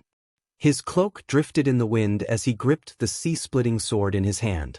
It was around a meter long and completely concealed. Just by looking at the sword, it was impossible to imagine that it could produce such a streak of light. Great sword cultivators were truly terrifying. Li Qingshan secretly rejoiced. If they really had fallen out back then, who knew what the outcome would have been? However, strangely enough, the spear of flames continued flying towards Ji Changfeng, but no one paid it another glance. Ji Changfeng moved with the wind, dodging the spear with a gentle flash. The spear of flames flew for another 5 kilometers before suddenly snapping and exploding into a ball of fire. Yi Duanhai's strike had already severed its lock-on to the giant god of fire. Once it lost its connection with the giant god of fire, all that remained was its form. It posed no threat at all to a great cultivator like Ji Changfeng, who was renowned for his speed. Yi Duanhai, I spared you back then, yet you still dare to get involved and oppose Fire Melt Mountain? Zhu Fan bellowed furiously. If I were here back then, would you still be able to flee back to Fire Melt Mountain? Yi Duanhai said indifferently. If the 3 fire-devouring kings had destroyed the Cloud Sail sect and killed everyone, then they would have shown them some kindness. However, they had been defeated, only managing to escape with their lives thanks to the King of Southern Yu's assistance. If they brought this up again, they would just be asking to be humiliated. Scarlet sun in the sky, illuminating the world. Zhu Fan was utterly infuriated.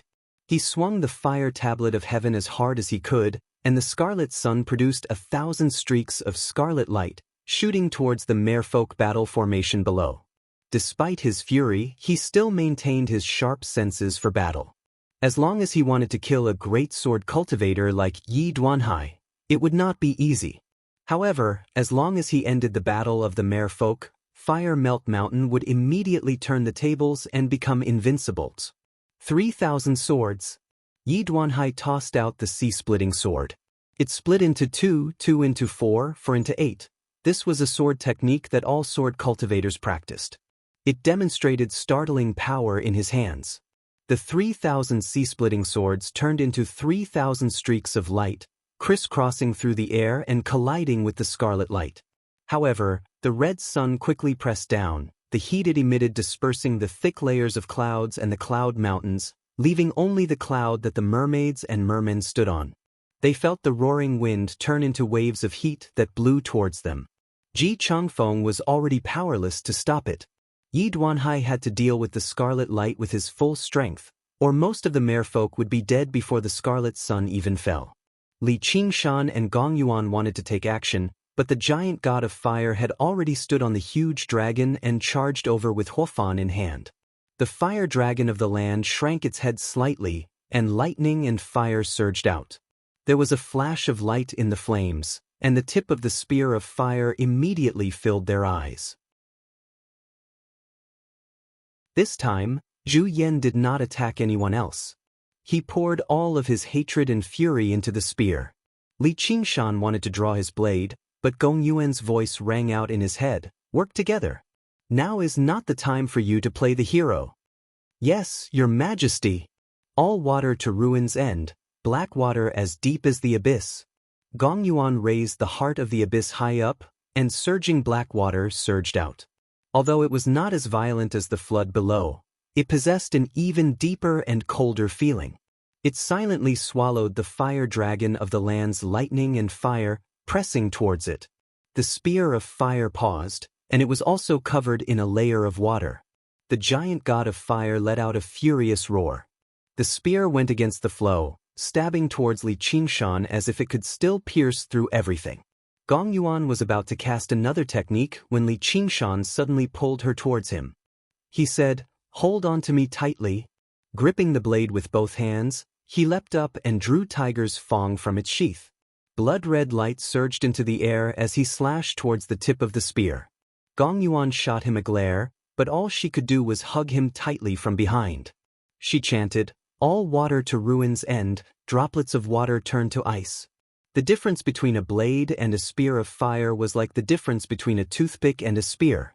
However, the moment the blade and the spear collided, the light that was unleashed caused the world to change colors. A massive sound drowned out the rumbling of thunder. Everyone's gazes were drawn over, watching as he attempted to challenge a god with his insignificant body. A great power emanated from the spear of fire, causing Zhu Yan's eyes to widen.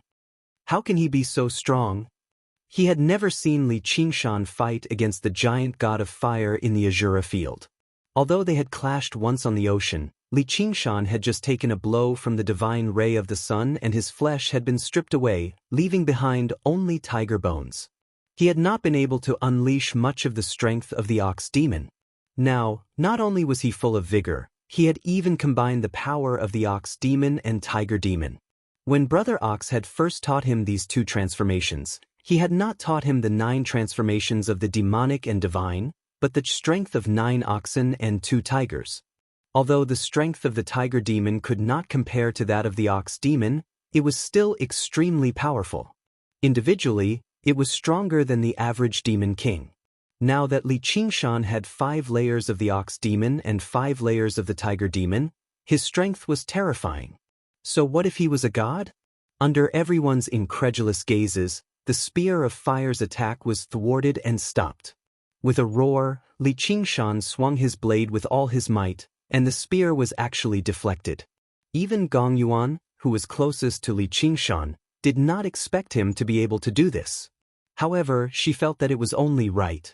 Her body and mind were closely connected, and she could clearly feel the tremendous power rolling and flowing, turning into an unstoppable flood. She naturally would not let go of this opportunity. The surging black water had already condensed into rhombus-shaped black ice. This was the most destructive form of the power of Ruin's End, exceeding the limits of coldness. It was even more difficult than condensing 10,000-year-old ice. Like a black rain of ice, it shot towards the chest of the giant god of fire, where Zhu Yan was. The fire dragon of the 8 regions suddenly raised its head, opened its mouth, and swallowed the black rain of ice before biting towards Gong Yuan and Li Qingshan. Like a black mountain collapsing, Li Qingshan flew backwards with Gong Yuan, until there was nowhere left to retreat. Behind them was the merfolk battle formation, so there was even less room for them to dodge. If they dodged, who knew how many merfolk would die, and the battle formation would definitely be broken. Gong Yuan smiled coldly, while Li Qingshan stood still. The massive dragon head reached them and suddenly collapsed, turning into rolling black smoke again. It swallowed Li Qingshan and Gong Yuan, as well as the entire merfolk battle formation, but did not cause any damage. The black ice was not that easy to swallow. If water could counter fire, then the water of Ruin's End was the greatest counter to fire. Bitch. Zhu Zai's face paled. She was the one controlling the fire dragon of the 8 regions. With the dragon head destroyed, she suffered a backlash as well. She could not help but curse and then said, "Let's see how long you can stay smug for." All of this happened in a split second, but the scarlet sun had already fallen. It was over 100 times larger than regular meteors. Some of the weaker merfolk could not help but cry out miserably, as if they had been incinerated by fire. They gave off the smell of being roasted. Yi Duanhai was helpless too. Sword cultivators were powerful, but they did not excel at forcefully clashing with others. Zhu Fan had always been the strongest fire devourer, and he had the 400 kilometers of Fire Melt Mountain as his foundation. The Scarlet Sun's overall destructive power was far more terrifying than the divine ray of the sun. Meanwhile, Li Qingshan and Gong Yuan had to face the giant god of fire and the rapidly recovering fire dragon of the 8 regions under its feet. They could not spare any of their strength at all, and from such a distance, even if they struck down the Scarlet Sun, the resulting explosion would be enough to kill off most of the merfolk. The 3 fire-devouring kings were delighted, but the 3 merfolk kings paled in fright. The granny called out, "What are you waiting for, divine nun?"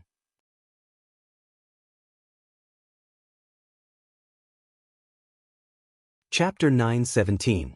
The voice was ancient, grand, stern, and methodical. It did not allow for the slightest doubt, but it also carried a hint of zen, enough to make people feel reverence. Little and backed far away. His expression changed slightly. He saw the divine nun of the South Sea bring her palms together, and an old kasaya had appeared on her at a certain time. It ruffled even though there was no wind, and her figure suddenly became larger and larger. She was no longer the impoverished nun from before. Instead, she represented some sort of existence, radiating with supreme dignity. Her words carried the law, but there were no changes at all. However, the Scarlet Sun's descent suddenly came to a halt, peeling away layer by layer. The heat it gave off rapidly weakened as well. When it reached 300 meters above the battle formation, it was only 10 times the size of a regular meteor. It was still aggressive, but it was no longer as terrifying as it could crush and destroy everything. A streak of light pierced through the air, and the scarlet sun exploded loudly. Waves of fire and heat swept out in all directions, killing over 100 merfolk warriors, but it was not enough to destroy the entire battle formation. Amitba, the divine nun of the South Sea, chanted softly. Baldas. Zhu Fen cursed aloud. Impressive, divine nun. Li Qingshan could not help but praise her. It was no wonder that Granny would ask the divine nun of the South Sea for reinforcements at such a crucial time. No great cultivator could be underestimated, and a great cultivator who possessed great power yet was willing to wander the world alone, living in poverty, was even more so not to be underestimated. The divine nun of the South Sea was neither angered by the scolding nor delighted by the praise. She turned to little Anne. The 4 parts of Vinaya is the foundation of our school of Vinaya. The school of Vinaya is also known as the school of 4 parts of Vinaya. You know this as well. The school of Vinaya has 4 major subjects, namely the precepts, the body of precepts, the conduct of precepts, and the appearance of precepts. The precepts is the first subject, as well as the foundation.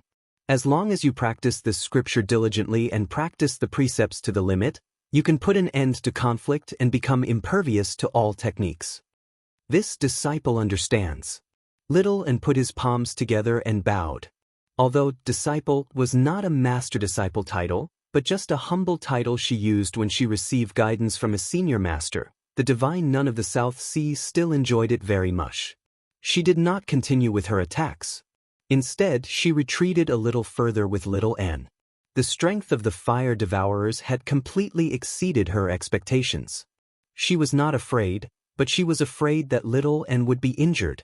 Little Anne had wanted to use the chant of Devanaga to support the battle, but at this distance, the chant of Devanaga would not be of much use, so he could only watch the show in peace. He thought to himself, it's about time. Zhu Fen became even more furious, but the divine nun of the South Sea stood too far away. It was very difficult for her to bypass Li Qingshan and the others to attack. King Fen, there's no need to be anxious. You just need to hold your ground and see how many times that old nun can block. Zhu Zai communicated with her soul sense. At the same time, she powered the fire tablet of earth and the protective formation. The black smoke from thousands of volcanoes merged with the fire dragon of the land. The collapsed dragon head rapidly recovered. Zhu Fen's summoning of the Scarlet Sun took up a tremendous amount of his strength. If he fought elsewhere, his battle prowess would definitely be greatly affected, but this was Fire Melt Mountain. The roaring sea of fire rapidly replenished his strength, allowing him to summon the Scarlet Sun a second and a third time. However, the first Scarlet Sun had only descended, and the divine nun of the South Sea had failed to completely nullify it even when she used her full strength. She retreated in a hurry to recover, clearly unable to last a long battle. And his Scarlet Sun still played quite an important role. Not every merfolk warrior could face death with equanimity. The Scarlet Sun might still be several hundred meters away from them in the end, but if they allowed it to fall, it would only take a blink of an eye. Even if they were truly unafraid of death, they would still be frightened when they saw the blade land on their heads. Coupled with the intense pain of being burned by fire, the entire battle formation of the merfolk was thrown into disorder. The flood that attacked Fire Melt Mountain scattered as well. As a result, the protective formation that was on the verge of collapse could last a little longer. As their strength was depleted, the merfolk would suffer casualties, and their attacks would only become weaker and weaker, not stronger and stronger. The giant god of fire regrouped and charged towards the battle formation. They did not need to win. All they needed to do was wear them out, and the scales of victory would shift towards them. The storm roared as it rolled over Fire Melt Mountain, but it could not extinguish the sea of fire that spanned 400 kilometers. You'll definitely lose this battle. Zhu Fen's voice turned into the roar of the giant god of fire. The spear of fire whistled down. The fire dragon of the land lunged over with its fangs and claws. It opened its mouth, and lightning and fire wove together into a sphere, tearing through the air. Really? Li Qingshan swung his blade to block the spear. That's exactly what I wanted to say. Why don't you look behind you? Yuanhai merged with his sword and circled around to the back of the giant god of fire. Right when he was about to strike, Zhufen turned into a scarlet streak of light and flew over. Yuanhai turned around and swung his sword. The sea-splitting sword and the fire tablet of heaven clashed loudly, sending sparks flying. Their positions changed over 100 times in the blink of an eye. Their afterimages lingered in the air as if they were clashing at the same time. It was difficult to determine a victor for the time being. At the same time, Gong Yuan blocked the ball of fire and lightning, but the shockwaves of the battle could not avoid reaching the merfolk battle formation. Several dozen more merfolk warriors immediately died, with countless more injured. The flood's attacks became even more disorderly. This is what you wanted me to see, Li Qingshan. The giant god of fire's spear turned into multiple blurs, firmly gaining the upper hand. The two fire dragons on its body flew out, lunging straight towards the merfolk battle formation. Ji Changfeng, who had just recovered slightly, hurriedly readied the Filean flag to block them. However, the two fire dragons refused to face him head-on. Instead, they split up and constantly charged into the battle formation, massacring the merfolk. I'd like to see how you protect these ants. I'm not talking about the back, but the back even further back.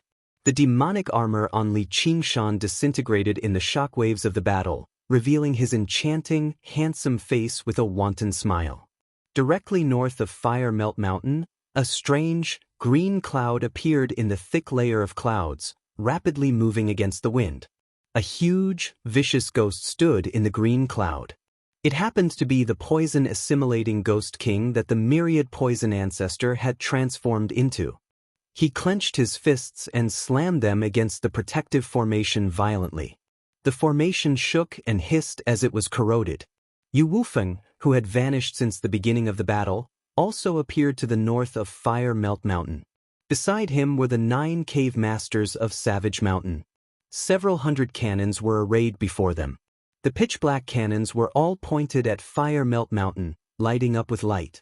These spiritual stone cannons were spoils of war that Li Qingshan had obtained in the Clear River Prefecture. They had once rendered great service to him, so they were specially used to attack cities and seize territory. However, they were rarely used in regular battles. Not only did they take up tremendous amounts of spiritual stones, but they also needed to be prepared beforehand, so they had always been stowed away by the night roamers.